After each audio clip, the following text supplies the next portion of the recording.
From here they will rise, the elite of the greyhound world, the nation's fastest dogs exploding from the boxes. It's a winner-take-all prize. This is the Phoenix. So strap yourself in, because tonight a legend is born. Win this and you rise from champion status to legend. This is the Phoenix. Welcome to the Meadows for the richest greyhound race in the world, with a jaw-dropping $1.65 million on the line. 8 contenders, all worthy, but only one gets to soar. Last year, the throne belonged to Explicit. After winning the Melbourne Cup, he torched the earth at the Meadows, taking the race with authority. But around the turn comes Explicit. He's 4 lengths in front, and the best greyhound in Australia wins the world's richest race. This isn't just a race. This is the race. It's the pinnacle of greyhound racing and the crowning jewel of the Dream Chasers Festival. Now, a new field steps in, ready to carve their names into the sky. The fire's burning. The moment's here. Who rises next? This is the Phoenix. Hello everyone and welcome to the Meadows. The build-up has been monumental and tonight we will once again crown a winner of the Phoenix.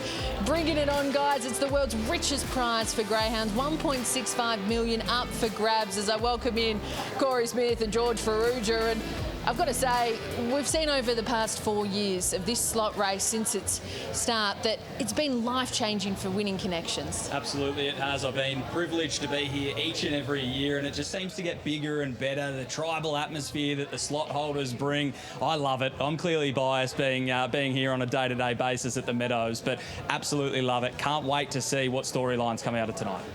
Yeah, it's unbelievable. We've had 3 amazing nights already, but the Phoenix is my favourite. Has been for a few years. I love the DJ, all the atmosphere that goes on. Got bothered Corey for 5 tickets, and then it went up to 15 tickets for mate. So they all. I've just seen you've been signing autographs out here, George, and we're not joking. I asked them to do that. I must admit, he did bully me into letting him have the tickets because we've been sold out for a little while, but we managed to make it work, and it's good to see so many people rolling in so early. But this party is really going to go off, Aussie. We've got everyone. We've got Merv Hughes, Dan Gorins, the Grubs, everyone here, but the slickest man on course right now, Mitchie Abaya, we're bringing in for Sportsbet too. How are you seeing tonight, Mitch? Wait to do this with you guys. It's going to be a cracking night of racing. Geez, the weather's perfect. And the on-course crowd is absolutely chock, because I struggled to find a car park here. So if you are still on the way and tuning in at home, just park close to the entrance. There is many a people and a few beverages consumed, which is great. As we said, looking forward to it. It's going to be super competitive. Come on, surely Sportsbet have got some promos for us that can get a bit of money to build a bank for later in the night. Yeah, we definitely do. The money back special, which is this one right here. All races run second, get a bonus bet back. This has been going throughout the whole carnival. It's an absolute beauty. Up your stake anywhere between $10 and $50 per customer. You get your bonus bet back. That is tonight at the Meadows, all for the Phoenix. And then you can scan this QR code. You can see my altered face there. It looks a bit better than what I look now, but Consigliere's one, never ever late. There's a couple that are up on my Sportsbet feed. You must have a proper profile, so create a profile if you don't have one. Give us a follow and you can copy those plays. Race 5, number 1 is my best bet of the night, so if you're not following on the feed, do so. There's plenty of other great people as well, but chance they're about to lose for free and confidential support. Call that number that was on screen or visit the Gambling Help online website. Yeah, bring it on. Cannot wait to get right into this program. The Phoenix coming up later in tonight. But let's bring in 2 other members of our team, the stars of the show, we've got to say. Jason Patch Adams as well as Molly Haynes. Guys, you're out and about on track. What's happening? Oh, Kate, it is all happening. The music's absolutely rocking on this Sportsbet deck. It is all happening. The weather's clearing up, at least at this point, and we're set for a big night of racing. Quality throughout the whole card. I'll be getting the latest from the trainers pre and post race. And Molly Haynes, what will you be up to tonight?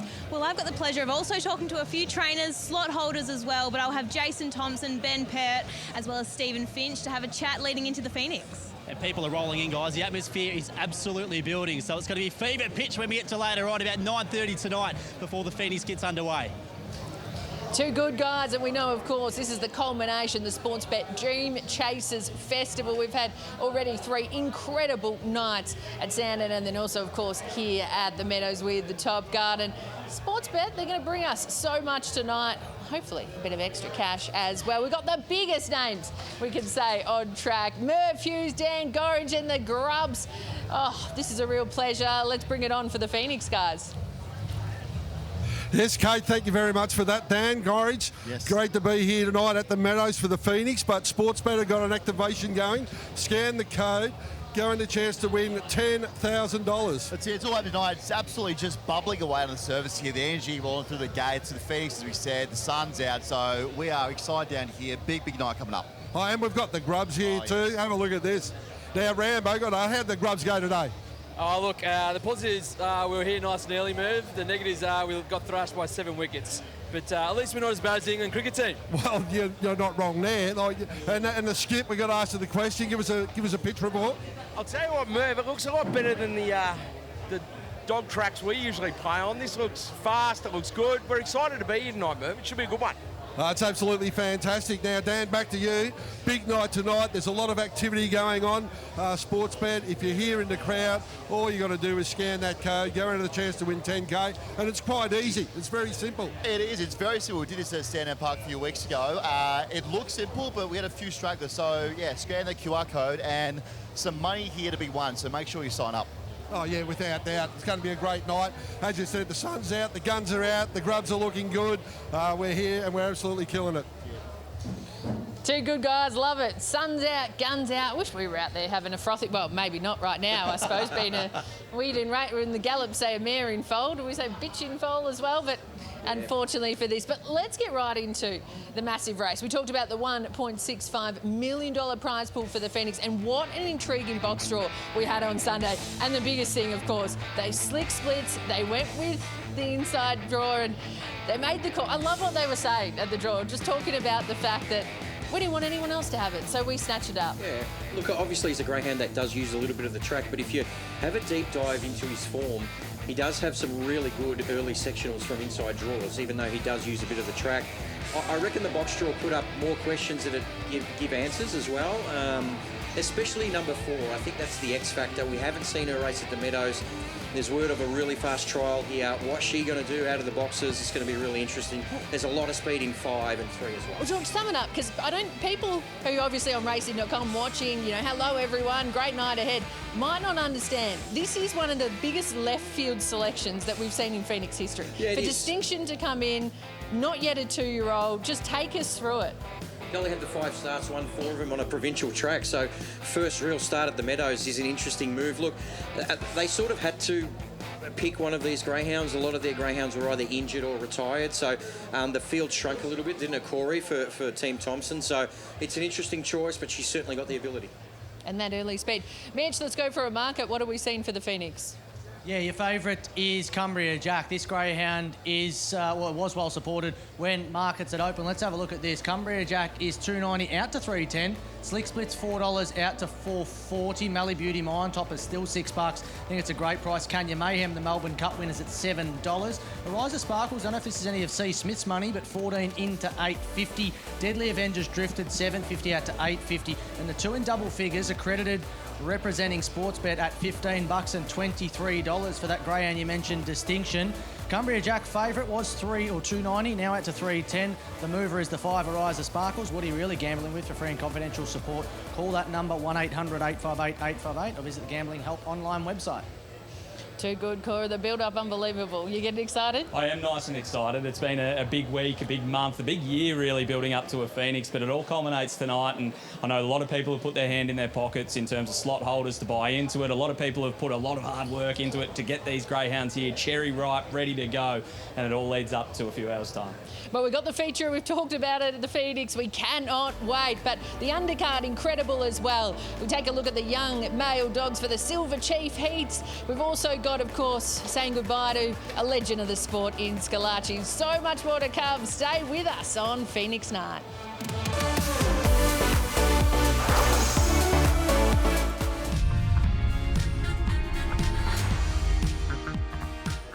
Welcome back to the Meadows. Great to have you join us for the biggest party in greyhound racing. We're only just getting started as we build up for the opening race. Let's go to Mitchell Bayer with the market. Yeah, 5 minutes until race number 1. Kako Magic is your favourite here, Drifter, out to $3, $3.60 into $2.80, back out to $3 now. Magic Loki is my on top of $3.50. Two outsides is $4.80. 8 accounts managed. I reckon there'll be a few people on course who'll be wanting this one to win. 11 into $7. $7.50 out from 6 for the 5 Lamppost.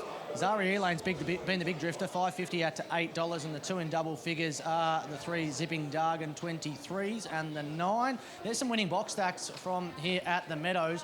Look how important it is to draw inside. Boxes 1, 2 and 4, 24% of wins have come off boxes 1, and then box 2, 16, box 4, 15%. But over that 500 metre distance, 121 wins for box number 1. You think Slick Splits has drawn beautifully come the Phoenix. Thanks, Mitch. And, of course, taking a look at those box stats, guys, are we thinking that Magic Loki, as we take a look at a speed map here, is going to be able to, from the red, just lead them up? Yeah, I think it's going to be able to put itself in a really prominent position. We saw 2 starts ago, which was actually the heats of this series. We'll go into the replay shortly, but went 9-10 early. Now, if you're getting close to that 9-second mark, George, you're generally putting yourself in a race over this distance. Yeah, you certainly are. And I think the 1 and the 2... should be able to hold a fairly forward position. 2's probably a little bit slower than Magic Loki early. The interesting runner for me, guys, is the 6, Kako Magic. I think he's probably the most talented greyhound in the race, but box 6 is the concern clearly, especially with greyhounds with a little bit of speed drawn outside of him. We're watching a replay here of Magic Loki, I think, from box 1. Yeah, from box 1, Lamppost was in this one from box 2 and outsides from box 3. So this is a key form race, and you see Lamppost managed to get across, did set 9.01 to that first peg in this race, which just put itself in a position where it would just dominate throughout this race from Magic Loki and outsides. Obviously, the box draws change complexion come final time because Lamppost goes from box number 2 to box number 5. Magic Loki stays where it is, and if that dog drawn in 2 doesn't put on the same sort of heat that Lamppost did in this race, may be able to hold the lead, and we saw the margin was not very big there, George. Yeah, and you're seeing outsides getting to the line quite well. So my only concern with the grain in box 1 is its times are around the 34.80 mark. It's probably going to have to go a touch quicker to beat some of these. But again, my concern with the greyhound I've tipped on top, Kako Magic, is where it's going to land on that first corner. Yeah, that was probably my concern with it as well. It came up a short price, which sort of made me hesitate a little bit. If I was to pick a dog that I was allowed to own for the rest of its career, I'd probably take the 6, Kako Magic. But it's one of those things where you just want to know where they're going to land in the run, and I think it may get a little bit back to. Let's head out now. Jace, you're in the parade. Yeah, thanks, Kate. They're about to head out for the first, and I tell you what, the sun is absolutely beaming. Got a bit of rain as everyone was driving into the circuit tonight. Now the sun's out, the flies are out, annoying the absolute hell out of me. But we'll get on with business as always as these greyhounds go around the dais here and get set to make their way to the boxes for the opening race on Phoenix night. The first person I do want to speak to is Guru Gerald Lanigan, who has number 2 outsides. And Guru, this fella probably does want to get to the outside a little bit, does he? Is that the consensus you have as well? No, he likes the fence, actually, Jace. He's very well drawn. His record of inside boxes is really good. So, he's very consistent. He doesn't run slashing times, but he'll be in the race for a long way. I sense a bit of confidence, is that right? Yeah, I've got no doubts he'll finish top 3. Good luck, mate. Thank you. There's a Guru there with outsides. Stefano Cassar has Kako Magic, and Stefan, this boy's got a lot of promise, doesn't he? He's starting to sort of finish his races really well over this distance. Yeah, very happy the way he's going. It's not even 2 years yet, so no, looking good. What about tonight's assignment? You've sort of had a good look at what the competition's like and what his genuine chances are? No, I think he should be there. He just need to come out. Yeah. All the best. Thank you. There we go, guys. A couple of key chances there ahead of the first on Phoenix night. Yeah, too good. Thanks, Jace. And obviously a little bit of confidence outside. It's definitely going to be in the top 3. Likes to be able to get down to the rail, it sounds like. But Mitchell, we'll come to you as well, because I know you're pretty keen to be able to play in this first race. Yeah, I am. I like the 1, Magic Loki. I think outsides like to use a little bit of the track from what I've seen in the past, wants to push off, and I think the 1 can just step clean on that first turn and create a little buffer, and I think it's been supported in the market. So it's into 340. Kako Magic is joint favourite with it, 340. Outsides has had some support, 5 into 450, and going the other way was Lamppost out to 750. Accounts manager now $9, but the supports come for the 2 and the 1. understandable with box number 1 and 2 favouring off inside draws here at the Meadows. And so, George, as you were saying, slight concerns for you with Kako Magic from that draw, from the green. Yeah, especially the ground in box 8 we haven't mentioned yet went 8.89. You're talking about a first split of under 9 seconds, which is really, really good. And obviously owned by Molly Haynes and her partner James Shaw, so I'm sure she'll be cheering at home. It'll look to lead the race. So that's my concern with Kako Magic for sure. Corey, final thoughts? I've gone 1, 7, 5 and 3.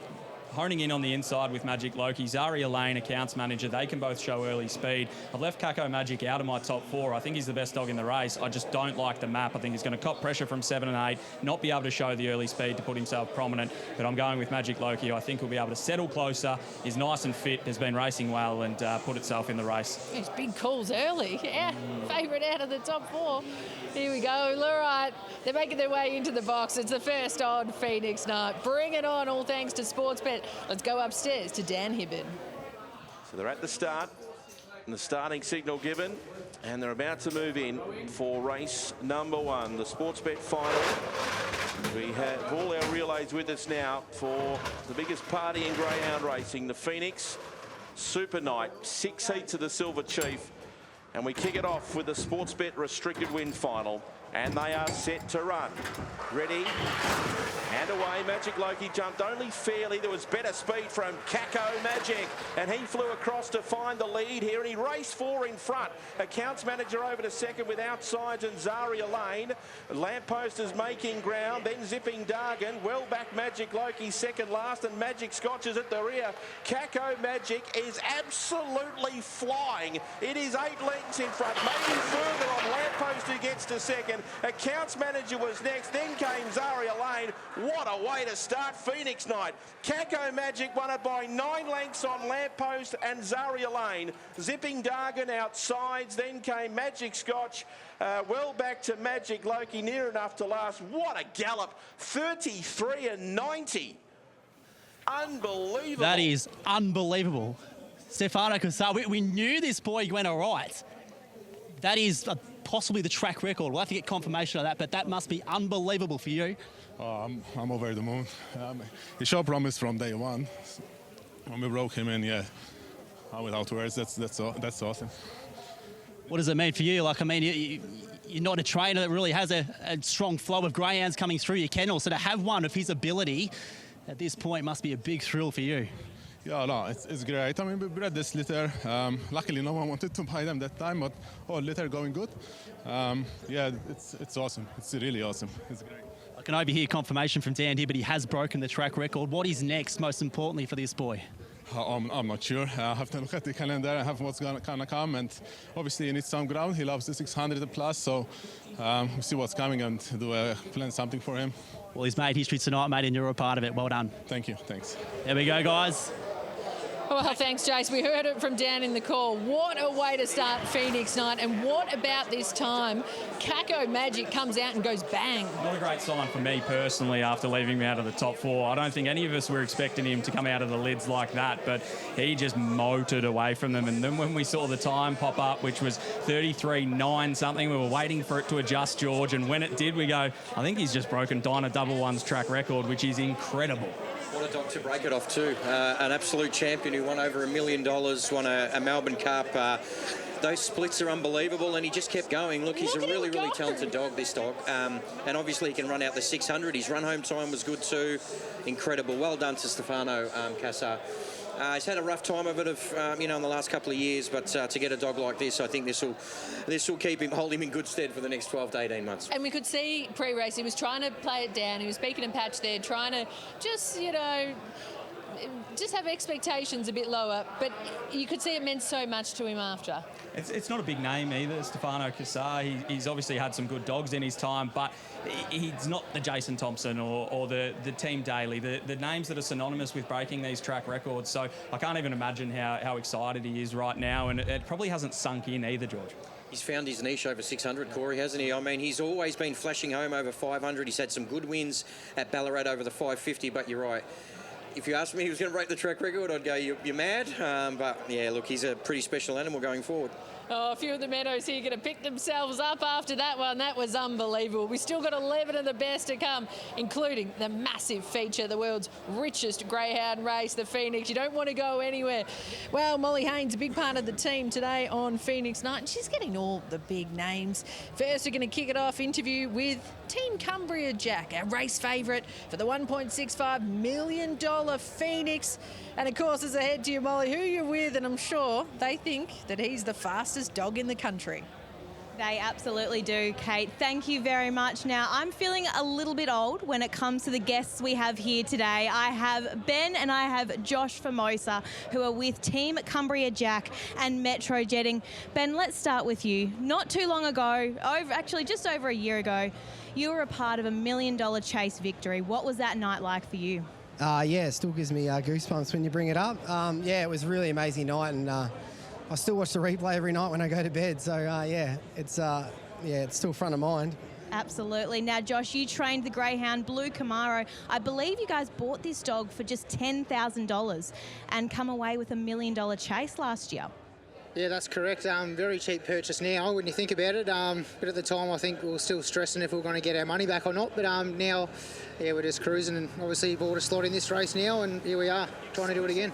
Now, tell me who the driving force is. I think we're watching the $1 million chase victory right here, right now. You said you got a little bit emotional, Ben, thinking about it. Tell me what you were thinking on the night. Yeah, what a dog. He's bloody so strong on that first turn, and then, yeah, he just powers home. We knew we could win it right now. And I think what I love about the story with you guys is you haven't just chosen to take the money away necessarily from the industry. You have then gone and reinvested it through pups, but then also through the slot. Josh, can you tell me about the decision to look at a Phoenix slot here? Yeah, it was pretty much just a phone call with Corey Smith over the phone, and I think you just happened to mention there was a couple slots left, and that planted the seed in my head, and made a phone call to Ben and a few people, and I think 2 days went past and we had a slot, and I was on the phone to Steve and sort of secured Cumbria Jack straight away. And so what was it about Cumbria Jack? Who was the decision maker when it came to picking Cumbria Jack? Yeah, not me. It was Josh and Corey were pretty strong on it early, and then I watched one of his replays and I said to Josh straight away, let's get him. So yeah, it was pretty simple in the end. Absolutely. Now, we're just about to see one of his trials. I think it was his very first trial here at the Meadows. I think it was Dan Hibbert who said this was one of the best first looks at the Meadows he has seen in a very long time. Josh, he's in your hands at the moment. What did you think of the trials? Yeah, I could have been happier, to be honest. A lot of people get a bit of flack for not seeing a dog around the track, but the track's the track. It's not going to change. Put one arse, 7 arses in front of him. He knows the track. He's got the ability, so I'm confident. Now, we haven't seen him in a couple of months, though. I suppose that's the big question. He's been in your care. Does that worry you at all that we, as punters, haven't seen him on the track in a race? No, I wouldn't be worried if you're having a bet tonight. I'd be on if I was a punter, but yeah, I'm confident. Now, Josh, you've also got another connection. In the Phoenix, you've got Slick Splits. Can you talk me through that decision in Slick Splits and where he landed? Yeah, obviously, it was a bit hit and miss there, a bit of an injury scare. Didn't think he was going to get up for the race, but yeah, he got there. Sporting Legends picked him. He come back and trialled here a couple of weeks ago. Went good post to post, 24.60. He's in good order, ready to go. Box one. People saying that's probably not the right box for him, but if he can jump lead, he'll put himself in the race. And he's won many times off box one before, and he can do it again. Now, you guys are a pretty good chance. You've obviously got the favourite heading into the Phoenix tonight. Josh has got a sneaky chance, obviously, with Slick Splits. But are we going to see a celebration like we did on $1 Million Chase night? Yeah, it'll probably be much bigger than that.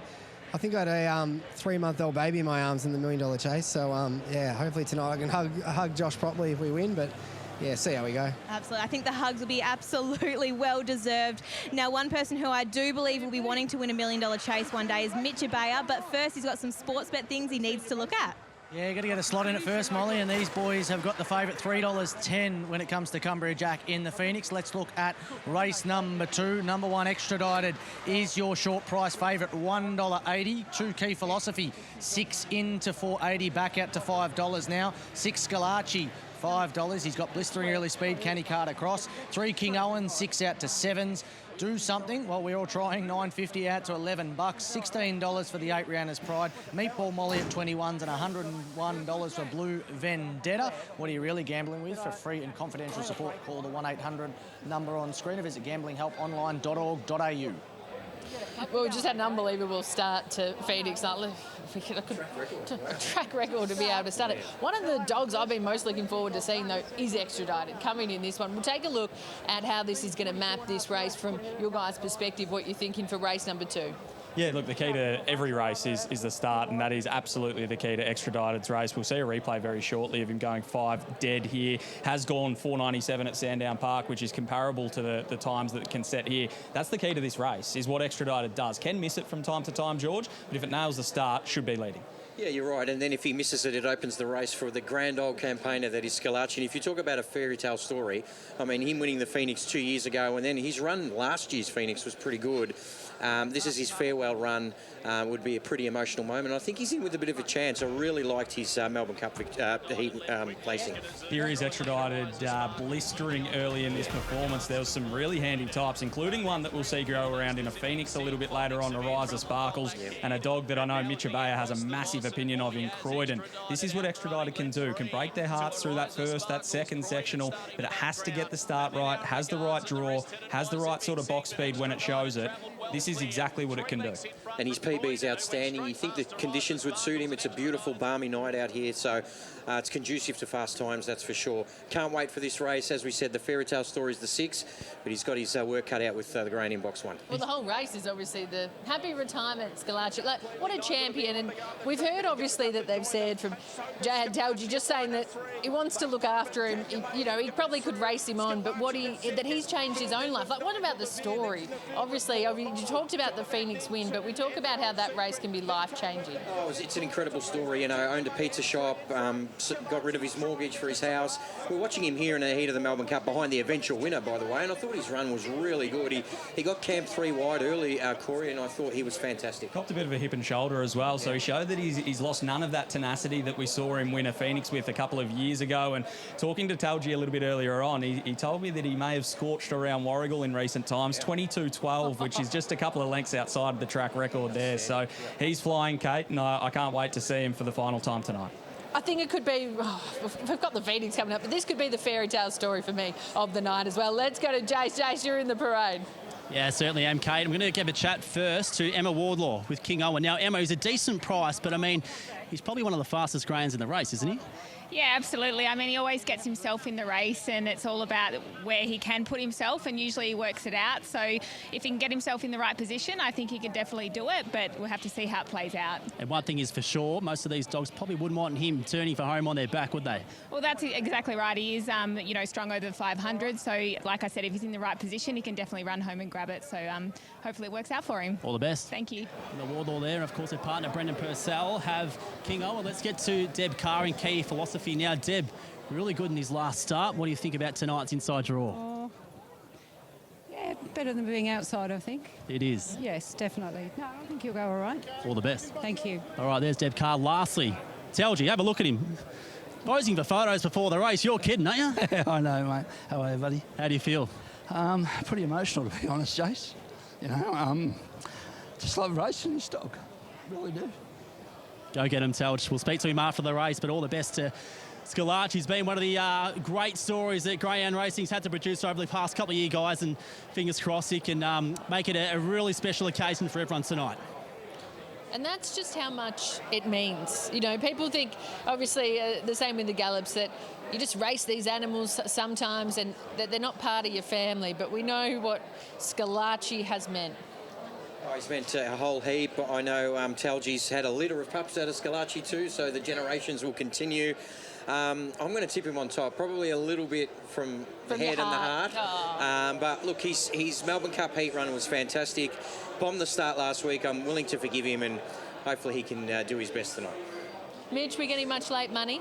It's all with Extradited, $1.75 as we speak. 2 Key Philosophies out to $6, was 5. Scalacci's shortened $5 into $4.60, so I think the punters Might have got on the back of Corey Smith's little leak of a trial time there, 22.12, and 460 is the price, but extradited, still holding firm, 175. What are you really gambling with for free and confidential support? Call 1-800-858-858.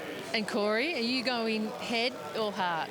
I'm going to go with the head with extradited here, as much as it breaks my heart to tip against him. I'm going 1, 3, 6 and 7. I just think extradited from that inside draw is going to show the early speed, put itself in a really prominent position. Scalacci, if he can get across, I feel like everyone here on course is going to be cheering for him. King Owen, he's a rocket ship in clear air as well. And then I've put in Do Something, who's dropping in distance, probably finds a suitable race if Scalacci can nail the start and follow him across. 6-1-3-5, my numbers. Sticking with the old boy. Hopefully he can finish on a winning note.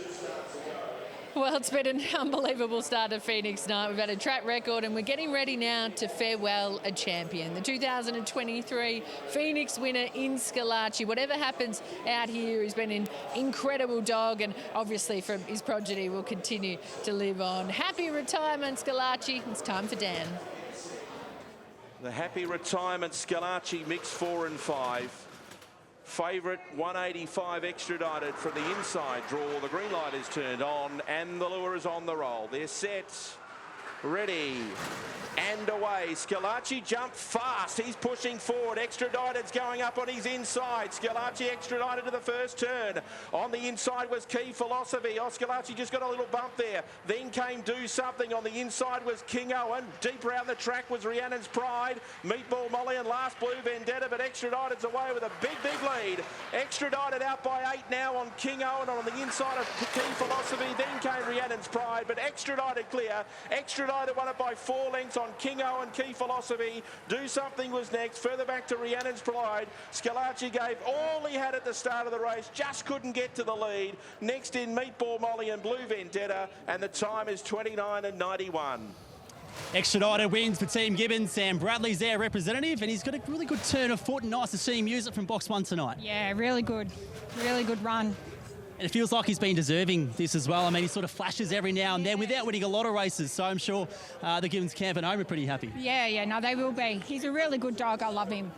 Good job. Thank you. Sam Bradley there, guys, after extradited wins race 2 here on Phoenix night. And geez, so close for Scalacci. We'll speak to Telgi shortly. And we'll hear from Team Scalacci very shortly, but all honours with the winner, Extradited from the red. Guys, another dominant performance, but didn't get the early lead. No, that 5.12 early wasn't exactly what we were expecting, and I think all eyes went to that green rug of Scalacci. That was so close from getting across George, but he couldn't quite do it and then just got buffeted the whole way around. I know he's going to enjoy retirement, Scalacci, but so close to a fairy tale ending. He jumped really well, didn't he? He actually did the right thing out of the box, but Extradited. Boxers can win races sometimes, obviously, and this dog's got a terrific record at the Meadows. Well-deserved win to Extradited, the favourite. Yeah, he's been going so well lately too. Just talk about, obviously, with the rise of Extradited, what do you think moving forward from this that we can see? Probably a dog that snuck up on us a little bit. As Patch said, probably hasn't done a huge amount of winning. That's probably a little bit harsh to say, given he's won 16 times from 60 starts, but he's just a little bit inconsistent at box rise. We didn't see him nail it tonight, but when he does nail it, he can win just about any race in the country, because those splits he can set are blistering. Down the back, 17.75 is good going, even when not getting everything right. He's just perfect in this type of grade, isn't he? He could do this for the next 20 or 30 starts and you win a fair bit of money coming forward.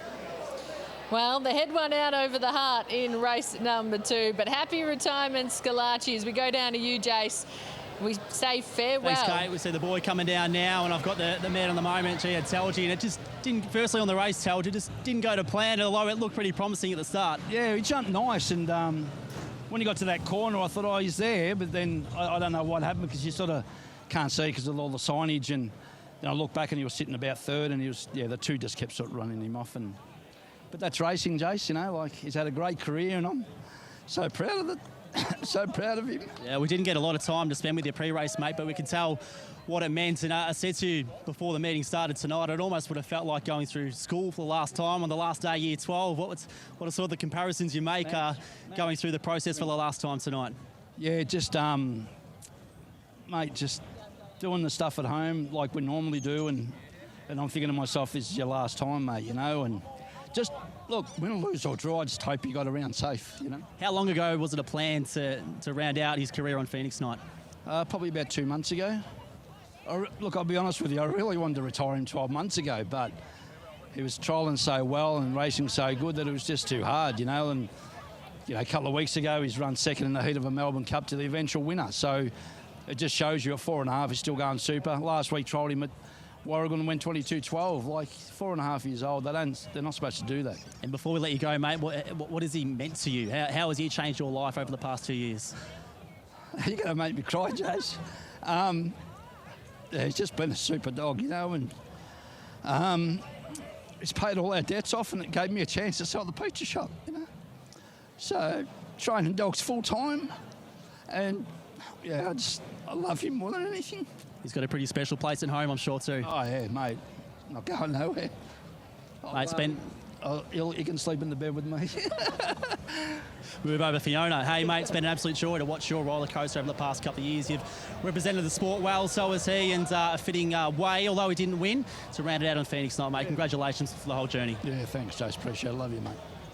Oh, beautiful interview there, and he's laughing there, but I wouldn't be surprised if has him in the bed and has a bit of a cuddle up tonight as well. What he's meant, he touched on it there, we talked about it too, but literally also had the pizza shop, you win the Phoenix, you can pay off the debts, and then go into greyhound training full time. It's been a life-changing dog for him, and he's just going to have a wonderful future, and well done to Jad and all the team as well to be able to retire him when he's still racing well. Oh, let's take a look. Let's go back down memory lane. Let's have a look at the big Phoenix win from Scalacci. Yeah, from box number 5 here. He jumped the exact same as what we saw here tonight, and he didn't quite get across tonight, but he did on this occasion, and off he went. There was a little bit of buffeting in behind, and he beat a crack field this night, and he was the outsider, and a few of us were probably questioning how well he was going into this race on that night, but he managed to stave him off. That upstairs area with Ladbrokes went absolutely off, obviously because they want a little bit of bonus bets being part of it, but you get these scenes, they're just incredible. I think, not that it shocked him, he knew how good the greyhound was, but to do it from box 5, as Corey alluded to, against that field, you could never really go in unbelievably confident, but he was fantastic that night. And his kennel name is Jackson. That's his son's name. He was named after his son. His race name was named after his favourite horse. Clearly knew from day one that this dog had plenty of ability to go onto these sort of heights, to win a Phoenix, to run in another one, and then come here, the Phoenix after that, and run a nice race on the biggest of nights. It's special. And early on, guys, knocked back $100,000 for the greyhound, which would have been pretty tempting because it's fairly good money, and you talk about life-changing money, that would have really helped with the mortgage, but he stuck fat, and then it worked out. It's been one of them incredible stories over the past few years of greyhound racing. It's all happening, though, here at the Meadows. The party's coming on, the tribal atmosphere. We've had 2 dominant wins to start the card. Much more to come. Stay with us.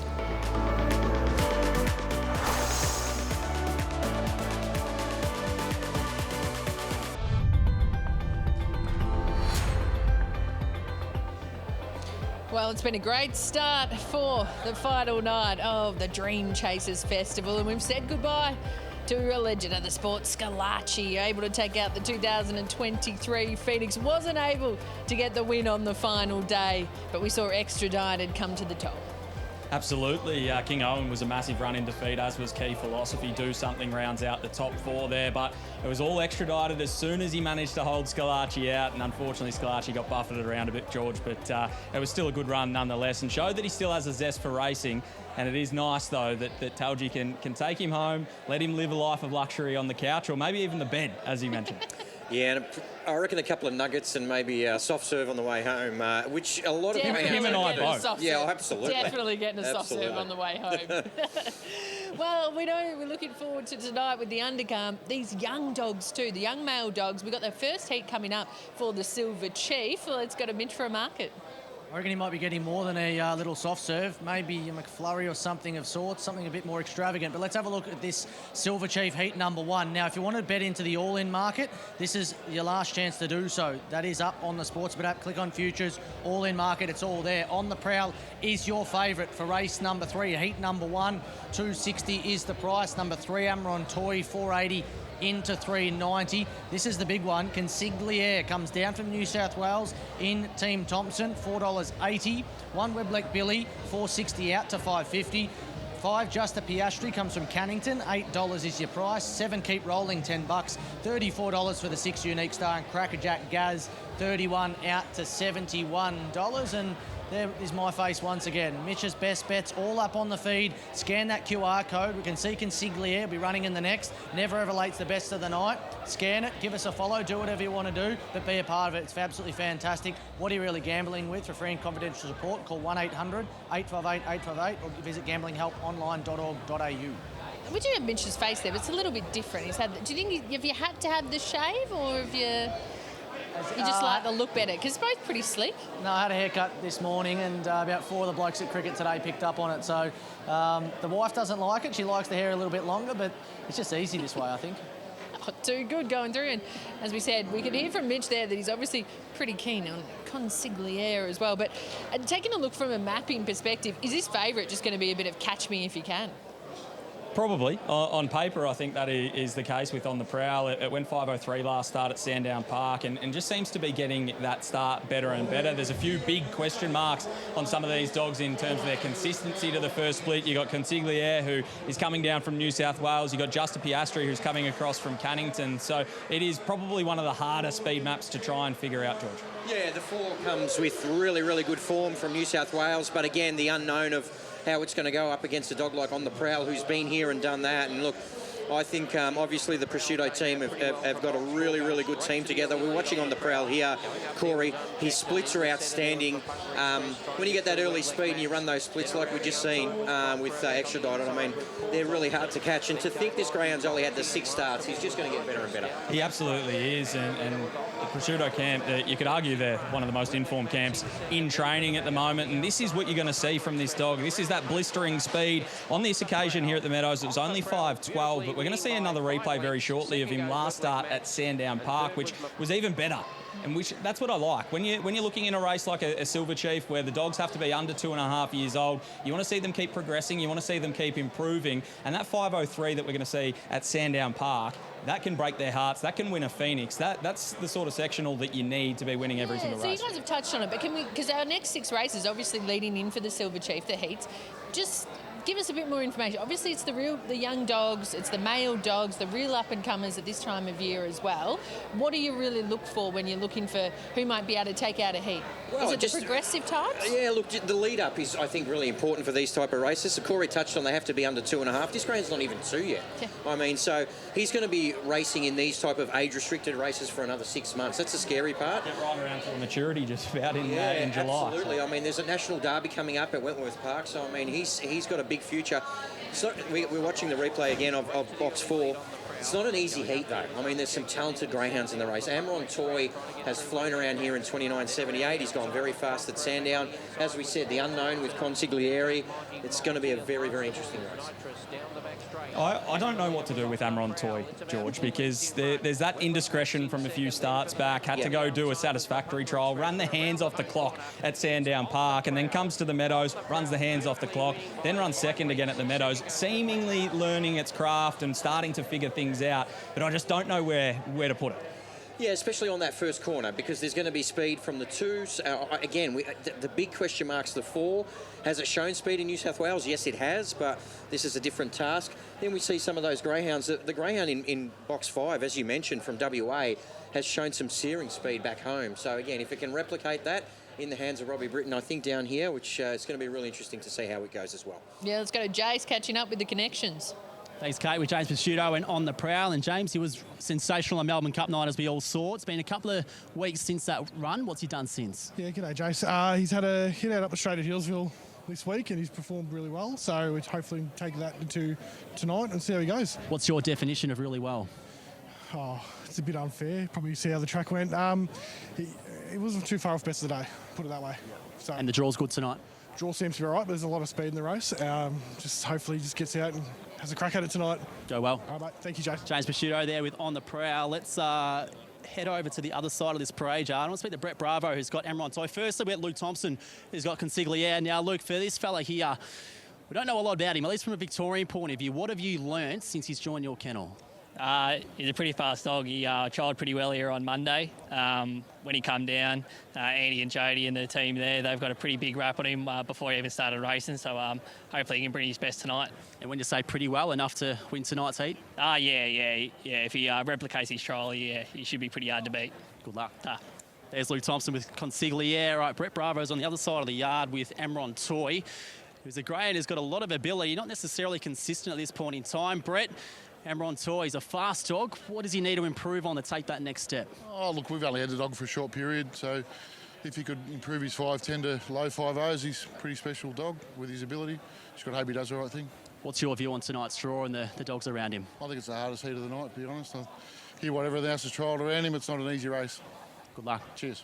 There we go, guys. The word from a few of the key chances before the opening heat of the Silver Chief. Yeah, too good, Patch. Love it there. Let's talk about this trial with Consigliere, though. And I know Mitch wants to jump in very shortly because he's been really keen. But obviously it caught the eye and it'll be interesting what he's going to be able to produce. Mitch and I are working on SEN track each week. We work together a lot and we see this dog a lot, and we've heard the raps on this dog from the Clover Park group up in New South Wales, Team Lord. This dog has serious raps, as Patch mentioned, prior to it started its career. But I'm with it as well. I think it's a value play. Obviously, we heard it trialled well on Monday. I wasn't aware of that, but I was aware that if they were sending a dog down from New South Wales down here, it's got some mobility. Oh, absolutely. My only concern is that its run at Wentworth Park early is 5.45. That's a good sectional without being a great one. So where he can land on this first corner with the speed off box 2 on the prowl is going to be interesting. For those that are at home, can you compare 5.45 to what you'd expect here at the Meadows? Probably 5.12, 5.13-ish, which is not slow by any means. But when you've got a greyhound off box 2, that can probably split at 5.02, 5.03 here. It's going to be a game on that first corner. Less than a minute to the jump. Mitch, what are we seeing from a money perspective?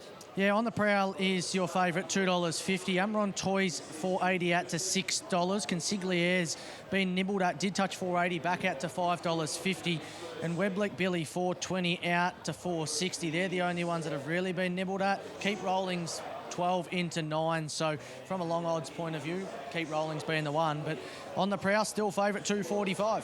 How are you feeling going into this third race? Who do you like? I really like the 4 here, Consigliere. I know it's mad for the inside. If it had box 1, it'd be even money, but obviously box 4 should get a lovely card into the race from the 3, so I'm chips in on the 4 here. Guys, before they're making their way into the boxes, what are the tips?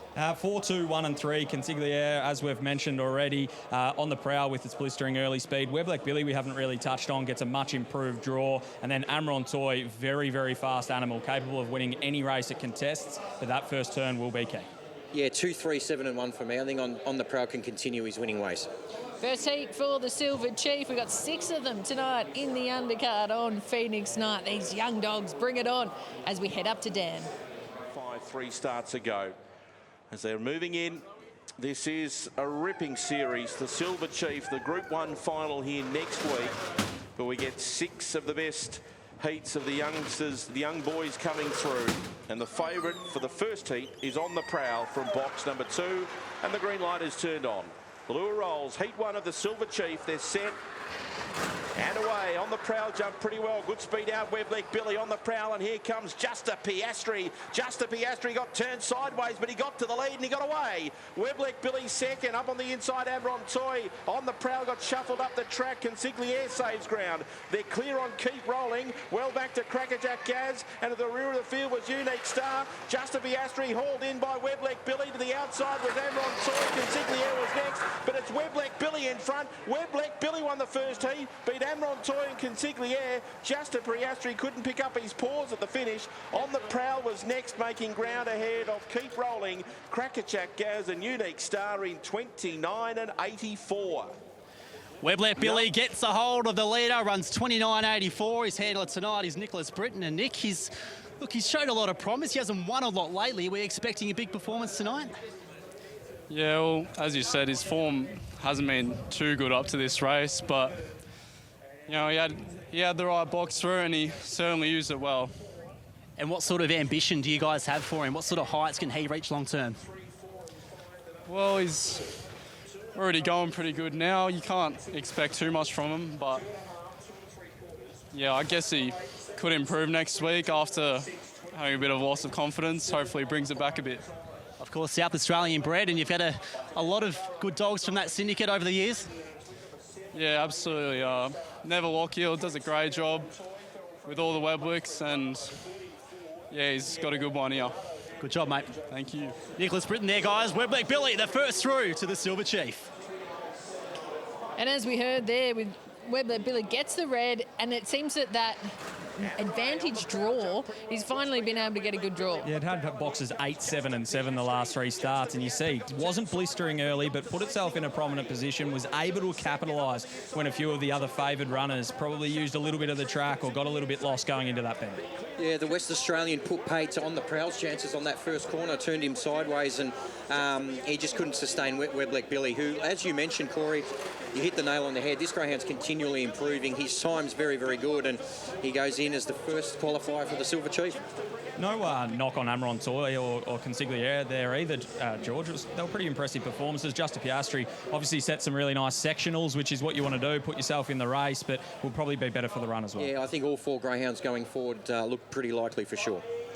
Webleg Billy fights it out to be able to be the first into the Silver Chief, takes out the heat. We've got so much more to come here at the Meadows as the party's just getting started. We've got listed racing, though, over at Ascot as we also build up. Coming up still tonight over from Perth, we've got the $1.5 million Gold Rush as we join our team at Ascot.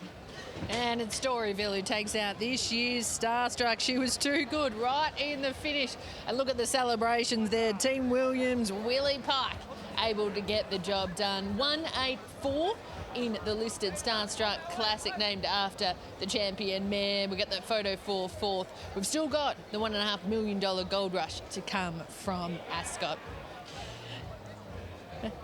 Big crowd building in here as well at the Meadows too. They're making their way in. We've got a few coming up, having a bit of fun here. And look at this. This is, which team are we? Deadly Avenger. Can Deadly Avenger get it out? Taking a look at this. This is going to be, we know it's Tribe. This is Tribe Wars. Can you guys sum that up as well for people who don't know? Because obviously it's slot holders, but there's a lot of slot holding races. I know from doing the gallops. It's not always as fierce competition as, and what we've seen. You talked about how Sportsbet have won a few, obviously Ladbrokes, and it has been on every time. So Corey and I were speaking about it off air. I think they've gone to another level this year. I've seen Slick Splits T-shirts, Cumbria Jack, obviously. Mallee Beauty. So everyone's getting into the spirit of things. Usually you see 1 or 2 for a Melbourne Cup, but we nearly got the whole field here, which is fantastic. Are you going to unveil yours maybe a little bit after before that? I've got a Slick Splits one in there. I'll wear it tomorrow. Yeah. He's got a Valenzuela one for the Whiskey Riot later as well. Yeah, hope any danger he wins. Yeah, that'd be great. We still got some great heats though to come for the Silver Chief. Heat number 2. Mitch, you got to mark it? Sure do. Heat 2 of the Silver Chief. Quickly before that, though, how many people would have been on Pikey in that race at around $6? Doesn't he know how to get a good horse up? 2 to 1 a star. This thing's an absolute star. It's very well named. 155 out to 170, back into 165. I still think there's value there, to be honest, which sounds silly. 7 Whiskey Whiskers, 4 into 360. 3 Electra Beta was good last week, 15 into 9. 5 Treble Beers, 9 out to 11. I've seen a few people around here roaming around with 3 beers in their hands. 6 Sparring, $12. $18 for the 1 Zelda Braga. If you like the 8 Crackerjack Trev, you're getting 26s and $67 for Remus Lupin. Now let's have a look at one of the features of the Sportsbet app, the Black Book. Add all your favourite runners and get a reminder. Now, the reminder's the best part because people like me forget, and there's plenty of others out there that are the exact same. So add your runners to your Black Book. You can put a description in. It's probably the easiest thing to do. Jump on it. Create your account if you haven't got one. Then add your Black Booker. You can take a few away from tonight's racing. What are you really gambling with? For free and confidential support, call 1-800-858-858 or visit gamblinghelponline.org.au. And we know for this second heat as well, the map's going to be really key. Who's going to be, in those first 5 seconds, able to get in front?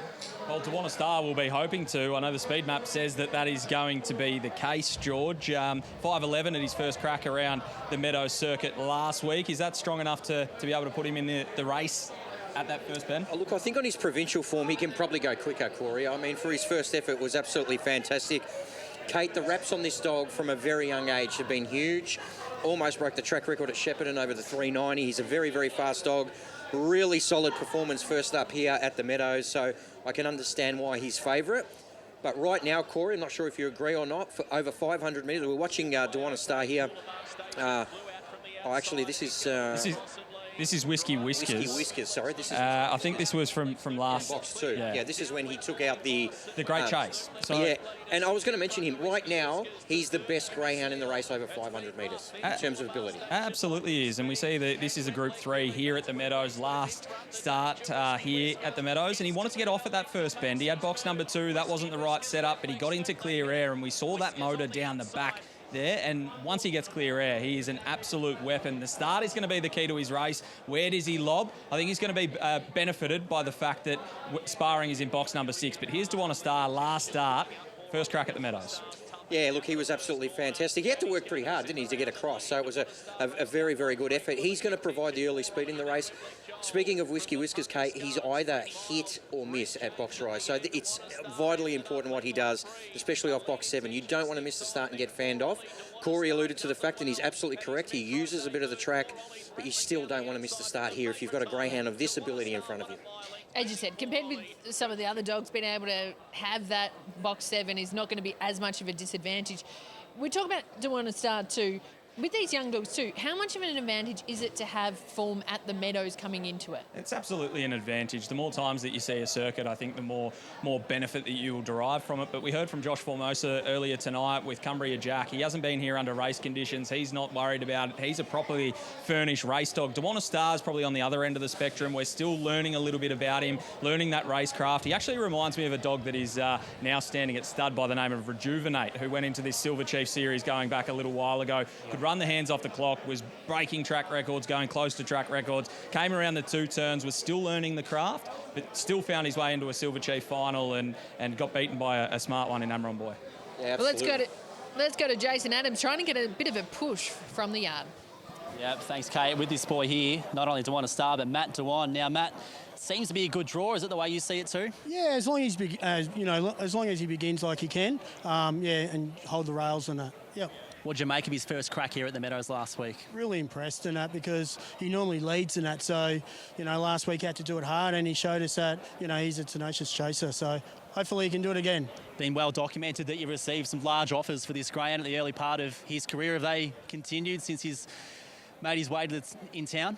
No, not really. I think everyone knows it's, I do it with Dad, do it with family, and it's all about, the fun. It's not about the money. So, yeah. And for your sake, and unfortunately for the rest of us, he's in Collingwood colours tonight. No, that's good, mate. Go Pies. There's the latest from Matt Dewan, guys, ahead of Heat 2 of the Silver Chief. Got the Pies colours there, but he's pretty happy about that. And as he touched on there as well, turning down those offers that we know can come. You touched on it with a dog like Scalacci as well, which we spoke about earlier. Do you turn down those early offers? It paid off in their regard, but with Dawana Star, the big raps. Sometimes it works, sometimes it doesn't, right? But look, they've been in the game. Speaking from experience? Well, yeah, actually. Look, they've been in the game a long time. Sometimes when you get a dog this special, you just don't want to give it up. And I totally understand that. What is it that's been so special about him? What are the really big raps? Obviously, from my perspective, I'm seeing the form, but you guys know behind the scenes. What are you hearing? I heard that he just broke in, just sensational. As I said, they've been in the game a long time, so they rate him as one of the best they've ever had. So sometimes you wait that long and no amount of money can swap that. So I think that's the case here. Yeah, it's going to be an interesting run here, that is for sure. Dawana Star, he's living up to those raps. We saw him show another string to his bow with his tenacity. I'm going to tip against him here. It didn't work out very well for me in the first, tipping against the favourite, but I'm going to be with Whiskey Whiskers. I think sparring will create the race for him in box number 6. We'll go hard left. If Crackerjack Trev avoids Whiskey Whiskers in the early stages, I think we'll be able to sit nice and close to them, and we saw that motor in the replay from the Great Chase. 7, 2, 5 and 6 are my numbers in this one. Before we go up to Dan Hibbard to call here the second heat for the Silver Chief, let's go to Mitchie Abaya for the late money. Dawana Star been absolutely smashed. 145 in from 165. Whiskey Whiskers $4.60 now. $14 for Electra Beta. $13 now for 5 treble beers. The rest $20 or greater. But all the rage is the 2 Dawana Star. Guys, a quick comment on that price. Wow, short. It is very, very short, but he's very talented, George, and that's why you got him on top. Yeah, look, 2,756, so very similar numbers to you. If I see Whiskey Whiskers anywhere near him down the back, I think it's game over, and I think you've got the tip right. Let's bring it on. It's Heat 2. Let's head to Dan. Mally Beauty at Sandown in the mixed 4-5 there on Cup night. He was 5th behind Sprightly Sian in a Melbourne Cup heat prior to that. They are the only two under double figures as they get set for race number 4. The second heat of the Silver Chief. And one of the top fancies for the series is about to go around from box number 2. He wears the black and white stripes. And he's Dewana Star. And the green light is turned on. And the lure rolls for heat 2 of the Silver Chief. They're set. Racing, Dewana Star jumped fast, is going to push through and will lead. Treble Beers up to second, just got checked there. Favourite got clear. Whiskey Whiskers got across to second. Following it forward, Crackerjack Trev. Back in the field, we had Remus Lupin with Lectra Beta, and then came Sparring and Zelda Braga shuffled to the rear. Dewana Star, the leader. 4 in front. Whiskey Whiskers, the only danger. They're a mile clear on Crackerjack Trev. Dewana Star's in front. Whiskey Whiskers is motoring home and will get there. Whiskey Whiskers over the top has grabbed Dewana Star. Massive win. They were miles in front of Crackerjack Trev and Treble Beers. Sparring, then came Remus Lupin, Lectra Beta and Zelda Braga. Ripping contest, 29.77 the time. Well, it looked to be a one-act affair with Dewana Star leading most of the way, but Craig Salkin, Whiskey Whiskers, geez, we've got a reminder about how good he is. Yeah, no, very good run there. He'd done exactly the same in the final of the Great Chase. You know, big leader in front and managed to pick it up. He's a very strong dog. So, yeah, very happy with how he ran there. Of course, going into next week's final, is a wide draw ideal from his point of view? Yeah, looking from the back of the boxes just then, it looked like he stayed straight out the box. Didn't really come across too hard. So it always depends on what's drawn around you as well. It's not just what you've got, it's what's drawn around you. So, but we're into the final next week, so still systems go. It's not only him, but Webleck Billy for the camp in the previous 2, so it's been a hot start. Yeah, no, very good. Nicholas done a great job there, so to get 2 into the final was very good so far, and just see how we go for the rest of the night. Good luck, mate. Thank you. Craig Salkin there, guys. Whiskey Whiskers, jeez, what a closing section that was. Turn a foot right at the finish. Box 7, no disadvantage. We got cheers up here on the host set, and George, you especially. You know Whiskey Whiskers pretty well. Yeah, lucky enough to breed him. Sold him to a friend of mine, Shane. We were just talking about selling dogs. Yeah, I sold this one as a very young pup, but Shane Seguismo owns the greyhound, who owns a share in Valenzuela with me, and he is at a family Christmas party, and he would be spewing he's not here to get this photo, but we might need to keep him away next week if the luck continues. But well done. What a run home. I'd love to see what he ran home in that dog. We'll get that with the GRV race data early next week, but it was just a classic battle of speed versus strength. Dewana Star did what we expected him to do. He wasn't super strong late. That'll come as he gets older and older, but Whiskey Whiskers, all credit to the winner there. As soon as he got out in clear air, you and I looked at each other and thought, race on here. Absolutely. And look, it's early, but at the moment, Dewana Star could qualify as a second fastest or one of the fastest seconds. I mean, it's a long way to go, but look, he didn't get beat far and they ran 29.73. Yeah. It might be the time standard for the Silver Chief. So for those that don't know, there's 6 heats, Kate. So the 6 fastest will go through, the 6 winners will go through, and then the 2 fastest second place getters. So Dewana Star will be sitting in that hole right now. It'll be a nervous wait for Team Dewan as the following 4 heats come up, but it'll be great to see these two do battle again and again and again, and hopefully starting in a Silver Chief next week. And that's why the Silver Chief is such an exciting race. As we touched on, we've got the final next week coming up too, because you get to see these exciting young greyhounds and what it means, and to be able to, the speed that they have already. I think the owner owes me and Corey a lunch at some stage. Seriously, he owns Johnny Football, who's won nearly 50 races in New Zealand, Valenzuela and this dog. I've said to him, Corey, stop right now. You're not going to get any better. I'm going to say the opposite. I'm going to say next time you think of buying one, let me in. Yeah. Kate's going to jump in as well, I think. Kate's jumping in too. Yeah. How good is that, though? That motor that he has, it screams 600 metres moving forward, George. I'd imagine it'll be somewhat of a delay. Jeff Britton said he's dying to get him over 600 metres, but with races like the Silver Chief, you got to hold him over 500. But he's going to be a pretty special 600 metre dog. We know who celebrates better than anyone. He's the biggest star on track tonight for Phoenix Night. It's Merv Hughes here for Sportsbet. Merv, where are you? Oh, we're out in the middle, just about to go to Heat 1. Dan, it's exciting. It's all happening at the moment. We're looking forward to it. Been building and building and building. And here we are. We're setting it up right now, and it's going to be electric. Flans with this 2 weeks ago, and we know how it goes down. So exciting times for the guys having a crack at this. Yeah, it's a massive opportunity. 10K, you don't get a chance to win that every day, and we've got some great contestants that are going to get out there today and strut their stuff. Yeah. Well, it was a random draw, so we've got 3 heats. We're going to go from there. First heat up here. The first and second in each heat goes through to the catching comp, and if you win that, you win the 10K. So it's exciting times here out in the middle. Still.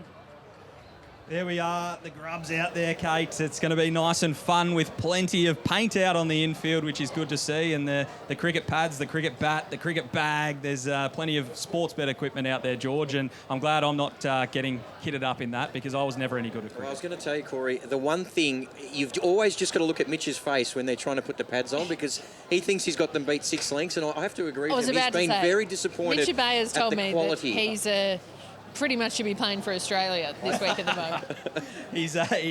He wants to get into the grubs, but he thinks he's a little bit too good for them. He's a little bit too nimble, a little bit... We've seen him shadow batting with the microphone just over there in recent times, but this is going to be a little bit of fun, and it's good to have other things on the night that get people involved and get people bought into greyhound racing, because not everyone here is a greyhound nuffy like George or myself or Mitch. We all have a little bit of fun with it, but it's nice to have some other things as well in between races. And get a bit of money on it as well. Well, Mitch is... Microphone, they're not putting it on. Mitch is wanting to... Been cut off. Have a bit of a chat. Because they know what he's like with his cricket. No, I was just saying, I actually thought I was going to lose my job at one point. I stole one of those bats and took it and showed all the guys at my local cricket club how good the sports bet stick was. And one of the guys gave me some cheek when I went back to the office. He said, I heard you pinch one. So, they're great they're great cricket sets, these. I tell you, try and get your hands on one after this is all done. Too good. And as we can see, look at the grubs. Look at this. Look at them there, just having a bit of fun. The big balls, everything's going on. Well, I think the security guards have just pulled out the Stanley knives and they've just thought, hang on, the beach balls have come out. We need to pop a hole in this. I'm expecting a beer snake of the cups to come out very shortly and a Mexican wave to get underway. But there's plenty going on and the wind is wreaking a little bit of havoc. You've probably seen with my hair every now and then. It just keeps flopping up and it's no good. So not mine, Corey. Not mine. Yeah, it's not yours. moving. I need your brill cream, I think, George. All right, I've got a bit of hairspray for you guys. We can get on to that now. Mitchie Bay he's running down to really show him how it's done too. But speaking of showing him how it's done, Jason Adams catching up with one of the slot holders from the TAB. Brett Boyd from Tabcorp. It's been a big week, and Mally Beauty flying the flag for your crew tonight. Yeah, massive night, massive week. Couldn't be happier with the box draw.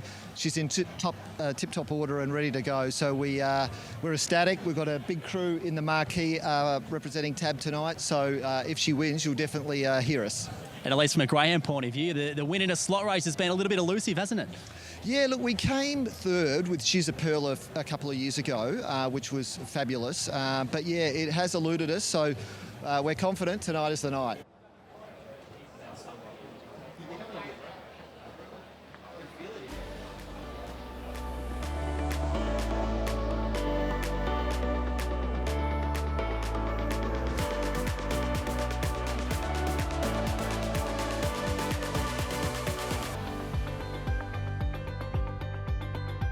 Well, welcome back to the Meadows. While the temperature's cooling down, it's heating up in the middle, Dan. I tell you what, these conditions aren't ideal. These balls good enough in the airport, but it's all happening as contestants get ready here. Dream Chasers Cup on your ready, set, go, aren't they? Here we go. They're on my ready, set, go. Okay, guys, we ready.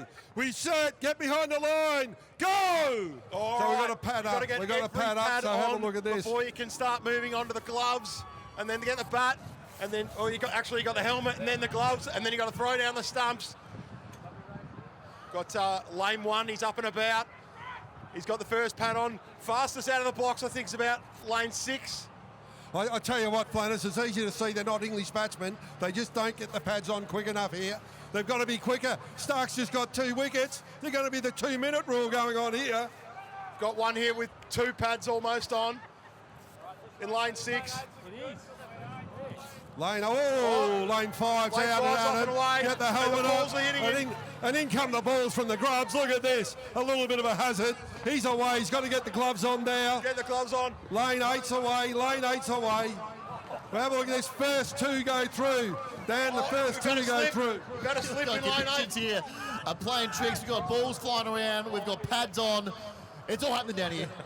Oh, don't worry about that, floaters. Have a look at this. We got two. One's forgotten to do a bit of a pad up there. We're away. Have a look at this. Gloves on. They're getting whacked by beach balls. Floaters, what's going on out there? Oh, there's nerves. There's sweat in lane 5. He can't get the gloves on. And there's a few coming up behind him quickly. Who's going to get there first? Oh, lane 8 He's missed it. Now he's so in. we've got lane 8. Lane 8. Past the finish line. Past the finish. Yes. Lane 8, he's got to take his butt. Oh, look at this. Yes, there it is. We've got our two finalists there. We're away here, so that's the first heat. We've got the two first and second go through to the catching comp. Back to you guys. Thank you. Oh, too good, Merv. Who knows what's going on out there, guys? It was get past the finish line, get the pads on, but they're into the big final coming up a little bit later.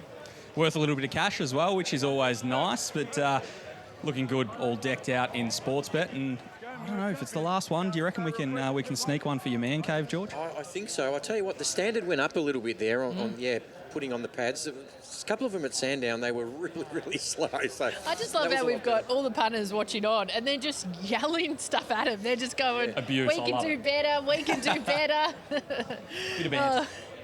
Let's continue through our Phoenix card, though. Let's go for a market with Mitch.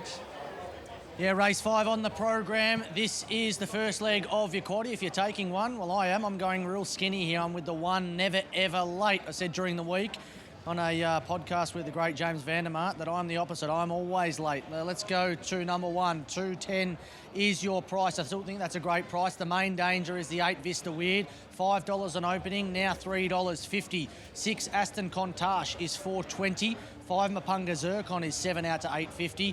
4 Par Excellence is $17. $27 for the 2 Zipping Sing. It'll be out the back early. $34 for the 3 Mighty Multi. And the 9 Obscurus is $41. Now, same race multi-time. More places. Select greys to finish anywhere in the top half of the field at all Australian tracks. Just like they're on the screen. Top 2, top 3, top 4. 3 legs, $8.50. You can combine them whichever way you like. For example, in this, I am with the 1 to win, and I'll be having the 2 to run top 4 Zipping Sing. I think you'll get a nice run underneath. But what are you really gambling with? For free and confidential support, call 1-800-858-858. Well, I watched that podcast, Mitch, and I thought maybe you were just putting a bit of mayo on it for a bit of broadcast effects, talking about how you're always late, but you literally rocked up 2.5 minutes before we were on today. So I think you live up to the name. I can't say, everyone who knows me is watching going, you're absolutely being a hypocrite right now, because I also am pretty bad too, but I'm impressed. I'll be late to my own funeral, unfortunately, but I'm always late. Oh, let's take a look now as we lead in for the first split. Who's going to be able to get there, do we think? I think this is pretty right, this graphic. Never Ever Late has plenty of early speed. Aston Contash will show plenty of speed as well. The 7's been scratched. This is why, which probably gives the 6 a little bit more room in the early stages. But, George, I'd be expecting Never Ever Late to be leading this from the inside. Yeah, look, he should hunt up and be very hard to hold out. Clearly the X factor in the race, guys, is the 8, Vista Weird. Very, very, very talented greyhound. We've seen that a couple of starts ago when it ran 29-29 when it was defeated by Keep Rolling.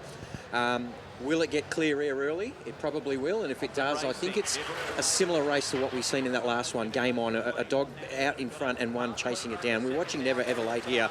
Just do what he needs to do off box 1, and if he can replicate this, he's going to be tough to beat.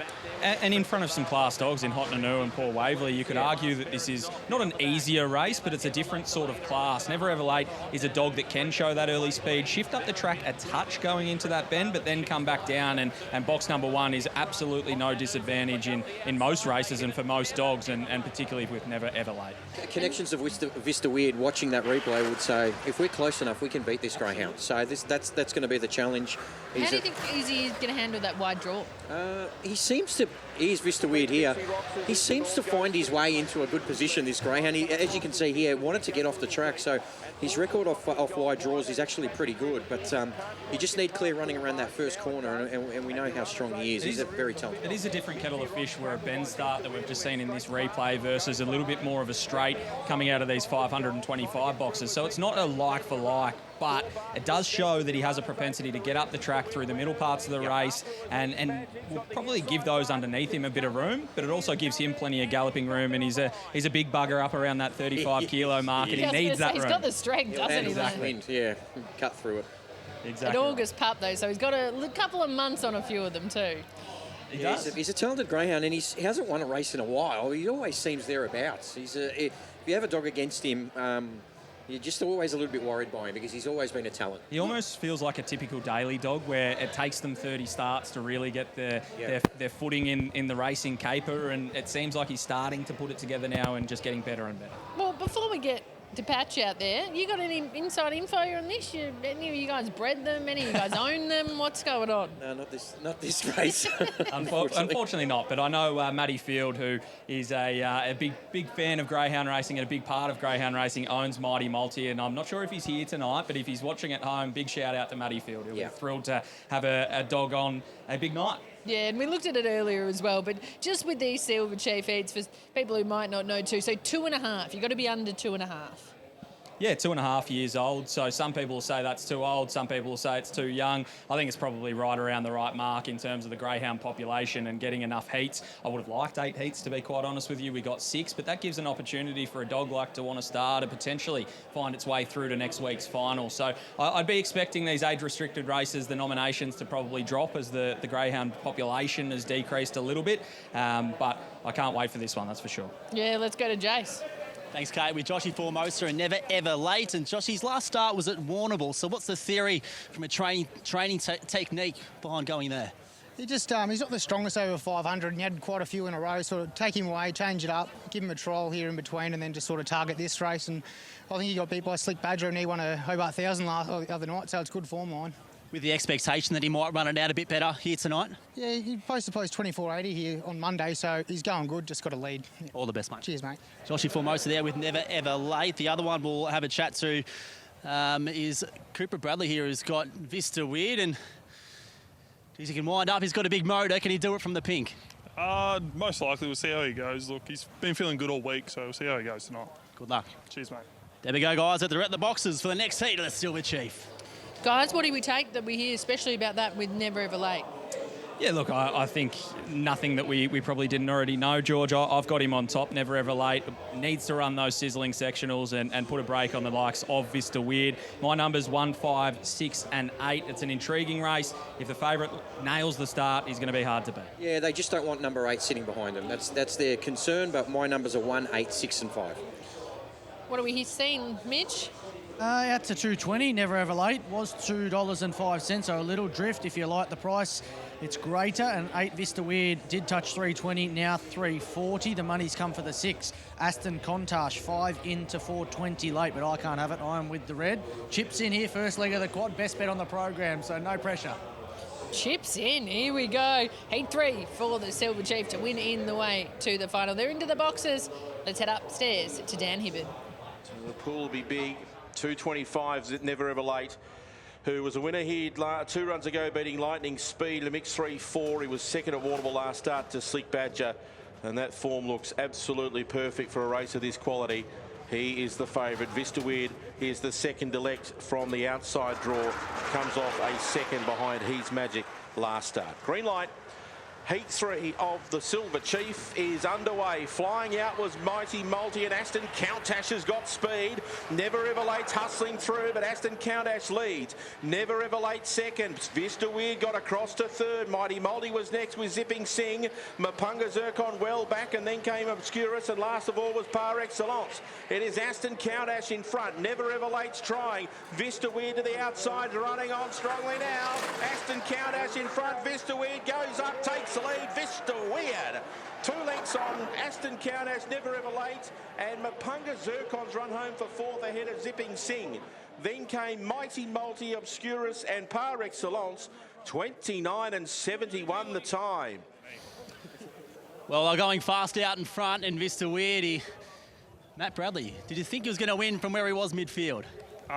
Look, I thought he got caught up a bit around that first turn, but look, once he got around that back end and sort of had no one on his back, I thought it was pretty clear to go around him all. It's a credit to his versatility, isn't it? Because we've seen him race over 600 metres and now drop back to 500 metres and still have success. He can do it over both. Yeah, he swaps and changes. Look, he loves running around the meadows, and look, you see it tonight. He can do it anywhere, to be honest with you. He bloody loves it. How important's a wide draw in the final? Look, for him, it might benefit him. For some other dogs, they bloody love the rail, to be honest with you. So, look, if he draws the 8, it's perfect. If he draws the 1, see how it goes, to be honest with you. Good job, mate. Not only has the run been visually impressive, but the time has too. Good job. Perfect. Thanks, mate. Vista Weird, big performance, guys, in the third heat of the Silver Chief. Wins his way in. George, you're really keen. This is what you thought that we could see from him. Yeah, I tell you what, I'm a little bit surprised by the time. I mean, he got a little bit of a knock out of the boxes and still managed to run 29.68. I mean, that's been a massive run. Aston Kaltash, take nothing away from him. I think he's done enough to get into that top 2 of the fastest seconds as well right now. But that was huge. That was almost Whiskey Whiskers-like. They ran similar. It was. You and I looked at each other again and we thought, oh, this could be race over, in a similar spot to when Whiskey Whiskers lobbed where it did. And Vista Weird, you see him in this head-on replay, using plenty of the track, happy to go around dogs, never ever late. Was probably entitled to throw in the towel at one point there, given it didn't nail the start, didn't get the easy lead that some of us probably saw happening. But he was tough. He showed that there's a few more strings to his bow in terms of being able to run out a race. But Aston Kaltash as well, as you said, no qualms with its performance. It was just beaten by a better dog on tonight, which is Vista Weird, and that was impressive. That was really impressive that time. I'd really like to see, and we'll get the figures of what those 2 last heat winners have run home in. Yeah. Because they have absolutely powered to the line. Yeah, but we're off to get those full figures. Vista Weird, too good. Incredible 3 heats that we've already had. 3 more to come for the Silver Chief. Then we got the Phoenix Challenger match race into the big Phoenix here at the Meadows. But it's time now for our feature over at Ascot. It is the $1.5 million Gold Rush. Let's join the team from Perth. And what a win there in the Gold Rush from Ray Magnerio. 3rd in a Winterbottom. Doesn't Robbie Griffiths just love it there as well? The favourite, Cosmic Crusader, after the Group 1 Northerly win, comes in 2nd. Overpass in 3rd. Had been up on speed. There'd been a query with Ray Magnerio. Could he step out to the 1,400 metres? Well, that is no concern. Look at that result as he takes out the Gold Rush. Back here, though, of course, the party's happening, what we can see at the Meadows. Can I see someone with a shirt off? What's going on? Tarps are off. I'm not going to be doing it, George. I don't know about you. No, absolutely not. I just had a friend of mine say that he's made this final on the infield. So he's off the sherbets until 9:15. So can't wait. Jeez, that's very sensible. Off the sherbets if you've got to do the final then, 9:15. We've got lots to come. Let's go, though. Another heat of the Silver Chief coming up. Let's go to Mitchie Bay with the market. Yeah, second leg of the quaddie race, 6 on the program. We get to see one of the best dogs going around, off the chart. This dog is an absolute rocket, 270 into 250. Little spell, he should be cherry ripe, ready to go. 6 Zelda Cavilla, fast dog, 480 into 440, has had some support.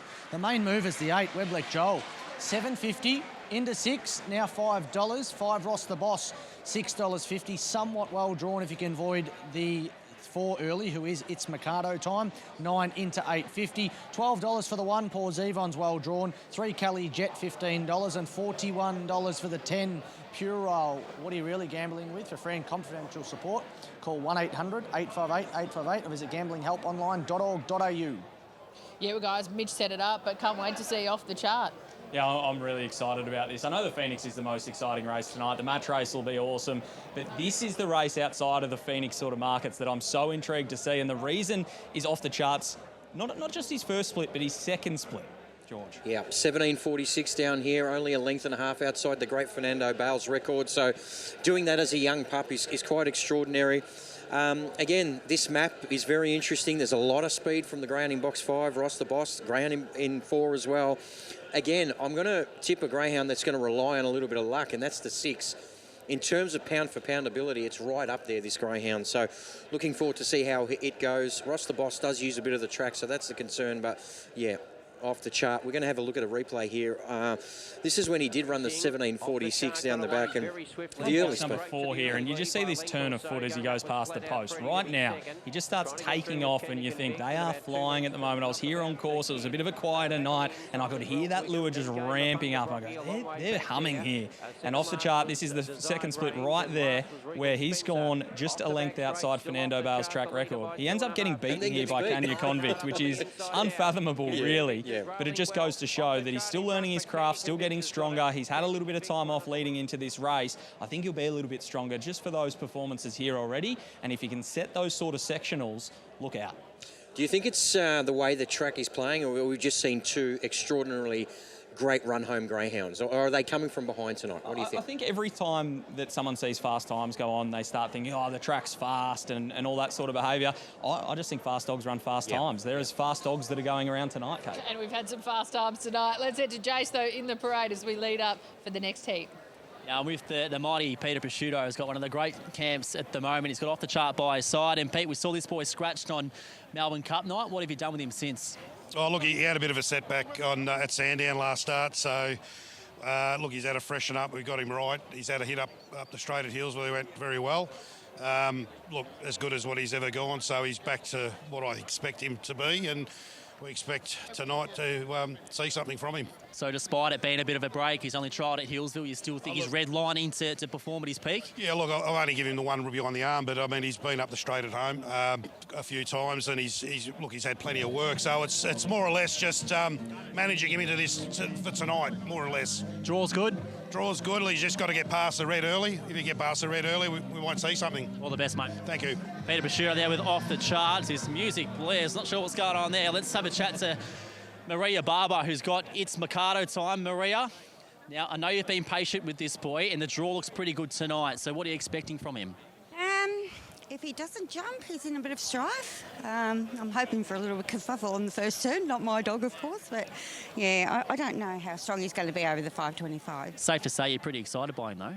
Yeah, he's a great dog. Yeah, best dog we've had by easily. Yeah.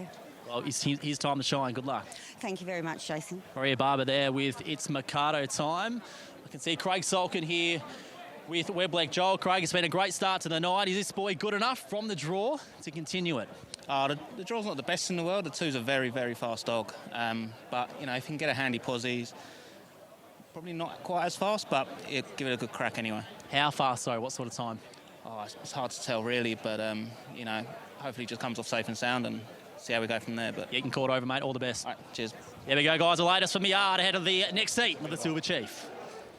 Yeah, Jace, love that. Real competitive spirit coming out ahead of the fourth heat. How good. I love it. We've seen plenty of speed versus strength battles tonight, and I think this is going to be another one, George. Off the chart, we've honed in on him and how quick he is early and how quick he is down the back. Just to sum that up further, Fernando Bale did it twice faster than him, 17.46. Simon Told Helen did it 6 times. Insane. Hardstyle Rico, a Melbourne Cup winner, twice. Lightning Frank, twice. Tommy Shelby, Aston Bolero, and Excavation. Now, that is a who's who of greyhound racing. Off the chart, can match them down the back. Can he do it tonight, though? That's the most important question. So, Kate, all those that he just read out, pretty much all of them won Group 1 races, if not multiple Group 1 races. I know. That's how good they are. I'm across. He's not even a 2-year-old, though. It's incredible. He's very young. He's another one, Kate, that when he broke in, they said, you've got something really special here. And he's gone on with it. Speed versus strength, like Corey mentioned, I'm going with strength again to make it a hat-trick here. I'm going 6-2, 5 and 1. I'm going 2, 6, 3 and 8. So I've been going with strength. I'm going with speed in this one. I think Off the Chart might be able to break their hearts. Mitch, you got a tip for us, and also where are we seeing some late money go? Yeah, I'm with the 2 Off the Chart. I think it maps beautifully. As Peter said, has to cross the 1. If it does that, I think it'll be very hard to beat. 250 is the price. 6 Elder Cavilla's had a nibble, 5 into 460. 8 Weblake Joel's at 550, and Ross the Boss $8. They're the only greyhounds in single figures. Final thoughts, guys. As we said, we've already had the 5 races so far have just been an incredible start. It has. I think the concern for me with Off the Chart is Ross the Boss's speed. So he might be challenged a little bit early because he's got a really good turn of foot. But terrific race, and we've already got a very, very good final. It is crafting together a beautiful final, as the Silver Chief does each and every year. I'm with Off the Chart, and hopefully we can witness something special, regardless of who wins this one. Loading process underway into the box for heat number 4. Let's head upstairs to Dan Hibbard. And then out to 550 for Webleck Joel, who was 4th behind To Want a Star at its most recent run. And they're getting set now for race number 6. Heat number 4 of the Silver Chief. And the favourite is the 2 Off the Chart at $2.50. They're all in. The green light's turned on. Lure on the roll. Favourite in the black and white. They're set. Racing. Off the Chart jumps speedily to the lead. Off the Chart goes clear by 2 on Ross the Boss, who gets to second around Paul Zevon. Deeper out was Webleck Joel. Next in the field was Puroll. Further back then to Zelda Cavilla. Kelly Jett and It's Mikado time. 5 seconds dead to the first mark. 17.51. Off the Chart goes clear from Ross the Boss, who can't match him. They're clear then on Webleck Joel. Off the Chart's getting tired, very tired. Ross got him. Ross the Boss has grabbed Off the Chart. He couldn't lift his paws the last 20. Third in Webleck Joel, Zelda Cavilla. Next in Puroll. Further back then to Kelly time and It's Mikado time. 29.89 the time. Paul Galea, Ross the Boss, he's upset the fave, he's been terrific. How happy are you with that performance? Yeah, a bit of a change, yeah. Sort of been off the last month, so it's a good change, yeah.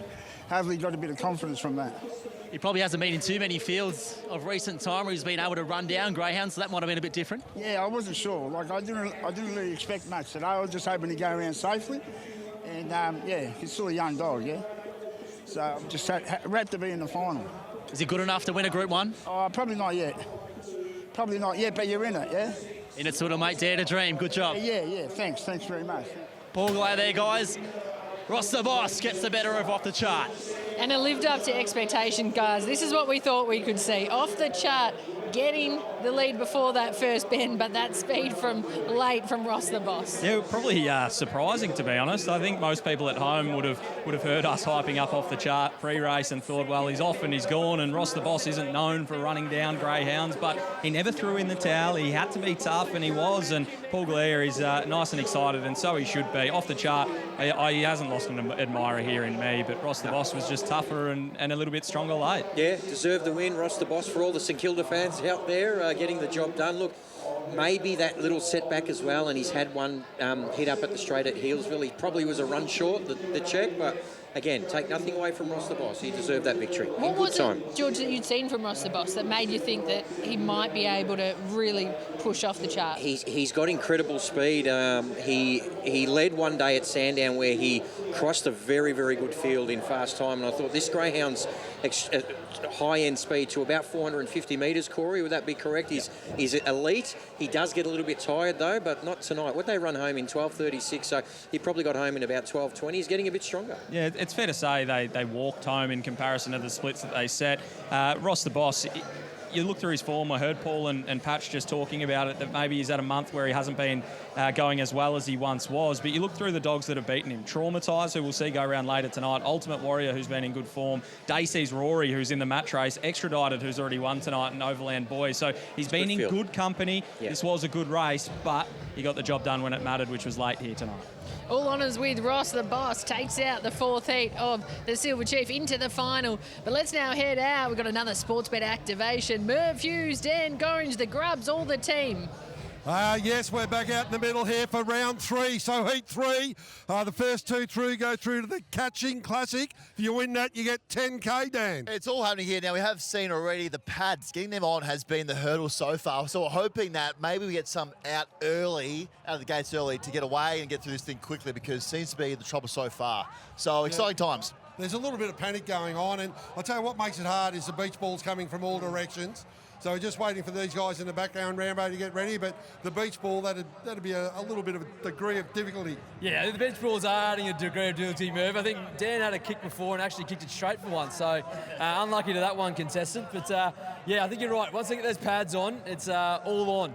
We're just having a look here, and we're almost ready to go in heat 3 of this great event. And a chance to win 10K, Dan, for crying out loud. I should have gone in this myself. You can't, but yeah, it's obviously a grab shoot here. Conditions now playing a massive part of this. We've got a bit of wind, maybe some rain coming, so look out for them to take plan. Okay, Dan, we're away. Let's go. You ready? Dan, you call them off. Ready, set, go!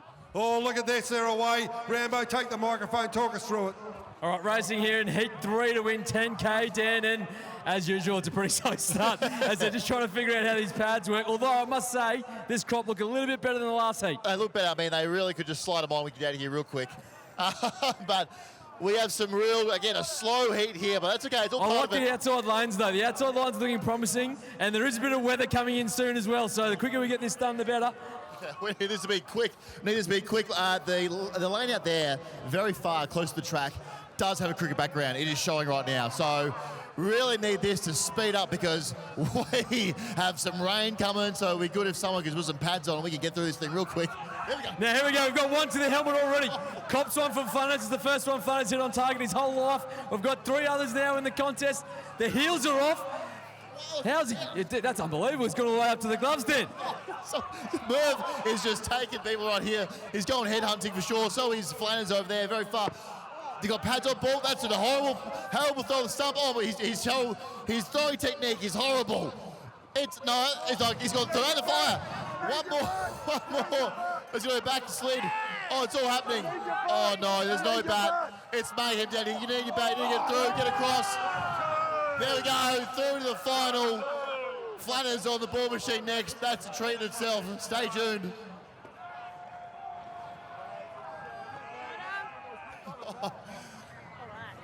Thank you. Oh, we've got our winners, got first and second. Well done there. Odds-on favourite gets across the line.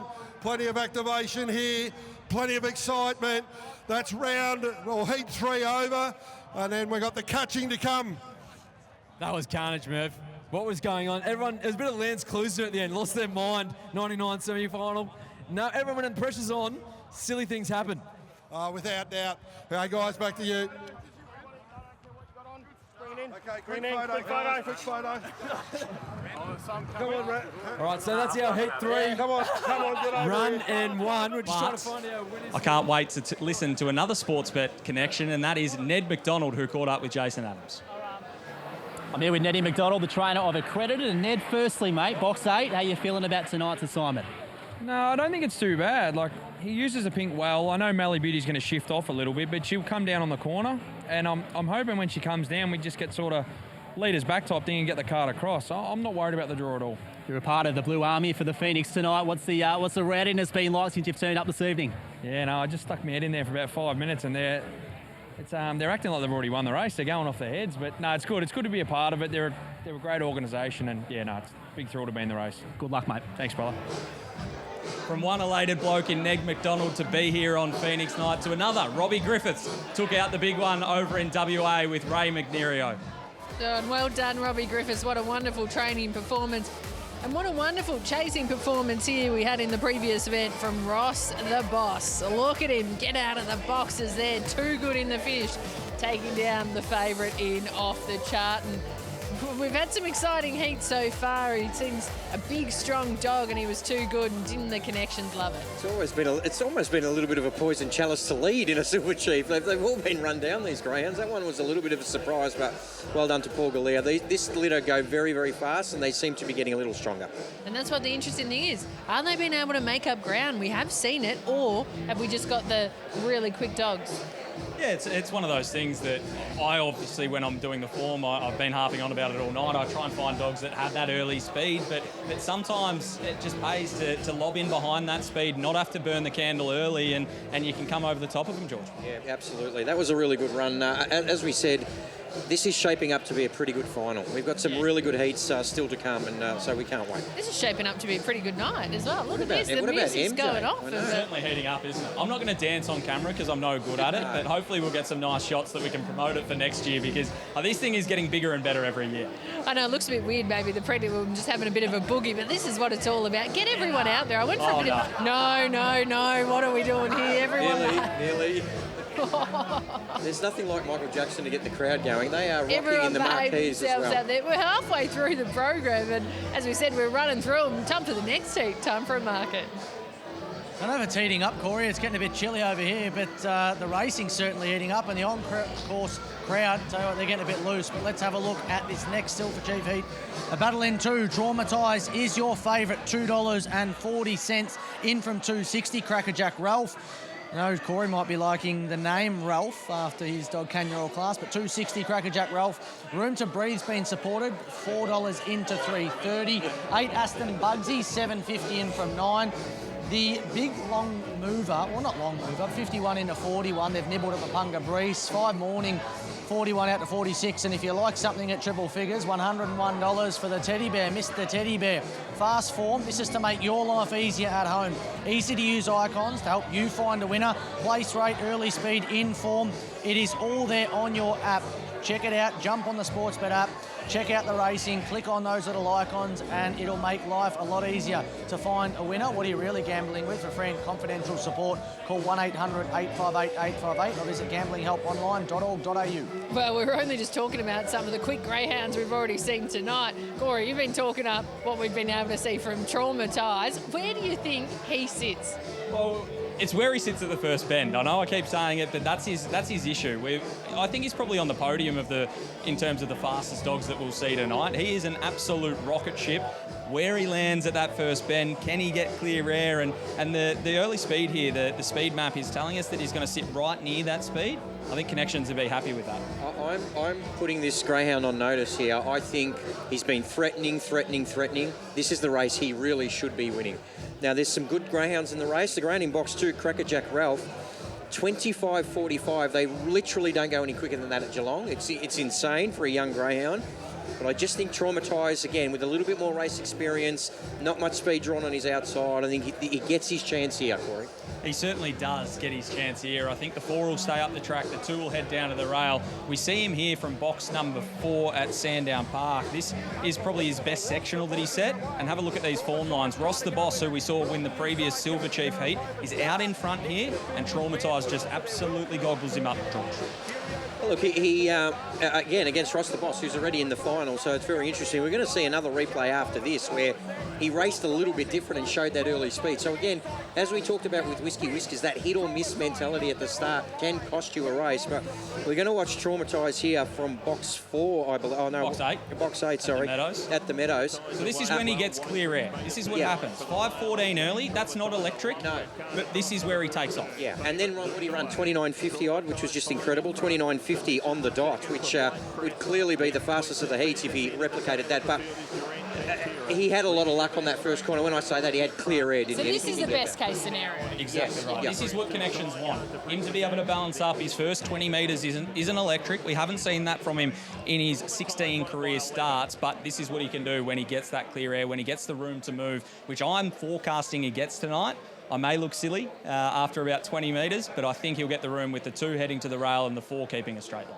Yeah, this is his race, I think. It really is. I think he should be winning this race.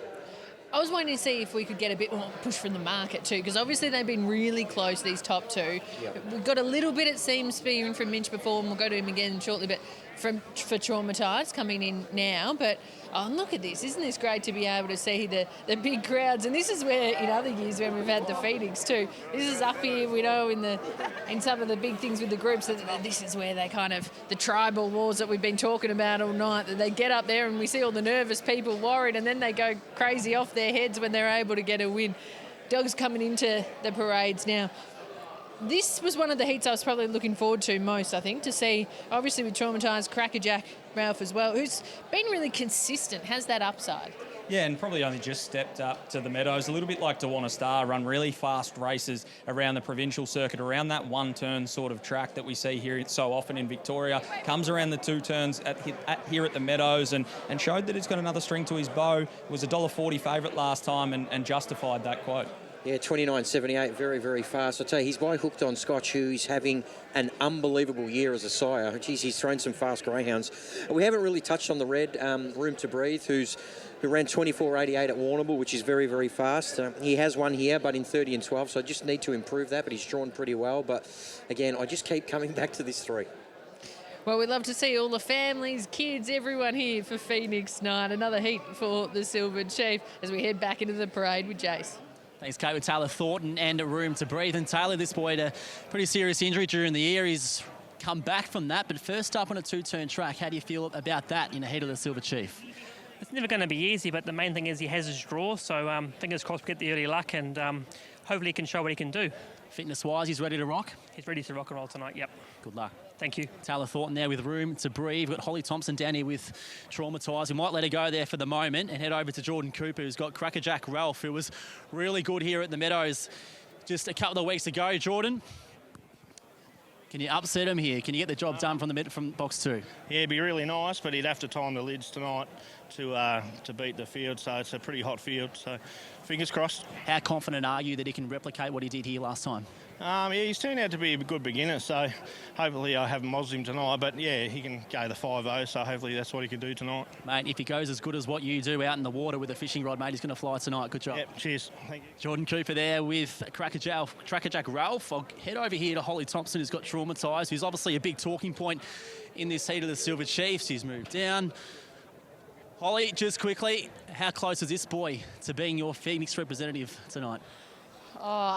It was definitely in contention with him and Distinction, but I think we're definitely happy with the choice we made. He needs to be in close to the box, and he could have got him 4 or 6. So I think we made the right decision.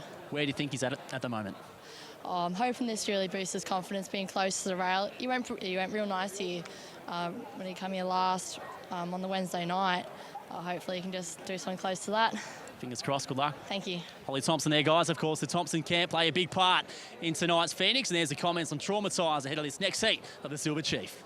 Yeah, thanks so much, Patch. And great to get that insight as well, because we know that it was a massive decision who they were going to put in for the slot for the Phoenix as well. Distinction gets that head maybe a bit more versatile that we're hearing from Traumatised. If he'd been able to draw too wide on that occasion. Can we just touch a little bit on one of the other really key market contenders, Room to Breathe, because that seemed a bit of a push for me from Taylor Thornton. He was unbelievable to start his career. Unfortunately, went amiss. But you look at his career record, 14 starts for 10 wins. Now, he's a properly talented dog. As Taylor Thornton mentioned, he has his box draw tonight, and we're probably overlooking him a touch. If this was 6 months ago, prior to his injury, or however long ago that was, we're probably talking about him as one of the leading contenders. So I don't want to disrespect him at all, because he is an absolute star, but I'd love to see him get back to that sort of form. Yeah, again, it's going to be interesting how close Traumatised can sit to him, again, on that first corner. So this start is all important here. I tell you what, if this greyhound in box 2 manages to win it after 7 starts, win a heat against these quality greyhounds, we're going to be talking about this dog all week leading up into the final. And as I said, his provincial times are absolutely exceptional. And he has been a winner as well. Obviously, not in the class that we're seeing here tonight, but he has been able to win. And I suppose that's the other thing. Then you push on if you get into the final, and gosh, it's going to be so competitive between who are going to be those other two that are going to make their way in for the times who don't get the wins in the heats. Certainly is. This is a great field that is compiling, and I'm sure whoever wins this race will not look out of place there. Traumatised is clearly the fastest dog in the race, but he doesn't always get things right. Crackerjack Ralph, Room to Breathe, Mapunga Breeze. There's plenty of dogs in this with plenty of talent, George. My number's 3, 2, 1 and 4. Traumatised is my best bet of the night. I think the 2 is going to go left. I think the 4 is going to keep a straight line. And if he gets that 20 to 50 metres right, he's going to be very, very hard to run down. Yeah, I agree with you. 3, 2, 1 and 8 are my numbers. I think he'd be very hard to beat. Big calls here. Best of the night for Cora Smith. Mitchy Abaya, how you seen it late? Yeah, I like the 2 here, Crackerjack Ralph, and I think the 8's value, Aston Bugsy. $9 into $6.50 for Aston Bugsy, so it's been a good go at the value play. Your favourite is the 2, Crackerjack Ralph, $2.80. Traumatised, $2.90, and One Room to Breathe, $3.50. Tight market, joint favourites, both $2.90 a piece, the 2 and the 3. We're not far away. Second last heat. Who's going to win their way into what already looks like an incredibly competitive Silver Chief? A mouth-watering event. We get the box draw at the end of the night as well. And they're moving in for heat number 5. And the 3 key hopes have drawn the lowest boxes, 1, 2 and 3. Favourite now Traumatised at $2.80. Just ahead of Crackerjack Ralph and Room to Breathe. The green light is turned on and the lure's on the roll. The 5th heat of the Silver Chief. Racing, Traumatised jump quickly and leads. Traumatised 2 in front of Room to Breathe and Aston Bugsy. Slow Crackerjack Ralph back on the rail trying to get through. Morning was next, then Mr. Teddy Bear and Mapunga Breeze. Leader Traumatised, 2 lengths on Room to Breathe. 4 lengths away to Aston Bugsy. Trying to run on was Morning. There's no Crackerjack Ralph around the turn. Traumatised got away on Room to Breathe and races into the Silver Chief final. Traumatised, 6 legs, room to breathe. Aston Bugsy, Morning. Next in the field was Crackerjack Roll from Mapunga Breeze and Mr. Teddy Bear. Have a look at the time. This track is unbelievable tonight. It is a 29 and 39 run. And the smile on the Holly Thompson's face says it all. Traumatised 29, amended to 29.36. We'll see if that's a track record, but Holly, that was unreal.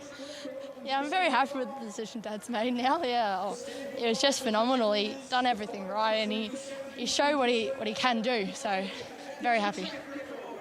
Dan Hibbers has set a track record. History is made. Alan Dean set the track record back in 2012. It stood since then. It's now Traumatised. Your dad was so optimistic and hopeful about what this greyhound could achieve very early on in his career. It sort of feels like a turning point, doesn't it?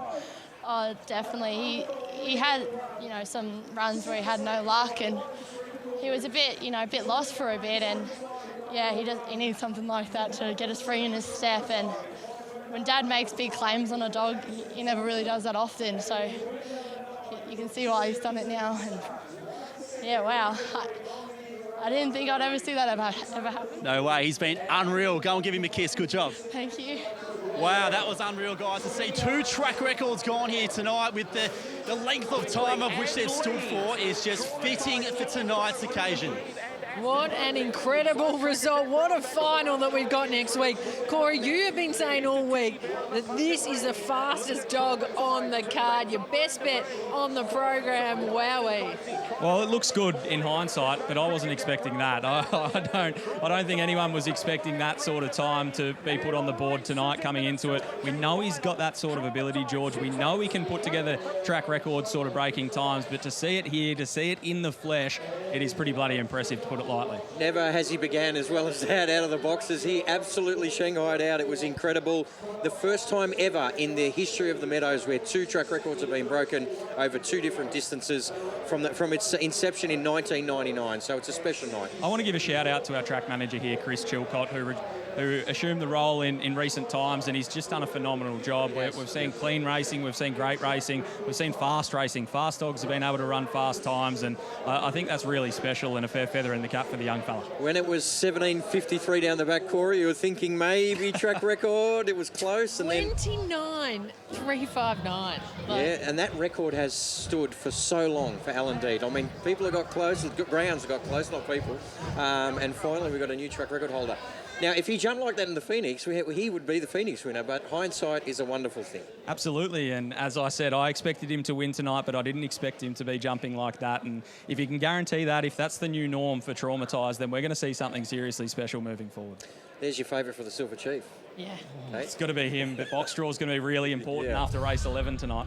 And it's making me excited as we build up for the Phoenix to see distinction, that they've made this call. Like, this is unbelievable. And you got to trust Team Thompson all the way. Wowee, what a night we are having for Phoenix. As we said, what a final we're going to have for the Silver Chief. One more heat still to come. We've got the match race coming up as well. And then it's the big one. But it's now time for the lucky last over at Ascot. What a Perth carnival it's been. And Salty Miss, which has been a bit of a quaddy killer in the final event today at Ascot. Gold Rush Day, double figure odds. Too good in the finish.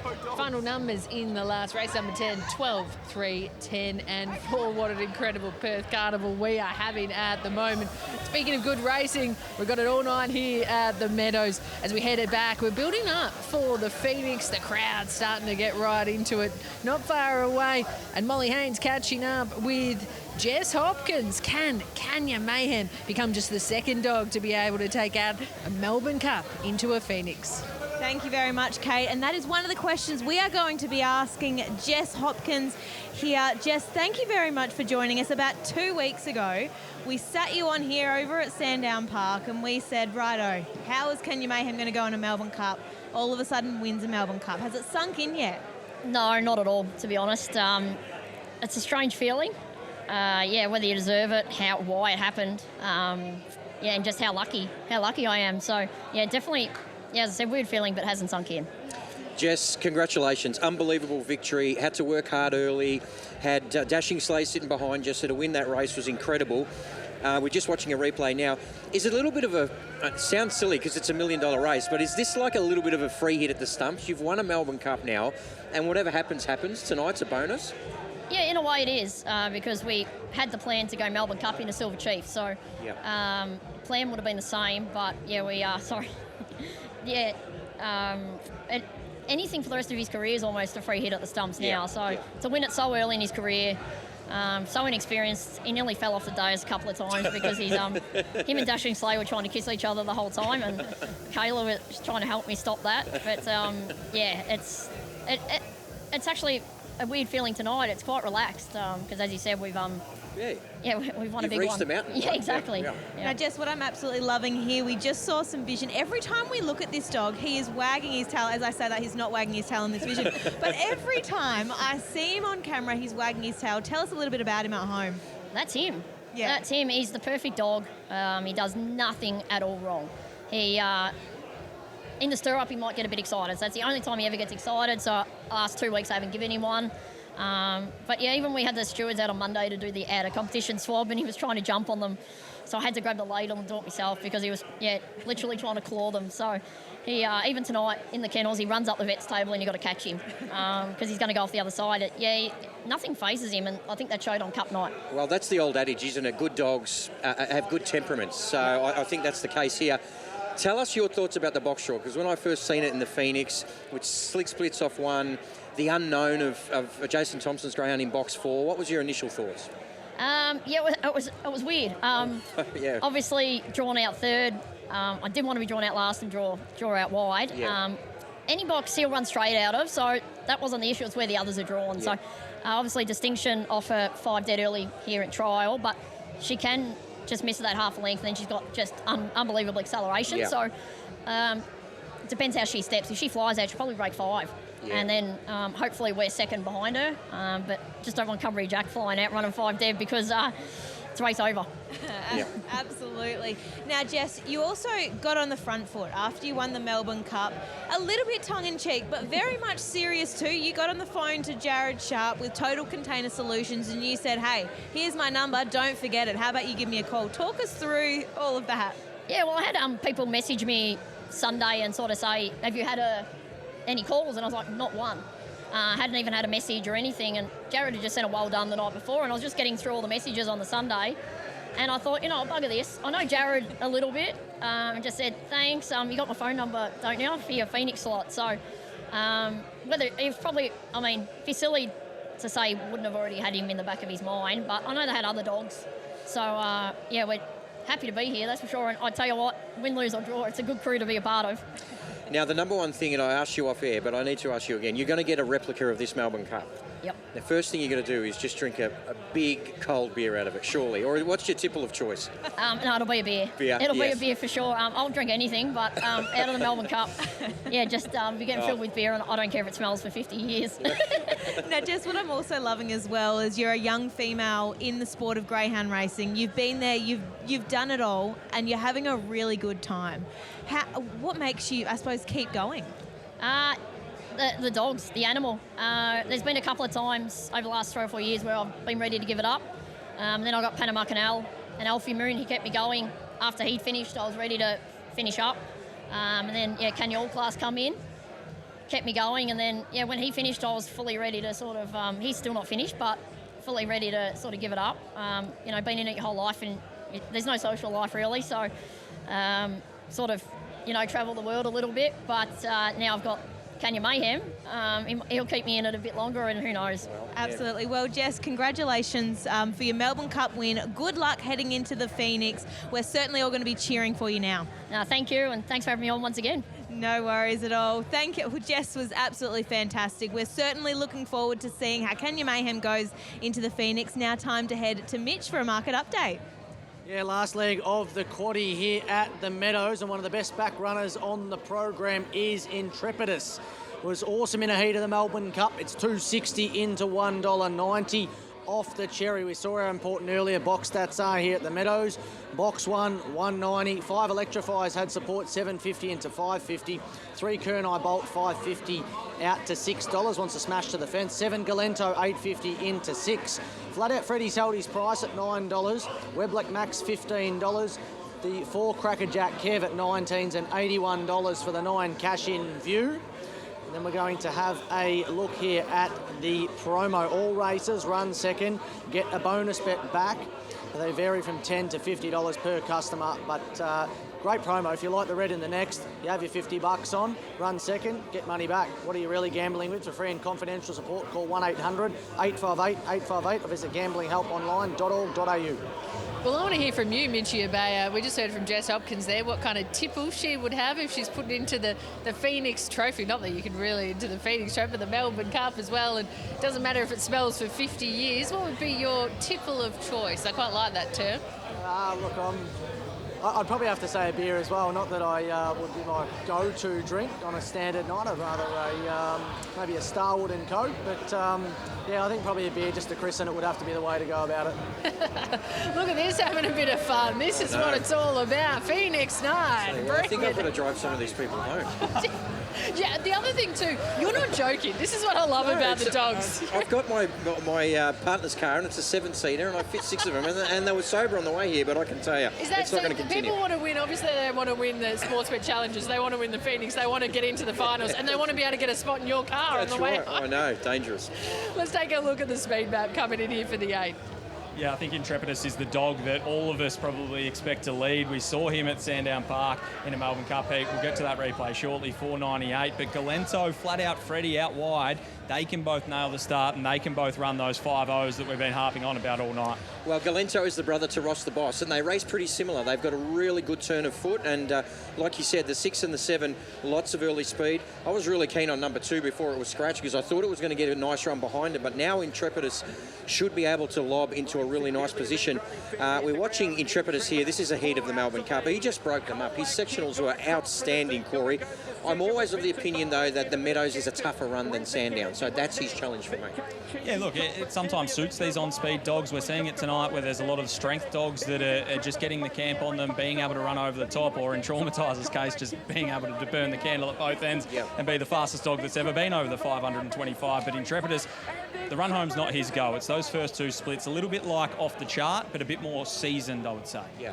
I think the fastest dog in the race is number 5, Electrify. He's a very, very talented greyhound, but I think he's probably going to show his best form over more distance. Not to say he can't win the race, but I just think over 600 and then maybe even further, we're going to see the best of him. So with Intrepidus, obviously gets the inside draw, has that big turn of foot. This is what it's all about, getting the families out and about. They'll be cheering on probably Intrepidus if he's able to get the win. Talk to me about his last start, though. Yeah, well, his last start was obviously in the toughest of companies in the Melbourne Cup final. Kanya Mayhem got the job done there, and Intrepidus didn't get everything right. He needed to back up that phenomenal performance from the week before in terms of that early speed and that back sectional, but he wasn't able to do it. Can he come to the Meadows, first crack under race conditions here, and do that? That's the question. Yeah, I think chalk and cheese, Kate. I just think you put a line through that race. So look, nothing was winning from out wide. Tough draw. Yeah, it was. So yeah, this is going to be really interesting. No doubt he would have had a look at the track, maybe numerous occasions. So he's one that can really run the hands off the clock. This is going to be very, very interesting. As you said, there's speed out wide in 6 and 7. The 5's the back marker that will be running on. We've already got an incredible Silver Chief coming up next week. Who's going to win their way in? Let's hear from Patch. And Intrepidus, and look, the consensus is maybe put a line through that Melbourne Cup run. What did the camp assess of that performance? Oh, look, it was very hard out wide in box 7. You couldn't even hear the lure on the night, but it is what it is, and now we're next race. Has he trialled here or done anything since? Yeah, he has trialled here, so he did quite well. So we'll just see how he goes tonight. He's got to jump, as they all do, but hopefully he'll jump and clear the first turn and be off. Box 1's a good thing? It is a good thing for him, so we're really happy to draw box 1. We were actually really wrapped. Good luck. Thank you. Jackie Berry there with Intrepidus, of course trained by Rob Pallotta. I want to speak to Johnny Barber, who's got Corneye Bolt. Now, this is a greyhound that's got a lot of early speed and could have an impact on Intrepidus. Johnny, you gave us some great mail on Top Gun night. What about tonight, Corneye Bolt? Can he have an impact on the favourite? Look, if we cross the 2 inside dogs tonight, there's a good chance. He's got plenty of early speed, good win strike record. Just a bit of luck, champ, and see what happens. All the best, mate. Thanks, bro. Johnny Barbara. Last one I want to speak to is Greg Doyle. He's got number 5, Electrified. Now, Greg, I think everyone would agree he's the fastest greyhound in this race, but the circumstances around it, box 5, the way he sometimes begins, how does he get into it? Well, he's going to need a little bit of luck, but he's beginning better, and 3 weeks back here, so I'm hoping he times it a little bit better, but there is a lot of speed in this race, so look, it's hopefully they're good quality dogs. Hopefully they get around the corner together, and if he's within 4 or 5, I think down the back he can certainly put himself in the finish, but yeah, we're going to need a bit of luck in that first 40 metres. We know it's one thing being fast, and his most recent win here, he navigated the field magnificently. It must have given you a lot of faith in what he can do when he's under the pump. Yeah, he burst on the scene with a great win and then got beaten his next 8 starts, so it put a bit of pressure on, but we took a few steps back to try and take a few forward, took him to Healesville, and he certainly seems to be working it out, so but he's going to need to do that again tonight for sure. You read a race well. The red's obviously hard to beat. Yeah, look, there's some speed in the race. I've got no doubt he's the strongest dog, so it's just a matter of where he is. I'd love to see him in front, but it's probably not realistic. But, yeah, if we can navigate that first corner, like I said, within a few lengths of him, hopefully he can put himself right in the finish. Good luck, mate. Thanks. There we go, guys. The latest from the yard ahead of the next seat of the Silver Chief. Too good, Jays. Thanks very much. Guys, how much of a query is that when the form that you're doing coming in for this 8th event, that a dog like Intrepidus, that Meadows form, we haven't obviously seen it as much as a dog like Flat Out Freddy? Yeah, Flat Out Freddy, I think, started his career here. So he's been here a few times. He's raced against some very good greyhounds, off the chart and on the prowl in the last 2, and placed in both of those races. So he's not without a chance here. It's just if the red burns early, like we've seen him in a Melbourne Cup, coming back to his own age and sex is, I think, is important. A little bit of rain coming down, Kate, which you and I were nice and shocked about. It just looks like it's a little bit misty. I don't think that'll impact conditions too much. Intrepidus, we expect to be highballing out in front. If he can just break their hearts a little bit, that'd be the way that he'd ideally have the race. But we heard from Greg Doyle, a dog like Electrify, even a dog like Weblek Max, who I think is a little bit of value. I think that they're going to be able to get themselves into nice positions, handy positions, because there could be a wall of them going into that first Yeah, round. they could. I mean, I think Galento is definitely the weaker of those 3 speed dogs that we're speaking about, and Flat Out Freddy, I think, has got solid enough form to race really well. I just don't know how far Electrify is going to get back. That's my only concern. You've both been seeing them really well so far for this program at the Meadows.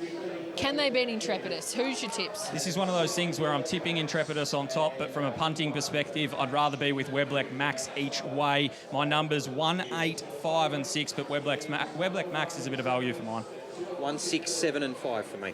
Mitchie Abaya? I'm with the 1 to beat the 6, and the 1 is out to 220 now, so it's on the drift. Intrepidus, $5 for Electrify, the 7 Galentos into $5.50, 3 Kernai Bolt, $8, $10 for the 6 Flat Out Freddy, and Crackerjack Kev is 26 into 13. It's halved its quote, but a drifting favourite off box 1. Last chance up for grabs to win the way in for next week's final. The Silver Chief, the young male dogs. Oh, it's going to be a hot race next week. Bring it on. Dan Himmety's doing a great job. Daniel, as he has always, calling all the action tonight. It's time for race 8. Start, about to move in for race number 8 on a sensational night, record-breaking night. 2 track records on the one night.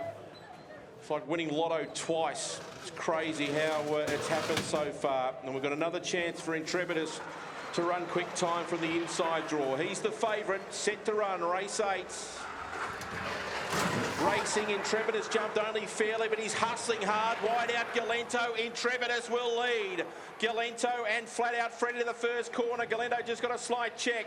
Kernai Bolt's got the gun run behind the leader. 3 the rail was Crackerjack Kev. Electrifies next, and then came Weblek Maxton. Last of all was Cash in View, but it's Intrepidus the leader. 3 clear, trying hard, Flat Out Freddy. Running on Kernai Bolt and Electrify. Intrepidus in front to the outside Freddy. Late Kirtland's Electrify! Electrify flew and I think got there. Intrepidus stopped and Electrify got him. Third home was Flat Out Freddy. 4th across, I think Crackerjack Kev, or on the inside there, Galento. Weblek Max. Cash in View was last, 30.06 the run. I think the yellow got him. He did. Electrify. He's got in number 5, Electrified, and geez, that was a performance, Greg. Well, it's not quite a track record like Traumatised, but it's probably as exciting for me. Never been to Group 1 race before, so... What do you think in running? I thought we were in strife. I think I said to you before the race, we were in 4 or 5, we were a chance, but to be 8 lengths behind, get checked off their heels at the back, it's just extraordinary. It's just so proud of the dog. It's just had a bit of trouble with the other fast dog I got. Won't run into the pen. You think, geez, this is all too hard, and then you get a dog like this. Pretty amazing. Mate, what does it mean for you? Because we know you've invested a lot of time in the sport, mostly off your own bat for the sport's benefit, mate. You've been a great ambassador for it, and now, as you said, you're into a Group 1 final for the first time. That must be pretty cool. Yeah, you know, president of the GOTBA, you do that stuff not for yourself. You're trying to do it for the benefit of everyone else in the sport, and you do it for nothing because you love it and you want to see the industry thrive and improve. And to get 2 dogs at the same time, like I said, the other bloke I got's just as quick as this guy, but got some issues, and he'll go to Queensland on Monday to Tom Savellis, who hopefully will do a great job with him, and he might end up going up there too, you know, but hopefully for a holiday. I won't be giving him away permanently, that's for sure, but yeah, certainly makes it all worthwhile finally getting a good one yourself. Well, dare to dream next week, mate. You're into a Group 1 final. Good job. Thanks, Jace. Appreciate it. Special stuff there, guys. Greg Doyle and Electrify through to the Group 1 Silver Chief final. Yeah, Electrify continuing this rich vein of form. 3 in a row now, and look at how he did it. That had hairs on it early, George. That was a tough watch for Greg Doyle, but he got himself into a nice spot down the back and just showed that race sense that has been developing. We heard from Greg pre-race, and he said he wanted to be 3 or 4 off them. He won his first race in unbelievable fashion. Got a call for a Phoenix off that, just saying, we are watching.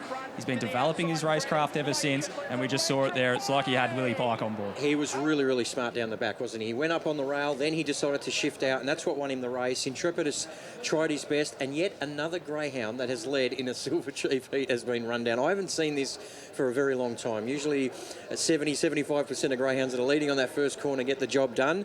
It's pretty low numbers this time. So a really nice win there for Electrify. I still maintain, you watch this greyhound when he's over 600 metres and maybe further. He's got a brother in Queensland who is very, very fast. The name escapes me. Over 600. He's going to be an unbelievable 700-metre dog as well. So watch out for this litter. We heard about the Sportsbet Black Book a little bit before with Mitch Abaya. This is a dog you put in your Black Book, and you can put a little note in that section, just put up, watch out when he gets to 600 metres plus, because he is as strong as the day is long, and he has proper ability, and we just saw it firsthand there. And I hear from Greg there talking about how much it means to have a Group 1 runner. And it's going to be so competitive next week, but to have a really live chance going into it as well, you could just see, that's exciting to see. It's clearly the best thing about racing, the emotion attached to it, the family ties.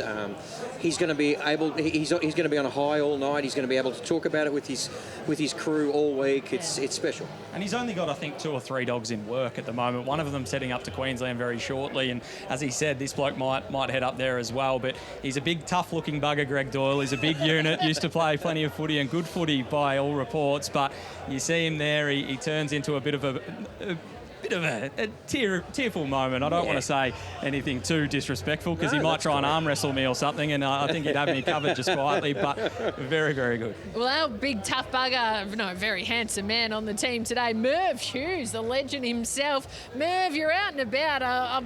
Hopefully we got some security with you, because we can see the crowd. All they want to do is chat with you, jump on you. Out here with the team. Okay, guys, we're away out here. Yes, it's the final. So it's a catching.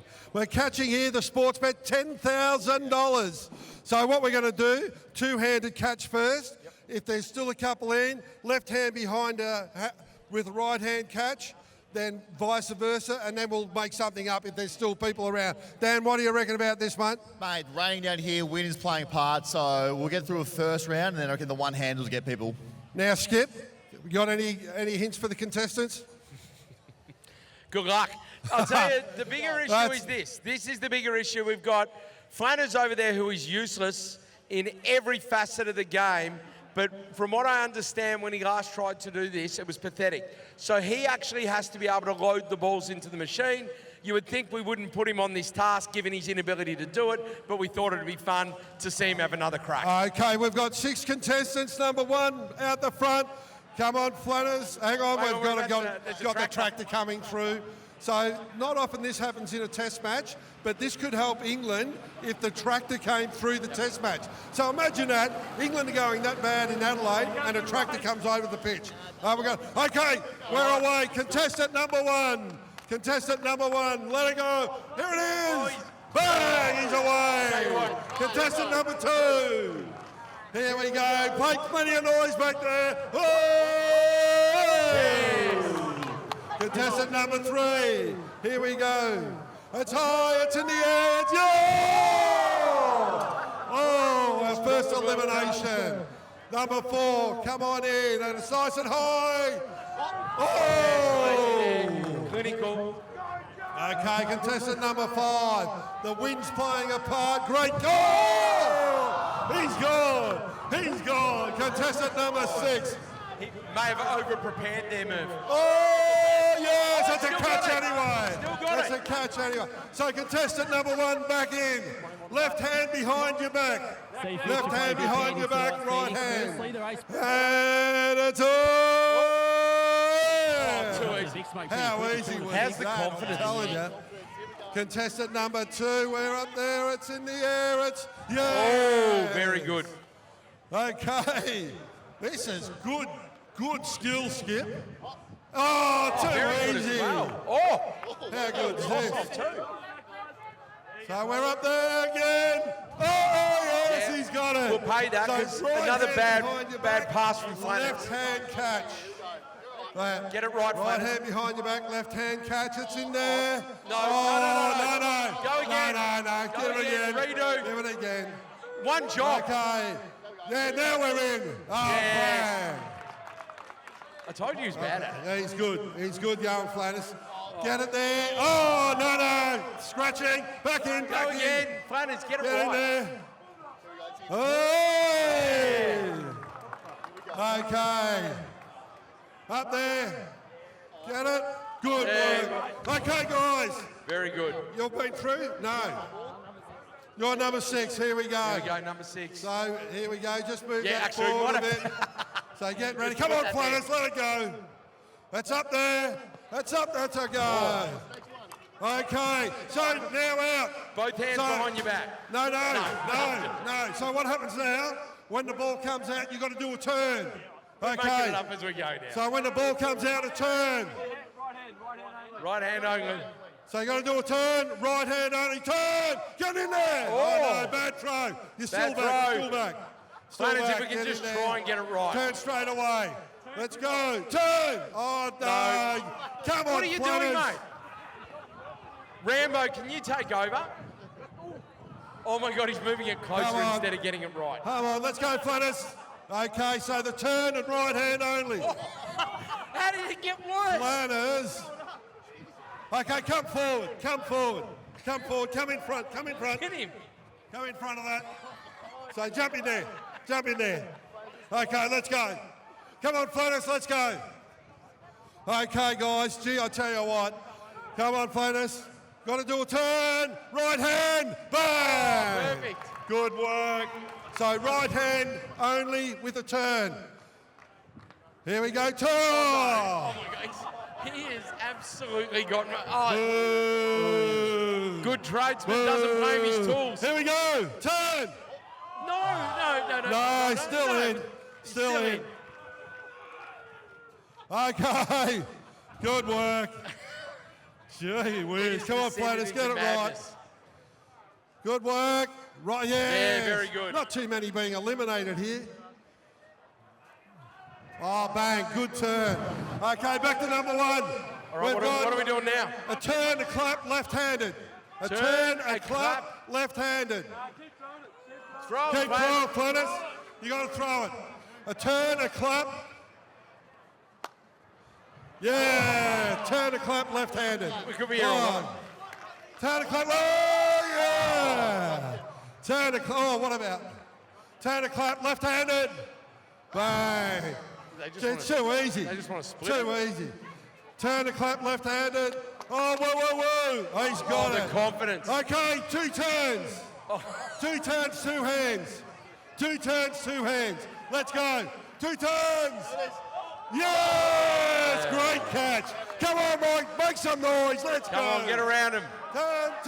Oh, he's gone. They're out of here. Okay, 2 turns. All right. 2. Yeah, well done. Number 6. Okay, 2 turns.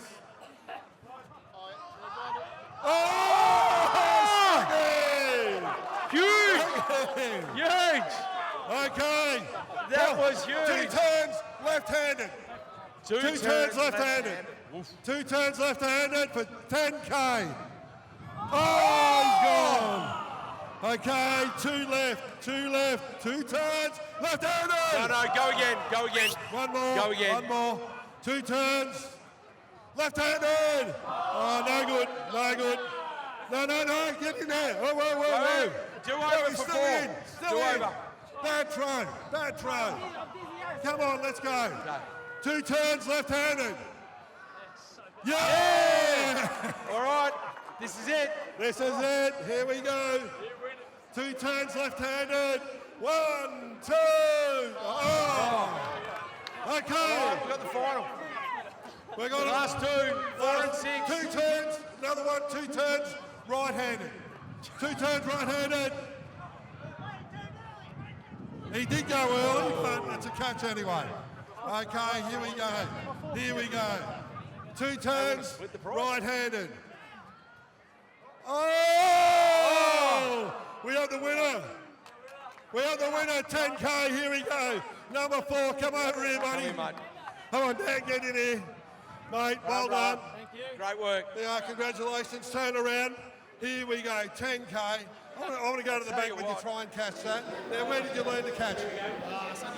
$10,000, some silky skills for the 4. Too good there. Takes out the Dream Catchers Cup winner. Wow. A mate of yours, George? A mate of mine who owns Avengement, who unfortunately had to get scratched. So he had bad luck this morning, but he's won 10K. Well done, Matty Fennick. Fantastic. That's a great consolation. He's a bit dizzy now. I think he had to spin about 50 times before they got a winner. But well done to Matty. I think I'm a bit dizzy seeing him go around like this. I know. We're not far away from the Phoenix Challenger match race, though. We better head to Mitchie and Bayer. Mitch, obviously, it's been a quite conjecture that these two have been so close in the market. What have we seen not far from the race? Yeah, it's a staggering market, this, when you think of it, that usually there's one that's shorter than the other, but not to be. Colac Kid 190, Dacey's Rory 190, the match race we've all been looking for. This was a cracker last year, Tim Zoo and Field Day. I'm with the one here, Colac Kid. I think 190 is a good price, but if you like Dacey's Rory, you've got the same price. What are you really gambling with? For free and confidential support, call 1-800-858-858 or visit gamblinghelponline.org.au. And Georgie, just to your mate who's won the 10K, lucky he laid off the beer, or there might have been a bit of substances on the track. Absolutely. No sherbets, but he'll have one now. You can bet your bottom dollar. Sounds like you'll probably give him a lift home as well. You got the 7 I might spots as well. up for grabs Seven in your spots. car where you're trying to get everyone here.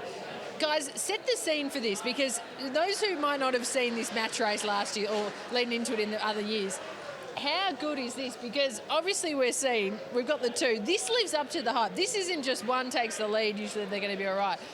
I can't wait to see this. They're so evenly matched. I was reliving last year's match race during the week of Tim Zoo versus Field Day as George gives a nice little fist pump as he finds his way into a Group 1 up at Wentworth Park as an owner. But this is a cracking race. This is a race where there's not a huge amount that splits them. The speed map is saying that Dacey's Rory is going to lead, and if you go by his first split that he set at the Phoenix last year of 5:02, he probably would. But Colac Kid here, box number 8, a couple of starts ago at Sandown Park, went 5:09 early, landed second in behind Intrepidus, who we've seen go around tonight, so we can easily draw the form lines here. He ends up getting over the top of this dog, spoiler alert there, Georgie, but he does chase down Intrepidus, and this is a dog that is just a bit of an all-rounder. He has a little bit of early speed, he does get going down the back, and then he runs home okay too. Yeah, he certainly does. He's been a pretty underrated type of greyhound. What type of splits are you expecting here? Say 5 dead 1750, and then Dacey's Rory of old could sort of run maybe a length or so behind that and then have a better run home. So it's going to be really interesting. We're watching Dacey's Rory here, who had to bustle his way through on that first corner. He's got a lot of track sense, Corey, doesn't he? He certainly does, and he lobbed third here behind Sharapova Star and Ross the Boss, who's been the nice, almost like Malaguera form lines of years back. Ross the Boss, he keeps popping up in all of these races, but Dacey's Rory just starts motoring down the back. He gets into his work. He eats up Sharapova Star here, and he extends. Zelda Kavilla, who we've also seen gone around tonight, run on well, but that's his bread and butter. He just needs to lob in a good position at that first bend, and in a match race format, he should lob in that perfect position because he does like using a little bit of the track, so he should sit outside, call that kid, and then it's game on. Speaking to Tom Savalas, he said he's probably lost a length or two early, but his back end has improved significantly as he's gone on in his career. He's been a terrific greyhound. Obviously ran third in the Phoenix last year at massive odds when people thought, here's another Queenslander just making up the numbers, and when they've done very well in the Phoenix. So, yeah, I'm with you. I think he can lob close enough and be very hard to beat. Yeah, let's hear from connections from both of these dogs into the match race. Here's Patch. Yeah, so with Mia Sharp and Call That Kid. Mia, what's the feeling of the family with Call That Kid against Dacey's Rory? Oh, it's going to be a hard race, but hopefully he jumps and gets out there early, and yeah, hopefully everything goes well.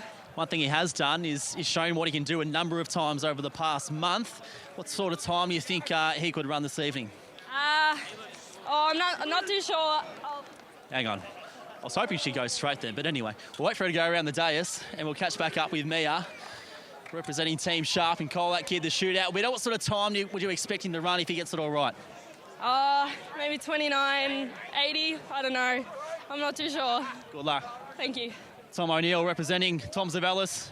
Dacey's Rory. What happens here, mate? Oh, look, hopefully he can lead or just be close to him and run a good race. Look, he's feeling good. He went back to Queensland for about a week and a half, and I think Tom put him up Capalaba and he went the best he goes. So he's feeling good. So came down Wednesday, so he settled in good. So look, if he does what I think he can do, he should be hard to beat, I think. If he doesn't lead, can he still win? I think he still can win. Yeah, he's running home good at the moment.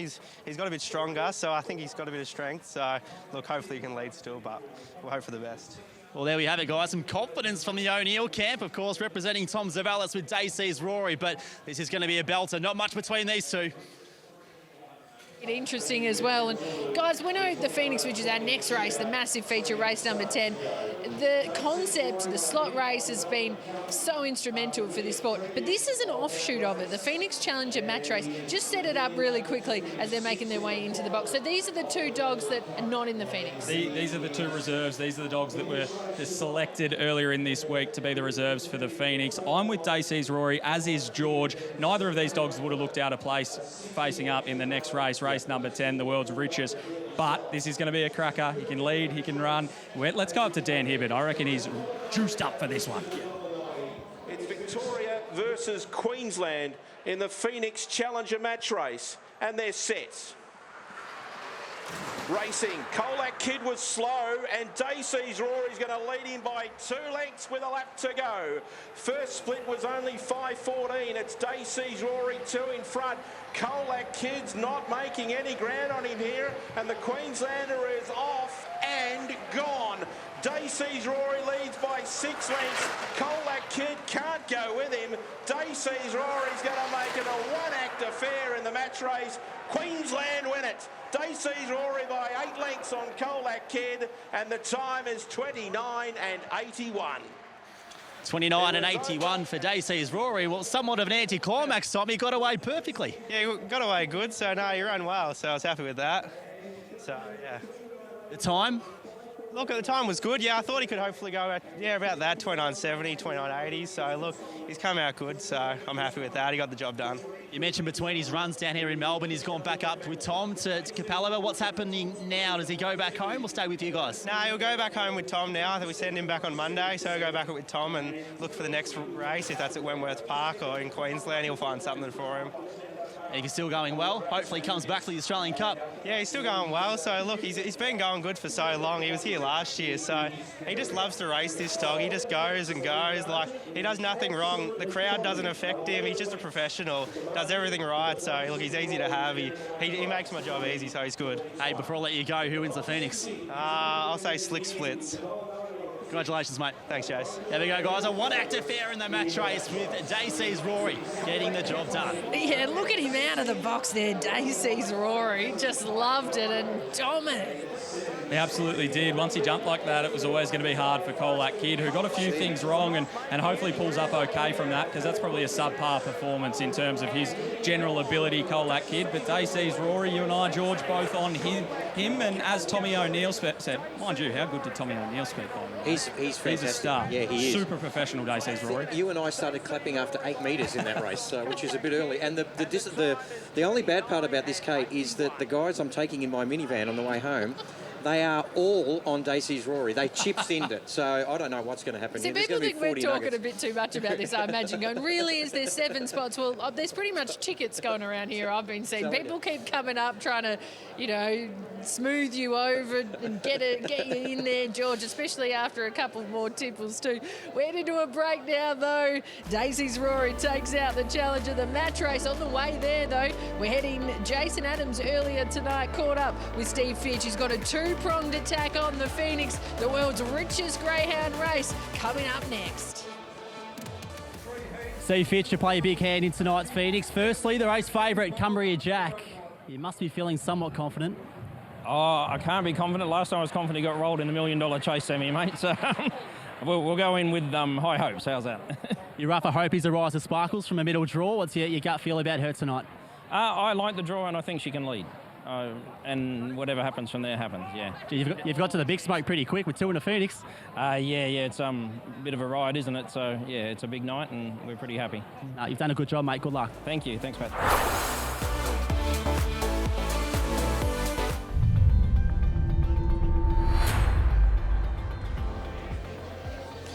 And the match race was a one-act affair. Dacey's Rory, too good, out of the box quickly, up to the front, and was dominant in the finish.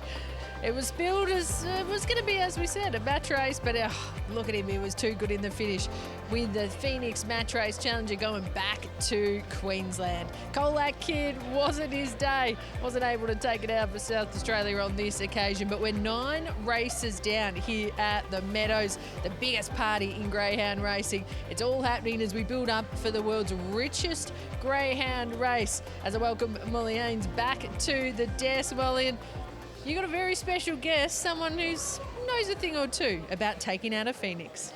Thanks very much, Kate. He absolutely does. I'm joined by Jason Thompson, who not only won the Phoenix last year, but has a couple of runners this year. But before we get into anything Phoenix, I want to talk about what we just saw a couple of races ago with Traumatised breaking the track record. What did you think about that? Oh, well, look, obviously it was a good run. He did get the start right. He did everything perfect, which he doesn't always do all the time. So, the 2 missed the start. Obviously, once he got to the front, he was going to be running quick. And the track obviously is in good order. Chris Chilcott, who does the track here, he's got. They might be running quick times, but the track's very, very safe. So it's absolutely in perfect order. And I think, whilst the dog did a great effort to break the track record, I think you've got to give credit to the track man and his staff, because without the track being in the order that it's in, immaculate condition, dogs can't run these quick times. So, he went really good, and he's in a Group 1 final. Now, Jason, that first split was probably a little bit of shock to some people. The back split, the run home, probably not so much. Was it a surprise to see him nail the start like that, or is that the sort of thing that you've seen at home? Oh, well, he's done it before. I mean, he's ran 5.0, I think 5 or 6 here before, and he's ran, I think, 5.03, 5.04 at Sandown. So you only got to look through his form. He's only had 15 starts, so it's all there. He's run very quick times at the country tracks that he's been at. Hasn't had a lot of racing, and we did trial him at Geelong Monday, and he went, equivalent to smashing the record over 400. So the dog, he's very fast, but again, if you got a crystal ball and knew he was going to do that, well, instead of going around in race 7, he's probably in race 10, but not to be. And look, like I said, he's in a Group 1 final, and we're happy with that. He absolutely is. Now, I think your Phoenix plays in the last month or so have really, really intrigued me. I think it's probably been one of my favourite parts of the Phoenix this time around.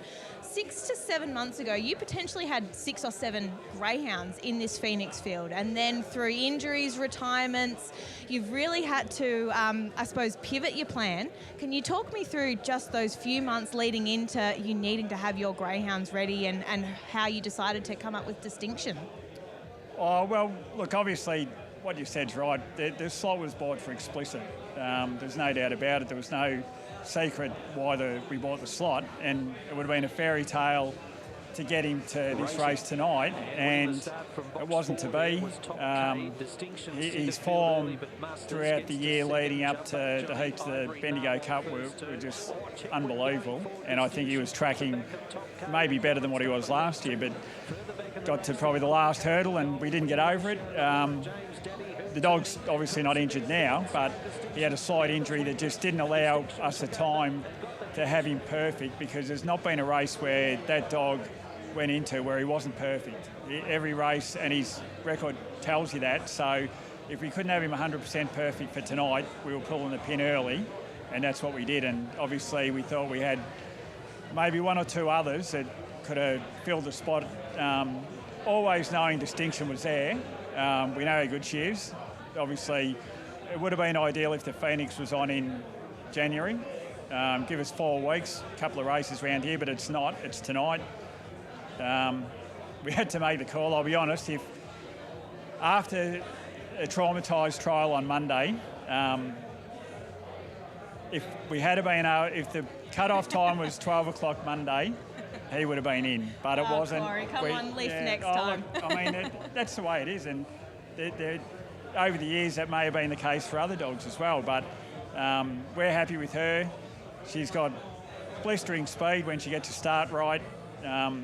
You know, this is not a free-to-enter race, so we weren't just throwing a dog in that we don't think is capable of performing.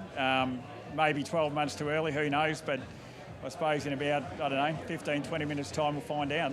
Yeah, absolutely. Now, I've got one super quick last question for you. Deadly Avenger. Talk me through about that pivot and bringing him into your kennel. Yeah, look, David Bourke, or Burkey as we all know him by, he's a very, very good friend of ours, very close friend, and he bought the slot with a group of mates. They've all chipped in to be in the race this year, to have a slot. But he wanted a dog from home, and that was the premise of him buying his slot. So what I thought ran out of, and look, in hindsight, we probably should have given him traumatised, but I didn't want to feel as though, and I know it wouldn't have worried him, but just put one of our own dogs in just for the sake of, you know, our benefit. And I just felt, I've been watching Deadly Avenger. We know how good he is. He's an absolute pro. His age is right. I think he's tracking perfectly as far as he had 3 races back. You can only go by your last race. His last race was brilliant.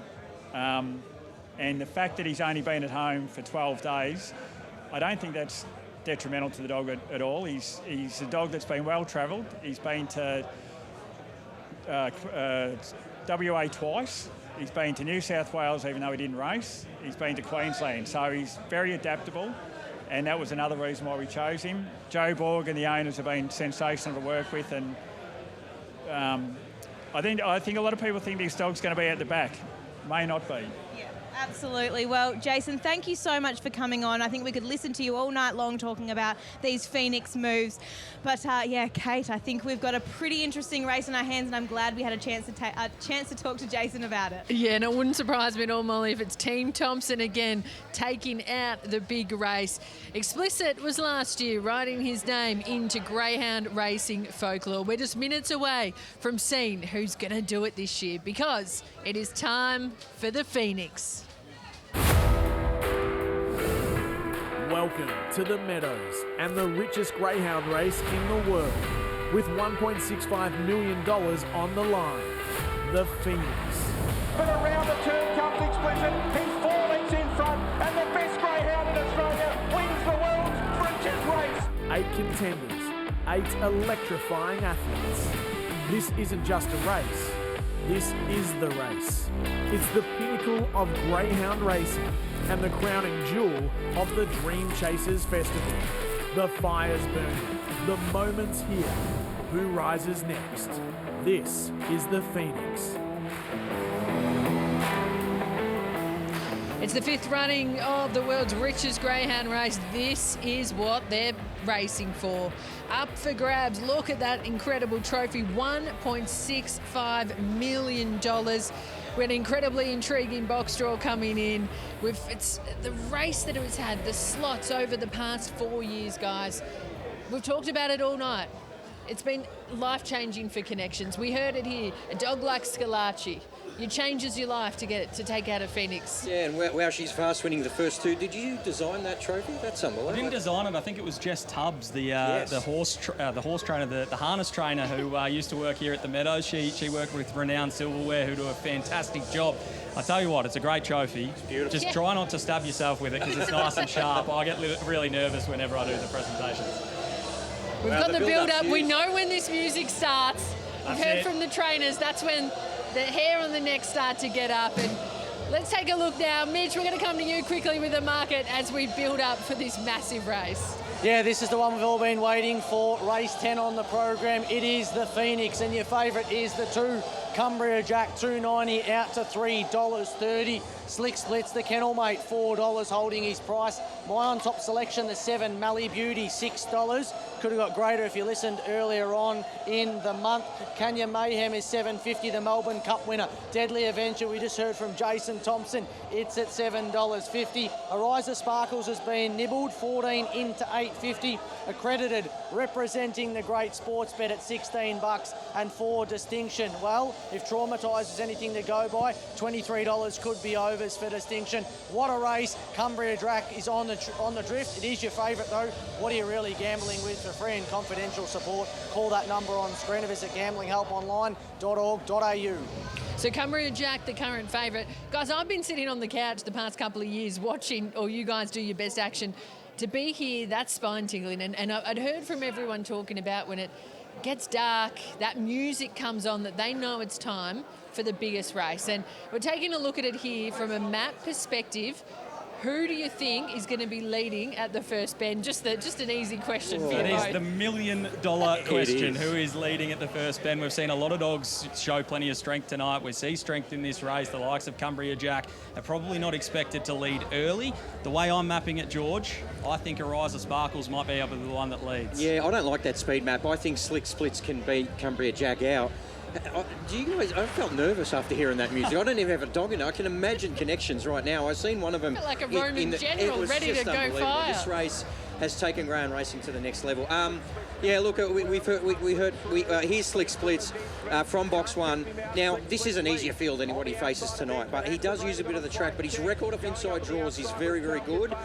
I don't think he's got a faint heart. I think he'll be happy to push through, and that's going to be the key to him. He's a big unit, 36 kilos, and he's happy to throw it around when he needs to. He'll put his snout in the trough if he gets in that position. He's a tough bugger.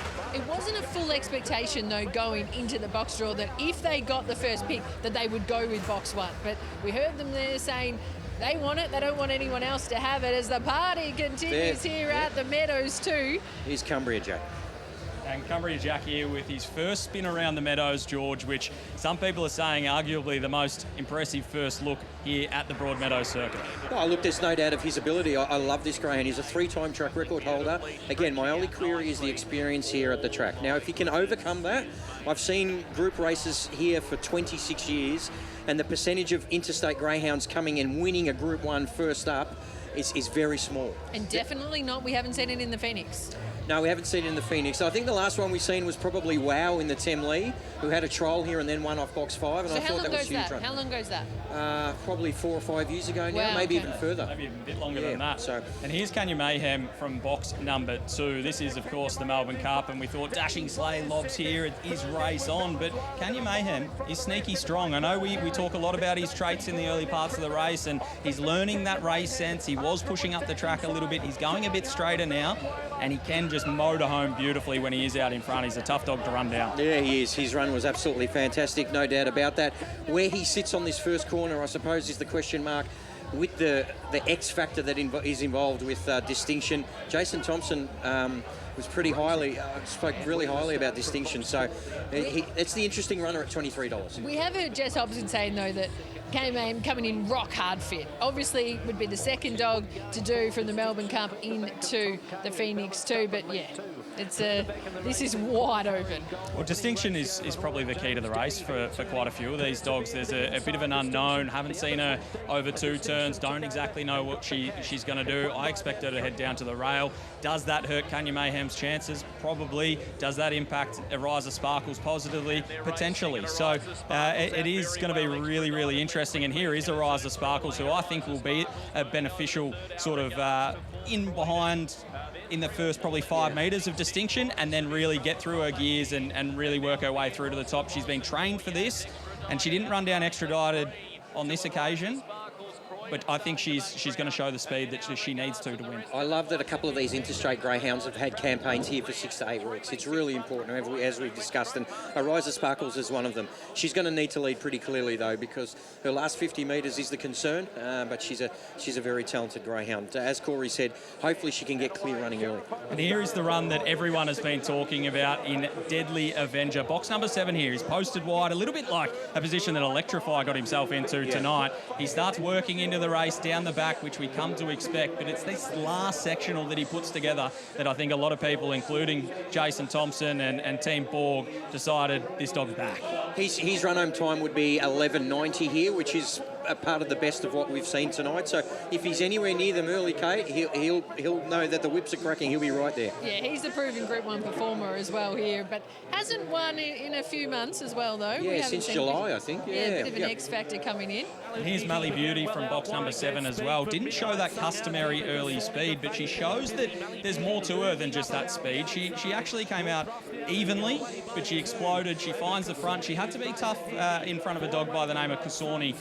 30 and 18 the time at Angle Park. That's not the best she can go, but she's had a little bit of time in between runs. If she begins like that, I don't think she's a chance. She needs to really nail the start and be at her absolute best. But she's drawn where she wants to be. I think she'll get clear running, and I can understand why she's in the market.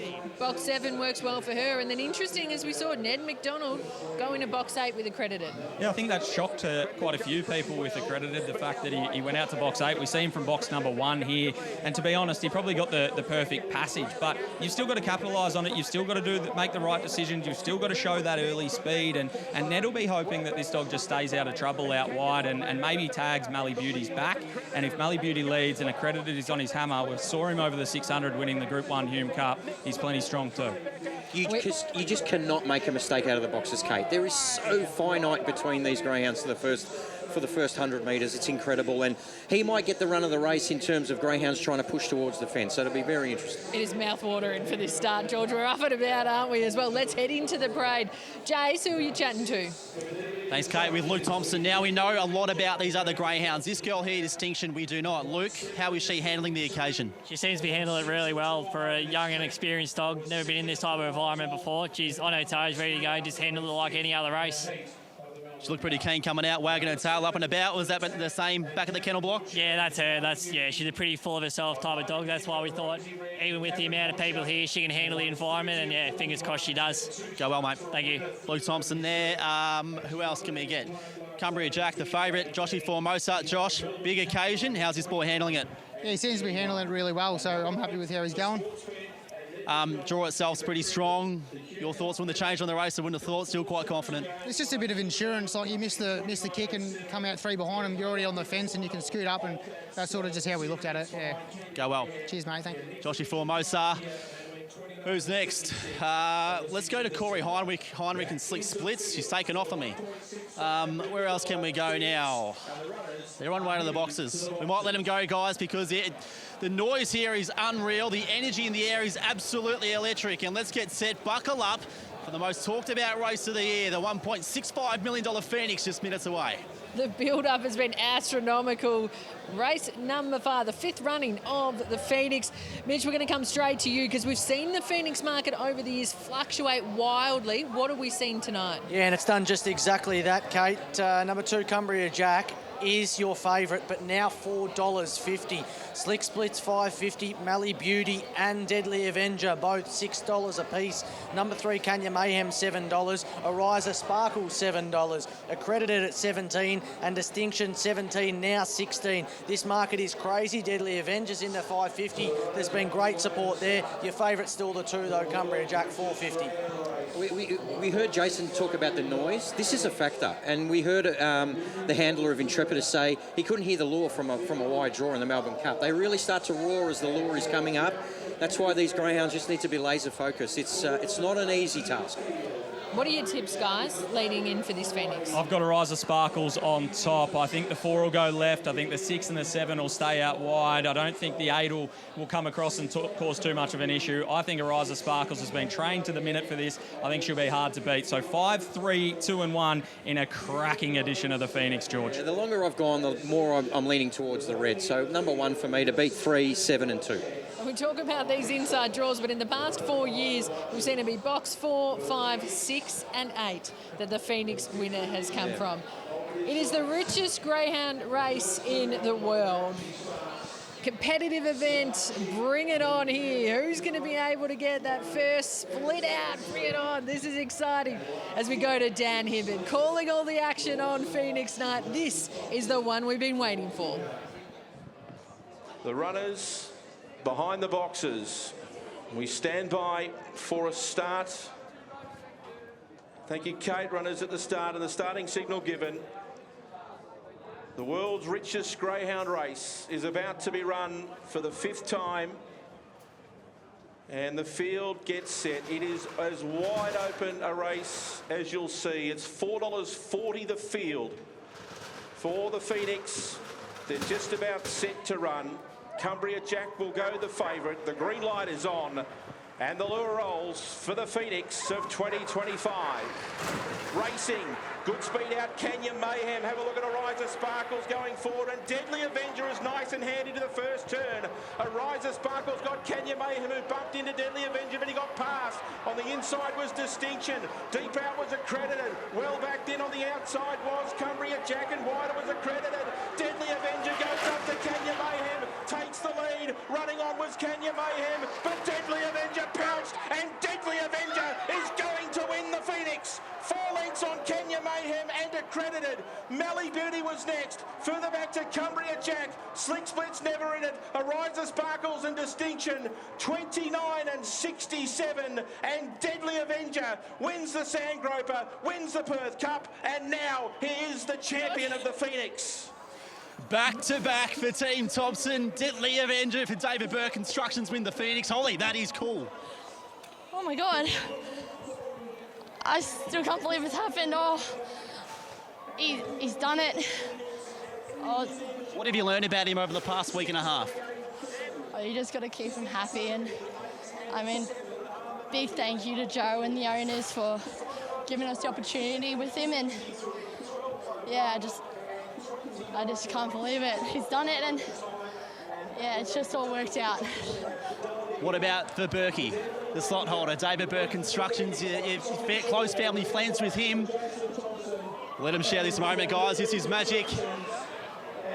Embracing the moment with their dad, Jason, who without doubt would be the absolute mastermind behind this decision. I'll quickly get you, Jace, for a reaction. That was a performance that was so good. He loomed up, and after that, that was lethal in the way he finished off the race. Well, we chose the right dog. I mean, all this talk about Cumbria Jack was going to do this, he was going to run 29.20.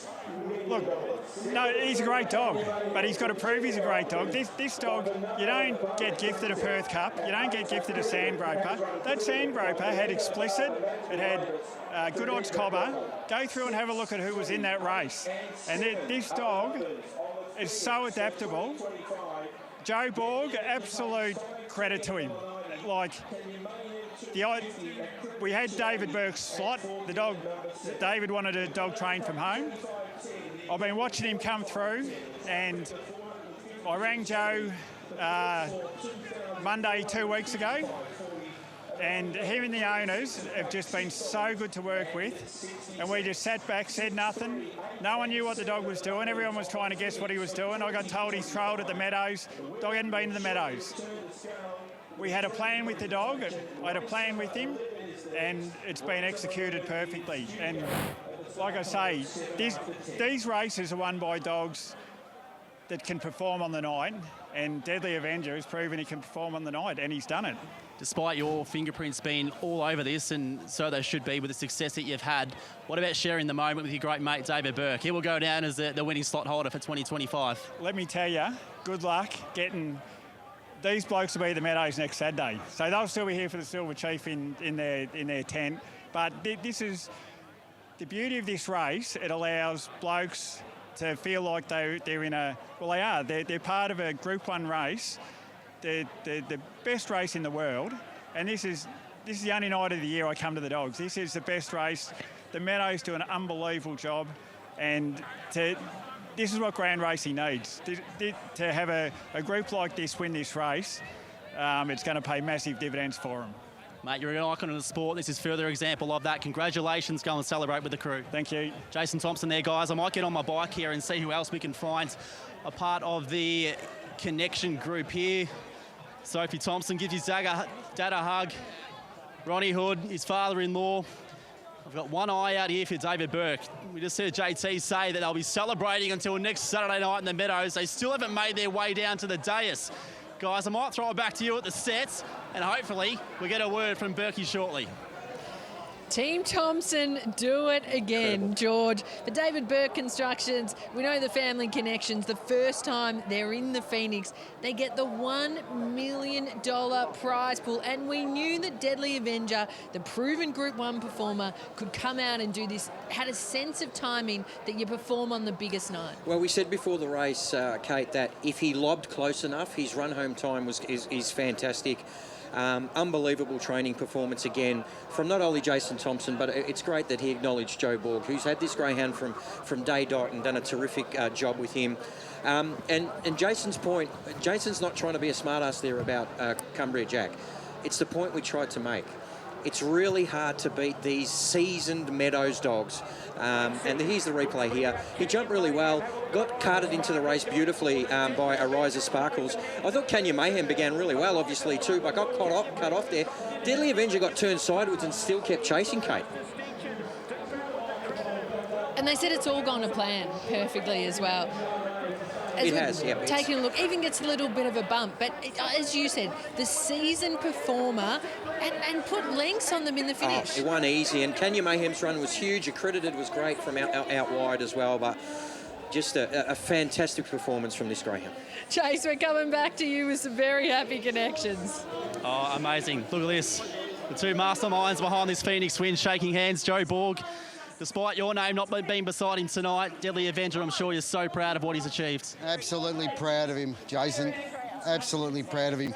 I knew that Sandown run, he was coming good again. He was just coming good, and this was a race that we had to get into. Both parties were desperate. We were desperate to get the slot, and this is a slot race, and if you haven't got that ticket, you don't run in it. And Jason put the deal towards us and swallowed a little bit of pride, and the success is here tonight. Mate, you deserve a lot of this pride because you've kept this greyhound cherry ripe all year and all the success that he's had in Perth. And without doubt, again, despite your name not being by his side tonight, it's a massive pat on the back that goes towards you for this Phoenix win. Yeah, it's about the dog, Jason. All about the dog and his resume. This dog is the most incredible, I'll call him a human being that I've ever been associated with. He can go anywhere, train anywhere. I didn't even give Jason a recipe list or anything. I said, feed him the way you want to feed him. What about this bloke? This Rod? This is Rod Oppenhouse, the owner of Deadly Avenger. It was always his decision. I said to him, your decision, mate, and we'll back you 100%, and he made the decision. So. Mate, you've spent a lot of investment in this sport. You've had a lot of dogs with promise who haven't delivered. How cool is this? Oh, I'm so happy for him. I love this guy, mate. I love him, don't I? How good's that, guys? Back to you as his presentation's about to get underway. And I tell you what, celebrations are about to go up again. We've had tears, cheers and admiration for this incredible dog. Experienced chaser, experienced team, and that's what it is, George. They're doing it as a team. Yeah, look, it was one of the last decisions made, Deadly Avenger, to get into the field, and haven't they pulled the right rein? In fairness, they had a dog earlier today who broke the track record in Traumatised, who probably could have won it as well, the way he went. But this dog he is a professional. He won the Sandgroper in WA. He had a campaign in Queensland where he went unbelievably well as well. And you can hear the crowd in the background, Kate. The emotions are fantastic. Good luck to them. They deserve it. Jason Thompson back-to-back now winning Phoenix is incredible, equaling the Greeno family with back-to-back with Wow She's Fast. And this slot race, the Phoenix, it's been a revelation for the sport as well. It gets bigger every year. Look at the T-shirts, everyone going around. It's team racing.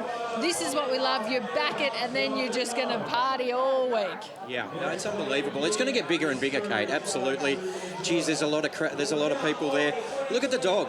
And that just shows what a true professional. He doesn't care. There's noise and everything. Some dogs get startled by that, but not him. Look at him. He's right to go, and he has now won clearly over $1 million after winning the Sandgroper. He's been a terrific rider.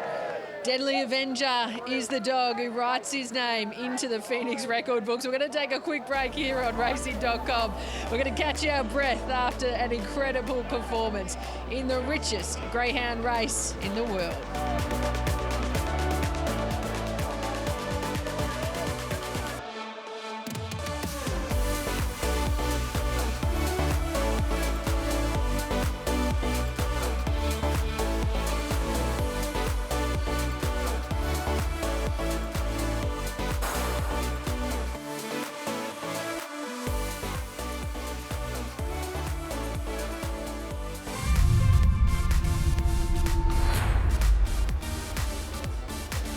Incredible Phoenix we've just seen.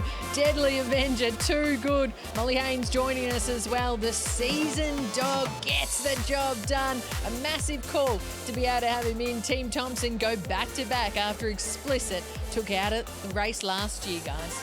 This was an enormous effort. I was out there. I failed at my duties. I was meant to come and bring an interview to the desk for everyone, but unfortunately the tidal wave sucked me in. I couldn't quite get one just yet. But how about these scenes, George? This is just next level. It's incredible. And you know, so much is spoken about the box draw when it comes to the Phoenix, and everyone wants box 1 or box 2. No one has won from box 1 or 2 or 3. It's been 4, 5, 6 again, and then 8. So just incredible performance. Look, when he lobbed that close, Molly, it was game, set and match, wasn't it? Oh, it absolutely was. And look, I run an article past Deadly Avenger's trainer beforehand, Joe Bourke, and it was the mastermind effort to get this greyhound over the line here. And Joe said, nope, I want to fly under the radar, wouldn't let me publish it.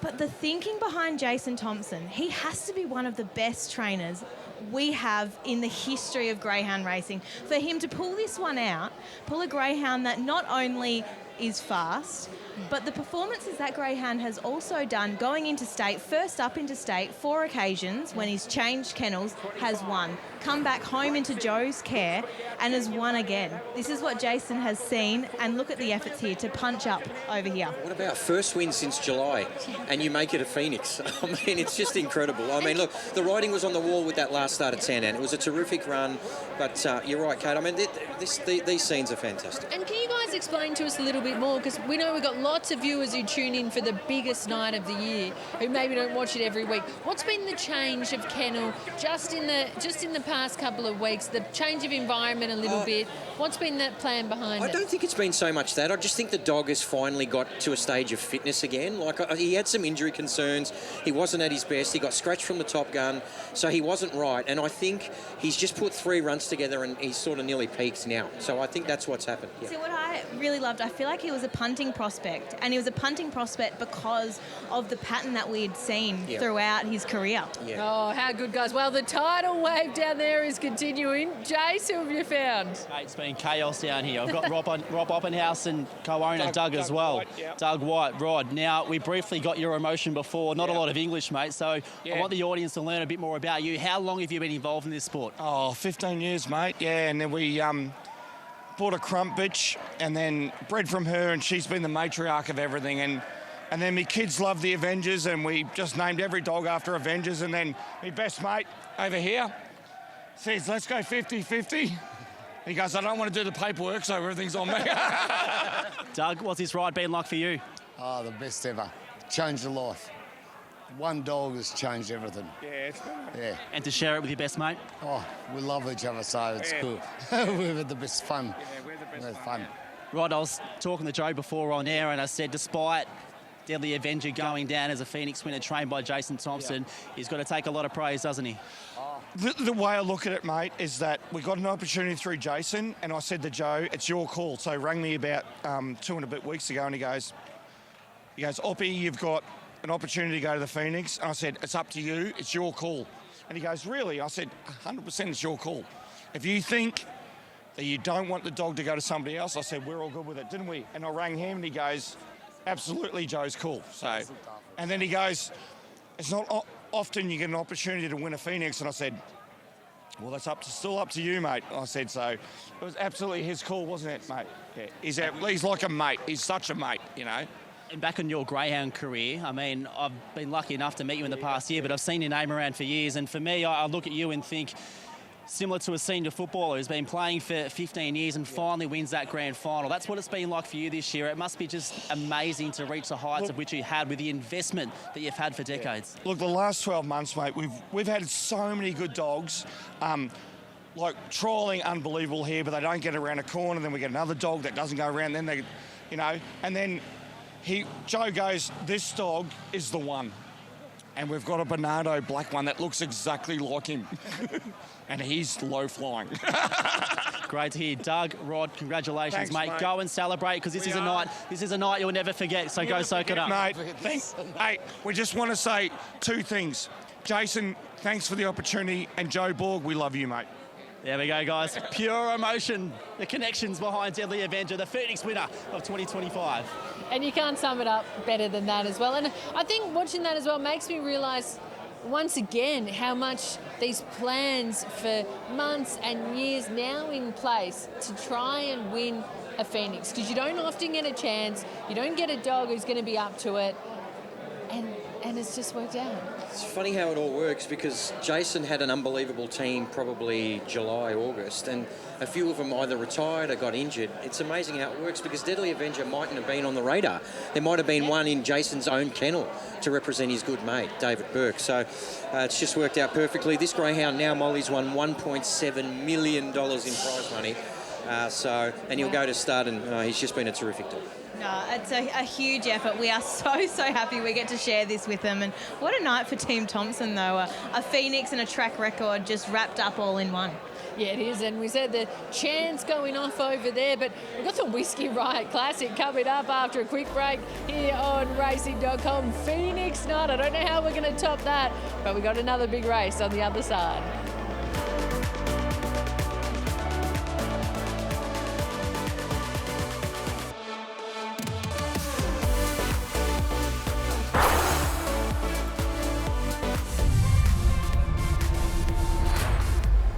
The background. Welcome back to Sportsbet Dream Chasers Festival. This is what it's all about. Deadly Avenger takes out the 2025 Phoenix, and the dog is the one being the most relaxed and chill. He's a real winner, but there is tears, there is cheers, they're going off their heads, and this is what we love to see at the Meadows. This is a night to remember. I'll tell you what, I've presented quite a few trophies here at the Meadows in the last few years, and in that one I couldn't wait to get out of it, because I was copping left rights everywhere. They were up and about, they were jumping around. There was certainly plenty of animation, and this race has always been billed as the biggest party in greyhound racing, and those scenes on the dais, that is why. You look like you were getting shoved around like a train in Tokyo, mate. I was. Guys, we've got to talk about this race, though, coming in. We're less than 5 minutes. So the Whiskey Riot Classic, for people who might not know, this for us, me and the Gallops, we know is a bit like the Greys race. Yeah. So it's what, fawn and brindle-coloured dogs. Yeah. I can't wait for this. Let's bring it on. Let's start with the market with Mitch. Yeah, didn't the punters know in the last one Cumbria Jack was 2.90 out to 4.60? Well, the money came for the 6 and it's saluted. Let's have a look at race number 11, the Whiskey Riot Classic. Aston Rayner has been well back, 3.40 into 2.90. Valenzuela for Georgie, $3.40. 2 Hot Nanu is 4.40 out from 3.60. 8 Highly Connected, 4.80 out to 6.50. Now we get to the double figure dogs. 9 My Name's Eden, 7 out to 10. 7 Shimmer Blush, $21. 5 Poor Gordy's at 23, and the 6 Forged Iron is $26. What are you really gambling with? For free and confidential support, call the number on screen or visit gamblinghelponline.org.au. So we just pushed it back a little bit because we've got to get right into it because the party's just, we've got to get everyone off the track and going along here. You know what we want? We want another winner. I'm up and about after the Phoenix. Who's going to take out this year's Whiskey Riot? Well, it's a cracking race. George has obviously got a vested interest in Valenzuela getting the job done. He's mapped on this speed map nice and close, George. Do you see that happening? Well, if he maps like that, I think we're a big chance, but I can't see that happening. There's a lot of speed drawn underneath him, especially in the 1 and the 2. His brother, Hot Nanu, races really well around here at the Meadows, so he's a definite danger. I think we're watching him here win at the Meadows off box 2. Does like to use a little bit of the track as well, so that might be the concern for the greyhounds drawn on his outside, but he's just been a terrific greyhound, hasn't he, at this track? He certainly has. He's just gone from strength to strength over the last few months, and you look through his form guide and you see the consistency in the finishing order, second, third, fifth, first, second, third, first. Yeah. So he's a dog that just puts himself in really good positions in races, and if the other dogs make mistakes, he capitalises, as we see here. Yeah, he's been a terrific greyhound. He's had 7 career starts, 6 of them have been here. So of the others, where do you see the speed from? There's a little bit of interstate flavour with Forged Iron.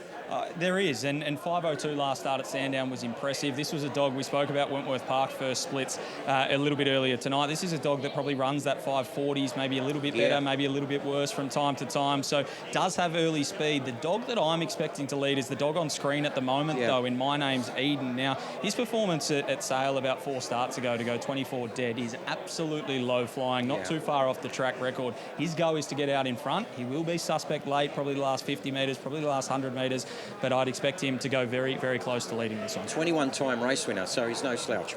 Well, we're hearing Jason Adams pulled himself out of the Phoenix mosh pit after the celebrations. Patch, we're finding you made your way to the parade as we lead in for the Whiskey Riot. Yeah, I'm still alive, Kate. Sorry, Glenn, I'll get you to stay here. I said to Clint Anderson, I said that was organised chaos, and he goes, what on earth was organised about that? I said nothing. Glenn, Aston Rayner in this race, he seems a greyhound that has shown a lot of promise, hasn't really gone on with it though, has he? Boxes make and break dogs, and he's had a rough trot of boxes, so he read tonight's good, but he hasn't really trialled as well here as he has at Sandown, so it's a different game tonight again. And when you assess what's around him in box 1, it heightens your confidence? I haven't looked. I just worry about him. He's good enough to win it, there's no doubt about that. I reckon he could be good enough to win it, yeah, but he just needs a bit of clear air and let him run. Go well, mate. Thank you, mate. Glenn Rounds there with Aston Rayner. Who else can you get a hold of? Everyone at the other end of the yard, which seems to be always the case. Mia Sharp has Hot Nanu in box 2. Let's try get over there. Mia, this fella here, he was under the spotlight on Top Gun night. He got the job done. What about tonight from box 2? He usually likes the outside boxes, but hopefully he jumps tonight, and yeah, he does good. Quick report on Cole, that kid. Is he okay after the match race before? Yeah, he seemed all right, yeah.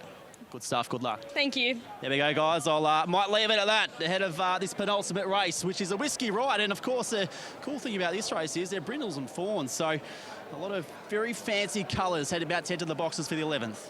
Yeah, we love it. Great to be able to see them, and you can really tell with that. What about your inside info, George? Come on, bring it to us, because he really looks like the class dog here. He comes through with that Melbourne Cup form as well. Yeah, look, his last 3 weeks have been absolutely fantastic. He sort of went to another level. He can be a little bit hit or miss early, so that's the concern for him. He's very, very strong. I think he ran home as strong as Deadly Avenger at Sandown on the Melbourne Cup night, so he's He's looking to get back up to 600 metres, but he just needs clear aerial. Would you nearly rather him miss it, get down to the rail, and then just bide his time behind some of these speed dogs? Yeah, maybe. Yeah, absolutely. But then you're still relying on a little bit more luck. You're right. But I just want to see what My Name's Eden does out of the boxes. I don't know if it heads towards the fence or whether it's just going to keep a straight line. I think it'll head towards the fence, and I think it'll do it with plenty of speed. Whether it can clear the 1 or the 2, that is the key to the race for My Name's Eden. I've got Valenzuela on top. I think he can get the run in behind them. If My Name's Eden lands the start, Valenzuela will just get the perfect card into it. Looking for a bit of strength with Shimmer Blush, and Aston Rayner should get a decent map as well. 4, 9, 7 and 1 are my numbers in the Whiskey Riot. Mitchie Abaya, final thoughts? Yeah, Valenzuela is your favourite, 330, 350 for the 2 Hot Nano. Number 1, Aston Rayner's 310 out to 350. They're the main players. Highly Connected's drifted 480 out to 850. The rest are $12 or greater, but your favourite is the 4 Valenzuela. I like the red. I just think the red might get the nice run up the fence with the 2 wanting to push off early. But you boys have been in some good touch tonight, so hopefully that continues for you, boy. And Georgie, go well with the ownership. Thank you. Seen you put Hot Nanu on top, though. Yeah, the brother. Yeah, just trying to share the Red love. and both, so Yeah. he gets the foot in both camps. We've taken a breath after the Phoenix. All honours, though, here with the Whiskey Riot. Second last on the card at the Meadows. Let's go to Dan Hibbard, calling all the action once again. 50 Hot Nano, who won here last start beating Paul Petrov. He's won 7 races and 6 of them have been over this trip. And he has won from the low draws before. Moving in, race 11, the Whiskey Riot Classic. The Phoenix, brilliant performance from Deadly Avenger to win it for the year 2025. Set to run, race 11, the Whiskey Riot Classic. And away. Good speed out of the inside. Aston Rayner, who's trying to push through. Shimmer Blush is carving over. Valenzuela got shovelled to last.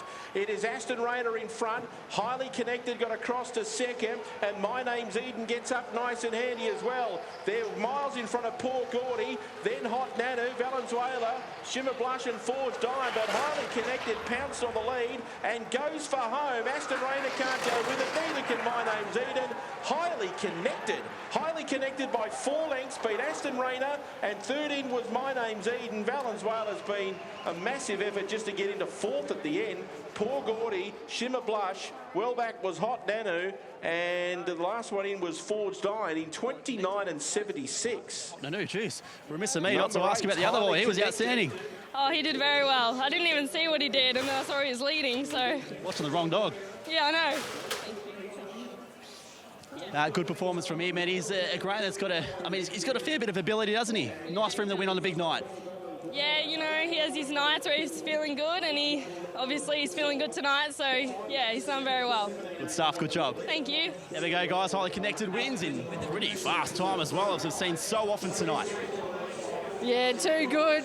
Georgie, as we bring you in here as well, take us through this, the Whiskey Riot Classic, and it was one for the ages. Yeah, look, when Aston Rayner led, I thought it was going to be pretty hard to beat, but Highly Connected, who's got some form over slightly more distance, was just too good. Swept around them, trouble all behind, and he was just off and gone.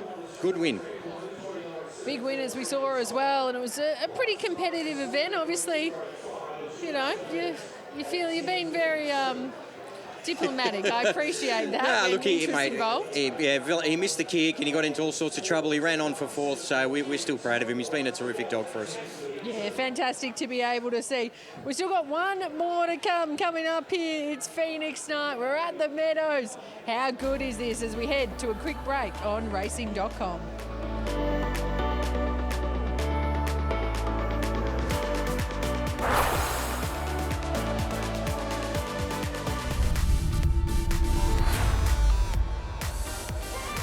Phoenix night. It has been something special. The Whiskey Riot Classic here with the Brindles. What an outstanding performance.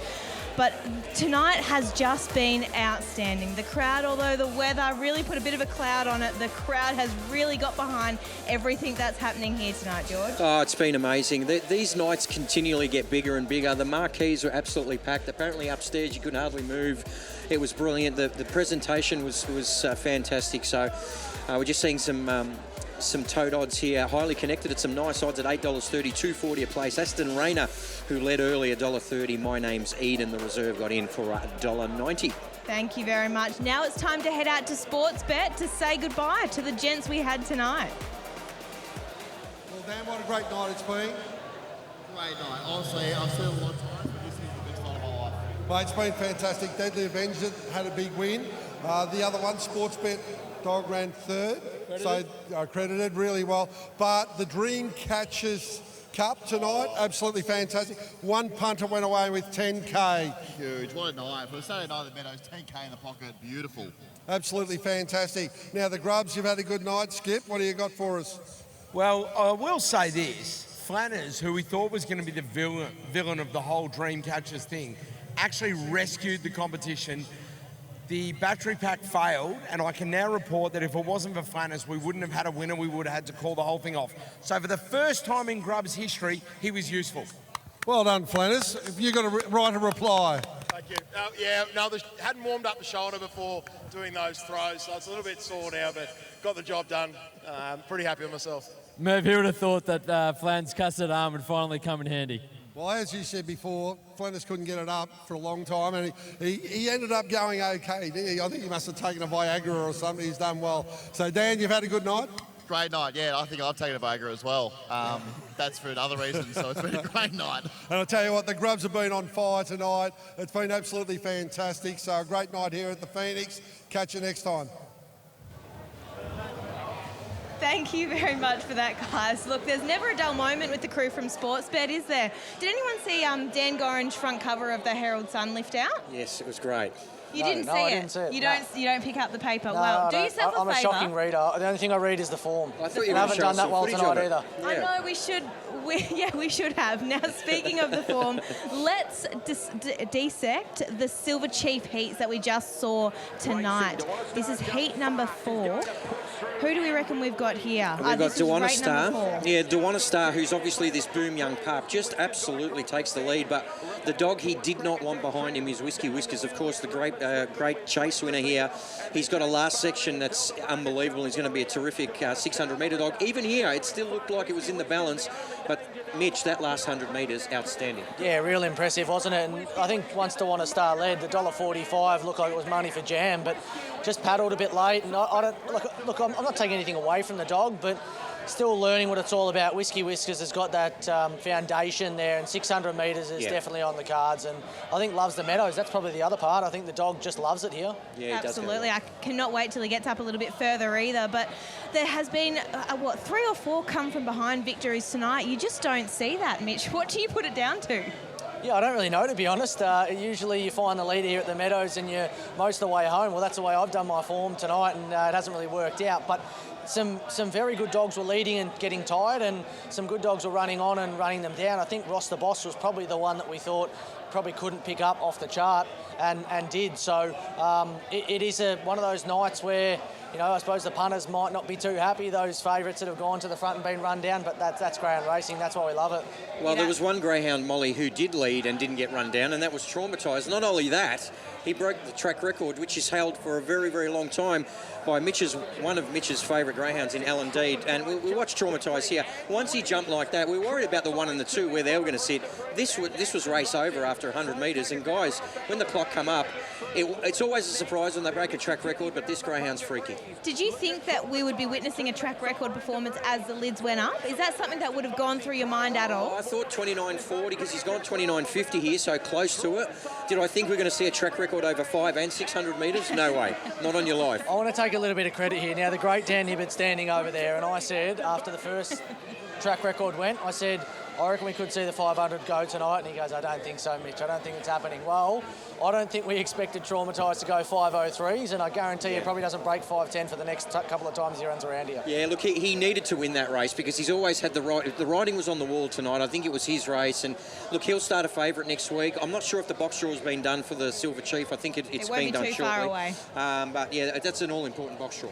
Now, I put this question to Jason Thompson. How do you feel after you watch your greyhound, who could have been into the Phoenix, come out and break a track record? I mean, obviously in retrospect he's won a Phoenix, but surely your stomach could be turning a little bit. Yeah, I would say that he was probably thinking, damn, that the one time the dog's actually pinged, he's done it in a race that's worth a lot less than the Phoenix. But, you know, he's come out and won the race with Deadly Avenger. Yes, I think it probably would have been a bit more meaningful if Distinction had won the race. Obviously, it didn't do as good. But, look, he's had a massive night again, stamped his authority on city racing, group racing, and walked away with a nice purse. I think you've got to make the right call, though, Molly. I think you've got a greyhound like Deadly Avenger who's a real pro. He's won 700,000. Traumatised, as Mitch has alluded to, has been really hit or miss in his career. So I think they made the right move. But as far as Distinction goes, though, I think the discussion was probably Distinction or Traumatised. Yeah. And in that sense, you might be able to say, hey, they might have got it wrong, but geez, they don't get it wrong often. Yeah. Oh, I think they certainly made the right move when it came to Deadly Avenger anyway. But we also had another heat that we wanted to look at in this Silver Chief before the box draw came. There were some pretty impressive performances. Do we know... This is number 5, This is Intrepidus. Intrepidus leading. Once it got clear here, you thought, is the gap enough? There's some flat-out Freddie up behind, and you're just looking for Electrify. Caught back in the ruck. Greg said 8 lengths. I'm saying 6, but it gets a little check here and has to run wide. And look, we know Intrepidus isn't the strongest. It wins the races by the first few splits, but Electrify just chews it up here. I was speaking to a mate of mine who was here at the Meadows for the first time tonight, and I said it was like Chautauqua from the clouds. It usually was that, you know, just storms down the outside. Just race sense was impressive. Like a Formula One driver ducking in and out. It was like someone that was just over the top, just guiding where to go. Yeah, and again, we spoke about Whiskey. Whiskey's being a good 600-metre dog in the future. What about that boy? I mean, he's going to be huge. How about the emotion, though, as well, from Greg Doyle? I think you guys touched on it a little bit straight after when he was being interviewed by Jason Adams. It is just so special to see. Greg is someone who has given so much time to the industry outside of just training his greyhounds, and to see that pure emotion, that wasn't a Phoenix that he won. He just made his chance into a Group 1. That's why this game is so special. I mean, Mitch can tell you've seen it before too. Both of you have won races as owners. There's that feeling you get a rush. It's fantastic. And to make a Group 1 final, good luck to him. Who knows, next week you get a good box draw. It's a tough race. As we said, the favourite probably is going to be Traumatised, but it won't be easy. No, it absolutely won't. I think the other thing with Greg is that he's given up so much in the game. He's passionate about it. As he was part of the GOTBA and drove that to try and, you know, make other people better in the industry and make their experience better. And I think that just shows what kind of person he is. And, you know, he's put in some hard yards, got a bit come back to him. He absolutely does. Now, speaking of hard yards, Mitch, how about you give us a market update? Yeah, let's look at the last here. Now, Red Stiletto is your favourite, 240 into 225. My selection, Ren Bale, number 3, is $3 into 270. I think that is unders, though. 8 Holden Bale. I know there's one person on course cheering this dog home tonight, and that is Mr. Dan Hibbert, 11 into 480. 6 Paul Lulu is $9. 2 Mr. Manfredi, my value, a long shot selection of the night, 17s. 7 Gary Stun on the old boy at $23. And 4 Big Duke, $26. No box 5, so a vacant. What are you really gambling with? For free and confidential support, call the 1-800 number on the screen or visit gamblinghelponline.org.au. Well, I've just done the switcheroo with Molly coming in here. Guys, we've moved you. You can go in the middle. I'll stand here. Tonight has had everything, and we've still got one more to come. Just set the scene for this final race. We'll take a look at a speed map as well as coming up now from a graphic with Sportsbet too. But set this up for us to be able to close out what's been an unbelievable night. Yeah, look, there's a little bit of speed in 6, as the speed map suggests. So I'm sort of leaning towards what Mitch said. I think Ren Bale can win the race. 270 is a little bit short. I think it's the class runner of the race, though. She's got a solid record here in a sense that she's placed in 15 of 27. Doesn't win too many, but I think she's found her race here. She gets an opportunity on that first corner. I think she'll be hard to beat. Yeah, obviously the speed's in 1, Red Stiletto, and Red Stiletto wants to push up the track normally. Now, Mr. Manfredi, drawn in box 2, is a slow beginner. We'll look to get back and just rattle home. Will not vary or deviate away from the rail. So Ren Bale has to beat the 2 out. I find Ren Bale's a bit of a 1 pacer or 1 batter, as we like to call him. But if it can cross the 2 early, it gets the perfect rails run when the 1 pushes off. So I think this is the 3 Ren Bale here. Yeah, watching Ren Bale had a lovely run on the fence, and when it gets this sort of opportunity, Mitch, I think it's good enough to win a race like this. If there's some sort of replica to that, where he gets clear running on the fence, I think it'll be pretty hard to beat. It's got a nice PB here of 30.07. That might be enough to win the race. Yeah, I think so. I think that with Ren Bale, she can't go 5.25 early. It has to go 5.15 to 5.20, put itself in the race across the 2, and from there I think this is a very winnable race. But am I saying take the 270? No. I'm so sorry, I've got to interrupt these guys because this is live. Come around here, guys. Just come around here and show us. So we've got, he's that popular, Mitchy, mate, that we got the trophy here. How good is this? We've got the Phoenix. Come on, bring it up. Bring it up. Just give him a cheer. Come on. Now, we're not far away. Just for a bit of insight, these are some Wandon footy crew. Now, the Wandon Footy Club, that's where I live in Wandon, and I've played a bit of footy up there. Now, I played with a couple of the fellas, but not the... Jaden here on the left, sorry, right of screen. My dad coached him, and that's his old man, Mick Folks, and then his other sons you know are what? around. We've got Corey back in here. Oh, no, he's going to come down and give you a hug. Go on. You go down. Corey, you come back in here. Go down, and this is what we love, because this is what it's all about. It's not just greyhound, but it's sport, and it's about being with the people. They yell, they're passionate. They're bringing the trophy up for it. We're in the middle of live TV, but who cares? This is exciting. Sometimes it's better to go off script to be able to sum up some of these moments. And there was absolute chaos. I heard Patch say organised chaos. Absolutely not organised at all. There is carnage everywhere out here. Most importantly, the dogs are safe. That's all that really matters at the end of the day. But everyone else is having an absolute blast. The world's richest race, the greyhound racing's biggest party, whatever tagline you want to use, the Phoenix this year has lived up to it. That is one hell of a trophy. I've got to keep saying that. But it can poke your eye out. You've got to be very, very careful. I'm glad it's not in my hands anymore, George. It sits near my desk in my office on a daily basis, and I look at it all the time, Kate. I get nervous. I don't want to trip or stumble near it, but it is a beautiful trophy. And I love these T-shirts as well. You talk about how the trophy's unbelievable. Oh, yep, give him the mic. This is what we want. We're not far away from the last. We'll get you all the tips for that as well. Mitch, you were talking about it before. Who are you with? Now I'll tell you what, I'm joined by the winning team of Deadly Avenger. These shirts are awesome, by the way. I might have to try and get one of these. But Mr. Folks here, but the Bourke family are the slot holders. Now, there's a huge group involved in this team. Now, how good was it winning this race? Now, you were at the box draw the other day. Yeah. You didn't get to say too much, but now you do get your chance. Oh, it was unreal, honestly. It's such a good environment. And I don't really have much to say. It was... Berkey's a legend. Yeah. That's what you say. Berkey's a legend. I'm sure he's having an all-nighter tonight. Now, he's a passionate man in the greyhounds. How long out from, obviously, the Phoenix did he decide he wanted to get a slot? He was actually away in Queensland, I think. So probably like 6 months ago. He called Mum and was like, can you do all these paperwork for me? Because Frosty was like, let's get a slot. And then Dad was like, oh, stuff it, we'll do it. And he did it, and we all thought it was a bad idea, but now we think it's good. Well, there you go. This is what it's all about, bringing people together here at the races. This is the trophy that everyone's trying to win.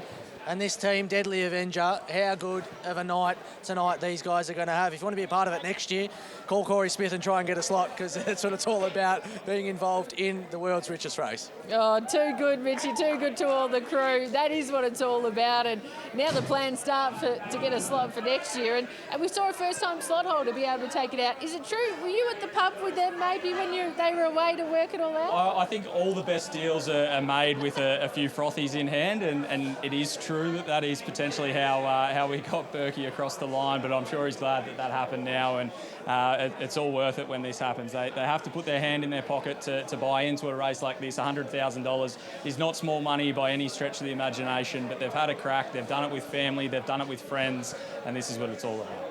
And we got the dogs coming onto the track. It's the final race at the Meadows tonight. We'll wrap it all up shortly, but we've still got one more to come. Let's find us some winners here.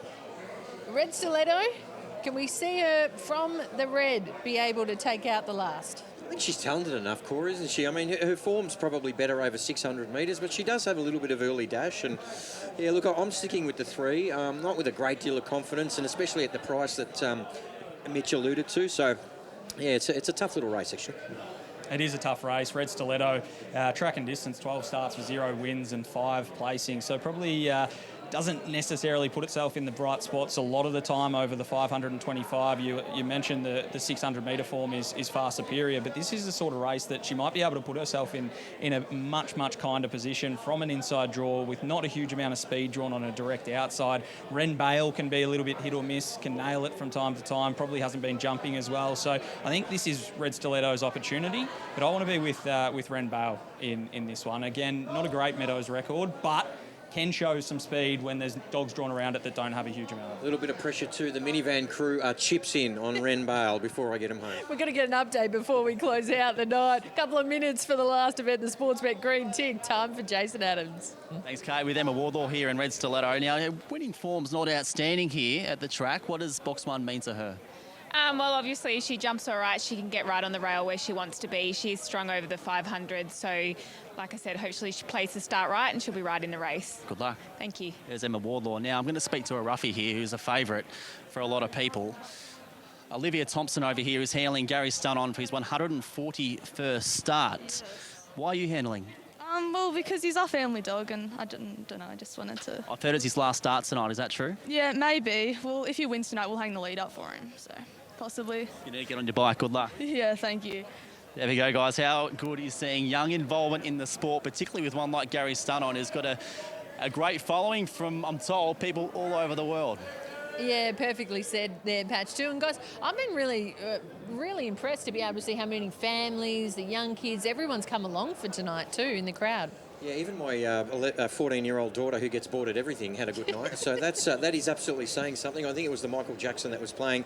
Gary Stunnon has had an unbelievable following, mainly because of his name spelt backwards. Yeah, if you go Stunnon backwards, you'll figure it out. So that's why. Look, he's been a terrific round. He's a bit long in the tooth now. I'm not sure he can win, but if he does, it would be a terrific story. Just while I've got the opportunity, just want to give a shout out to Team Fahey down in Tasmania who own Red Stiletto. This is a relation of the late great Raiders guide, who was an absolute superstar. I know Tasmanian greyhound racing are doing it a little bit tough at the moment. Hopefully that all turns around and we can get them back on track. Well, we thought we might lose Mitchie Bayer off for some frothies and off with the trophy to celebrate, but you come back to close out the night with a bit of work, Mitch. What are we thinking for this last? Yeah, I'm not going to leave the team, don't you worry. Ren Bale is your favourite, $2.70. Holden Bale's been well backed, 11 into $4.80. Paul Lulu's had a nibble as well, 8 into $6.50. And Red Stiletto has drifted $2.40 out to $2.80. Mr. Manfredi's a price at $19. Been a great night of racing, absolutely loved it. For me, I'm with the 3 Ren Bale on top. I think the price is a bit too skinny though at $2.70. You and I both, Mitch. My numbers 3, 1, 6 and 8. Ren Bale on top. After the scratching, I think this race changed complexion a fair bit, and I'm happy to be with the 3, George. Yeah, 3, 6, 1 and 8. Very similar numbers. Go Ren Bale. As we head up for the final time tonight, Sportsbet Green Tick. We're going to be speaking to Dan Hibbert after. I just saw him before and he was saying it's probably one of the best nights of racing he's ever been involved in, and we get one more to finish it off. The gods have played fair for us. We got a little bit of drizzle, but we missed all the stormy action.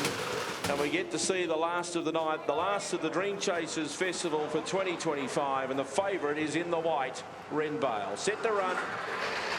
And away. Ren Bale jumped pretty well. There was good speed out from Paul Lulu, and she's pressing forward, and Paul Lulu will find the lead over Ren Bale. The others found a little bit of bother there. Holden Bale gets around to 3rd, then Mr. Manfredi.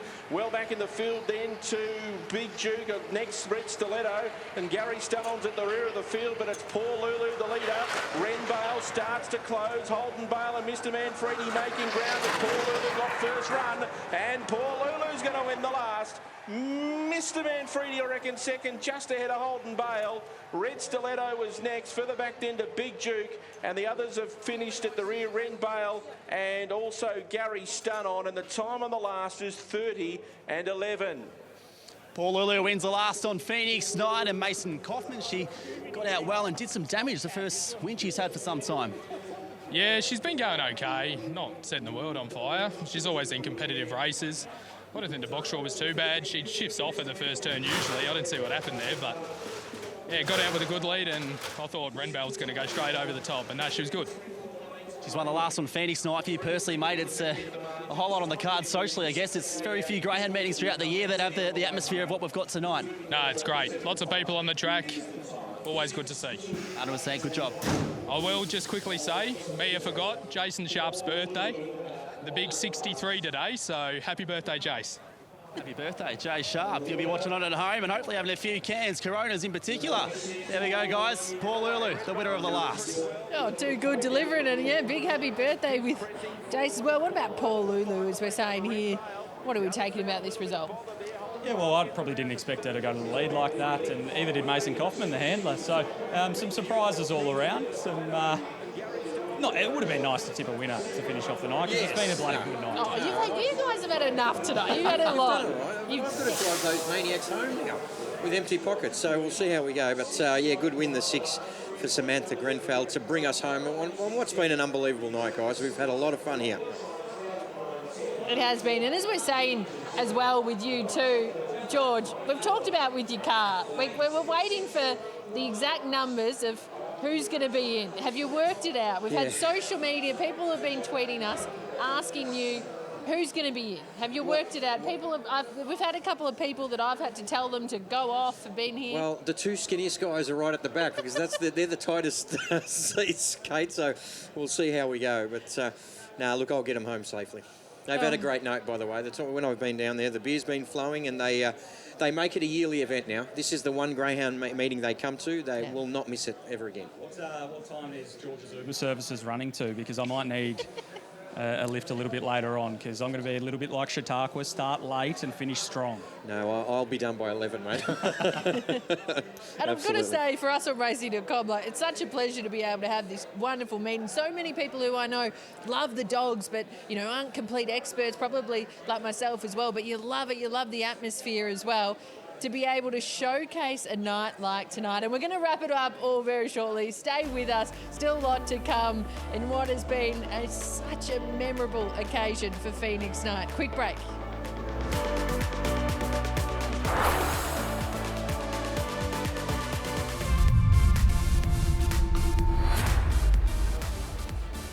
So many incredible memories across the 4 massive nights for the Dream Chasers Festival, all thanks to Sportsbet as well. Paul Lulu takes out the final event, 6, 12, 8 and 1 in the Sportsbet green tick. Dan Hibbert has made his way down from the caller's box. And Dan, we've had everything tonight. How do you sum it up? Obviously, you've done so many big meetings before. Yeah, it's probably the best meeting I've ever been a part of in terms of the depth of the racing and the performances. I don't think anything gets close. I mean, it's been a great move to put the Silver Chief heats on this night because I think in the past the Phoenix night's probably been, but the other parts of the meeting have been a little bit quieter, a little bit, not ho-hum, but a little bit less than what it probably deserves. And tonight they absolutely got a super night and some of the best racing you'll ever see. Track record. Yeah, I was about to say, in terms of the actual racing itself, 2 track records, Dan.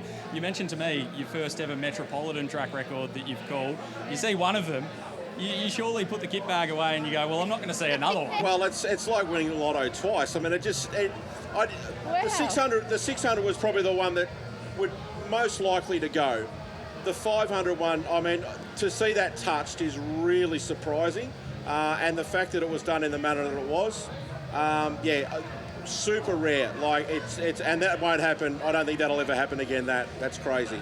Unbelievable. Let's take a look at some of the highlights, and we're going to start with the Phoenix. And I'd like for you guys to also touch on, obviously, incredible win from Deadly Avenger, but touch on what this race and this slot race has meant for greyhound racing.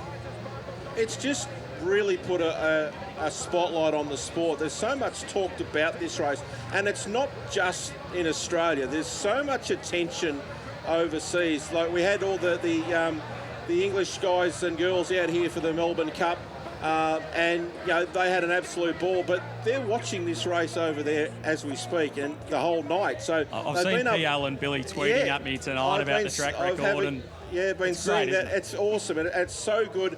And we get to showcase a brilliant night of racing, which you just don't get anywhere else. Absolutely, and we discussed how this program is getting stronger and stronger. We've had the Silver Chief final on it previously. We've had ho-hum racing, to borrow your term, but the Silver Chief this year, there's been some good Silver Chiefs. I think this one's going to go right up on the podium in terms of how that's going to play out next week. The depth and the quality of this final is ridiculous based on what these runners have done tonight. And when you consider that there's probably 3 or 4 that have run out of their skin tonight, and they're probably going to be over 30 or 40 to 1 in this final next week. And you've got a dog like Traumatizer who breaks the track record, and then all of a sudden he comes up with the inside draw. But he's got Ross the Boss on his outside who does like to get to the rail a little bit and has early speed, room to breathe. He's back on the up. Vista Weird and Whiskey Whiskers are strong. Dewana Star is one of the most exciting dogs in the sport, as is Electrify and Webleck Billy. So I don't know if you're calling next week, Dan, but that is a ripper. Our mate Jim will be back, so he'll be able to chow into that one. But look, Traumatizer's obviously drawn favourably, but he's got to get the start right. And if he doesn't, there's so much speed outside of him, he could get buried along the inside, as we saw with Cumbria Jack and Slick Splits in the Phoenix. If you don't jump, you're in a lot of trouble. Well, incredible calling from you as well, Dan. You lived up to the moments that we saw. I don't know how tonight gets better, but we're all going to be back again next year as well. Thanks so much. Thank you very much. Oh, unbelievable. Also, who's done a great job with a massive team here, Jason Adams. Jace, you've been right front and centre, and I loved how you got right involved in the tidal wave with the connections. Yeah, thanks, Kate. Tell you what, I'm lucky to be alive. It was all happening in there, but look, it's always been built as the biggest party in greyhound racing, hasn't it, boys? But we've got Flame Trees playing now, and it's just been a special night to be a part of, Georgie. Great Australian music as we're walking here. Unbelievable night, gets bigger and bigger. My favourite night of the year. Friends come from all over the country. I even had some friends come from Sydney to come to the Phoenix. So it's going to be bigger and better in 26. And of course, the slot holders bring such an amount of electricity. Mitchie, any chance of the Lilydale Cricket Club buying a slot next year? I'll have to get into them. I'm going to raise a bit more money for the sponsorship, would have thought. But yeah, how good a night is it? It's fantastic. So many different people getting involved. Yeah, and 2 track records to fall, Georgie. I mean, you couldn't write a script to that. No way. Never happened at the Meadows in its 26-year history. Unbelievable. Kako Magic, a greyhound of the future. We've got a couple of dogs that won in the Silver Chief. They're going to be very good 600-metre dogs too. So the future is bright for the middle distance. Yeah, it's going to be an absolute belter. And Mitch, it's time to party, I reckon. There's still a lot of people here. So as much as the last one done and dusted, they're not leaving. No, they're not. And I don't know if I want to be around Berkey. Berkey could be absolutely carrying plenty on his shoulders. What a night they're going to have partying on into the Ducks. Yeah, so it's been a memorable night, guys. It's been a real pleasure to be a part of it. Of course, 2 track records to fall, and Deadly Avenger absolutely superb in what's been a master stroke by all involved. So pleasure to be a part of, and I tell you what, it's only 12 months until next year. We know, like everything, it'll come around like that. Yeah, summed up perfectly, Patch. Well done, guys. You head off and continue, because it's talked about, as we know, the biggest party in greyhound racing. Molly Haynes, obviously an incredible job. Merv Hughes, Dan Gorringe, all the grubs as well. Corey, for you, last word, how do you sum it up? Oh, it was special. I'm obviously biased. I work here on a daily basis at the Meadows, but I truly do think this is the biggest thing in greyhound racing. It's the greatest vessel that we have to promote outside our little bubble, and it's a pleasure to be a part of it. Yeah, it's been fantastic. Thanks so much for joining us on racing.com. As Jay said, there's 12 months till the next time. If you've loved watching the Phoenix, come back next year. That's all from us. It's been a pleasure. What an unbelievable night. The richest race in greyhound racing, and Deadly Avenger into the record books.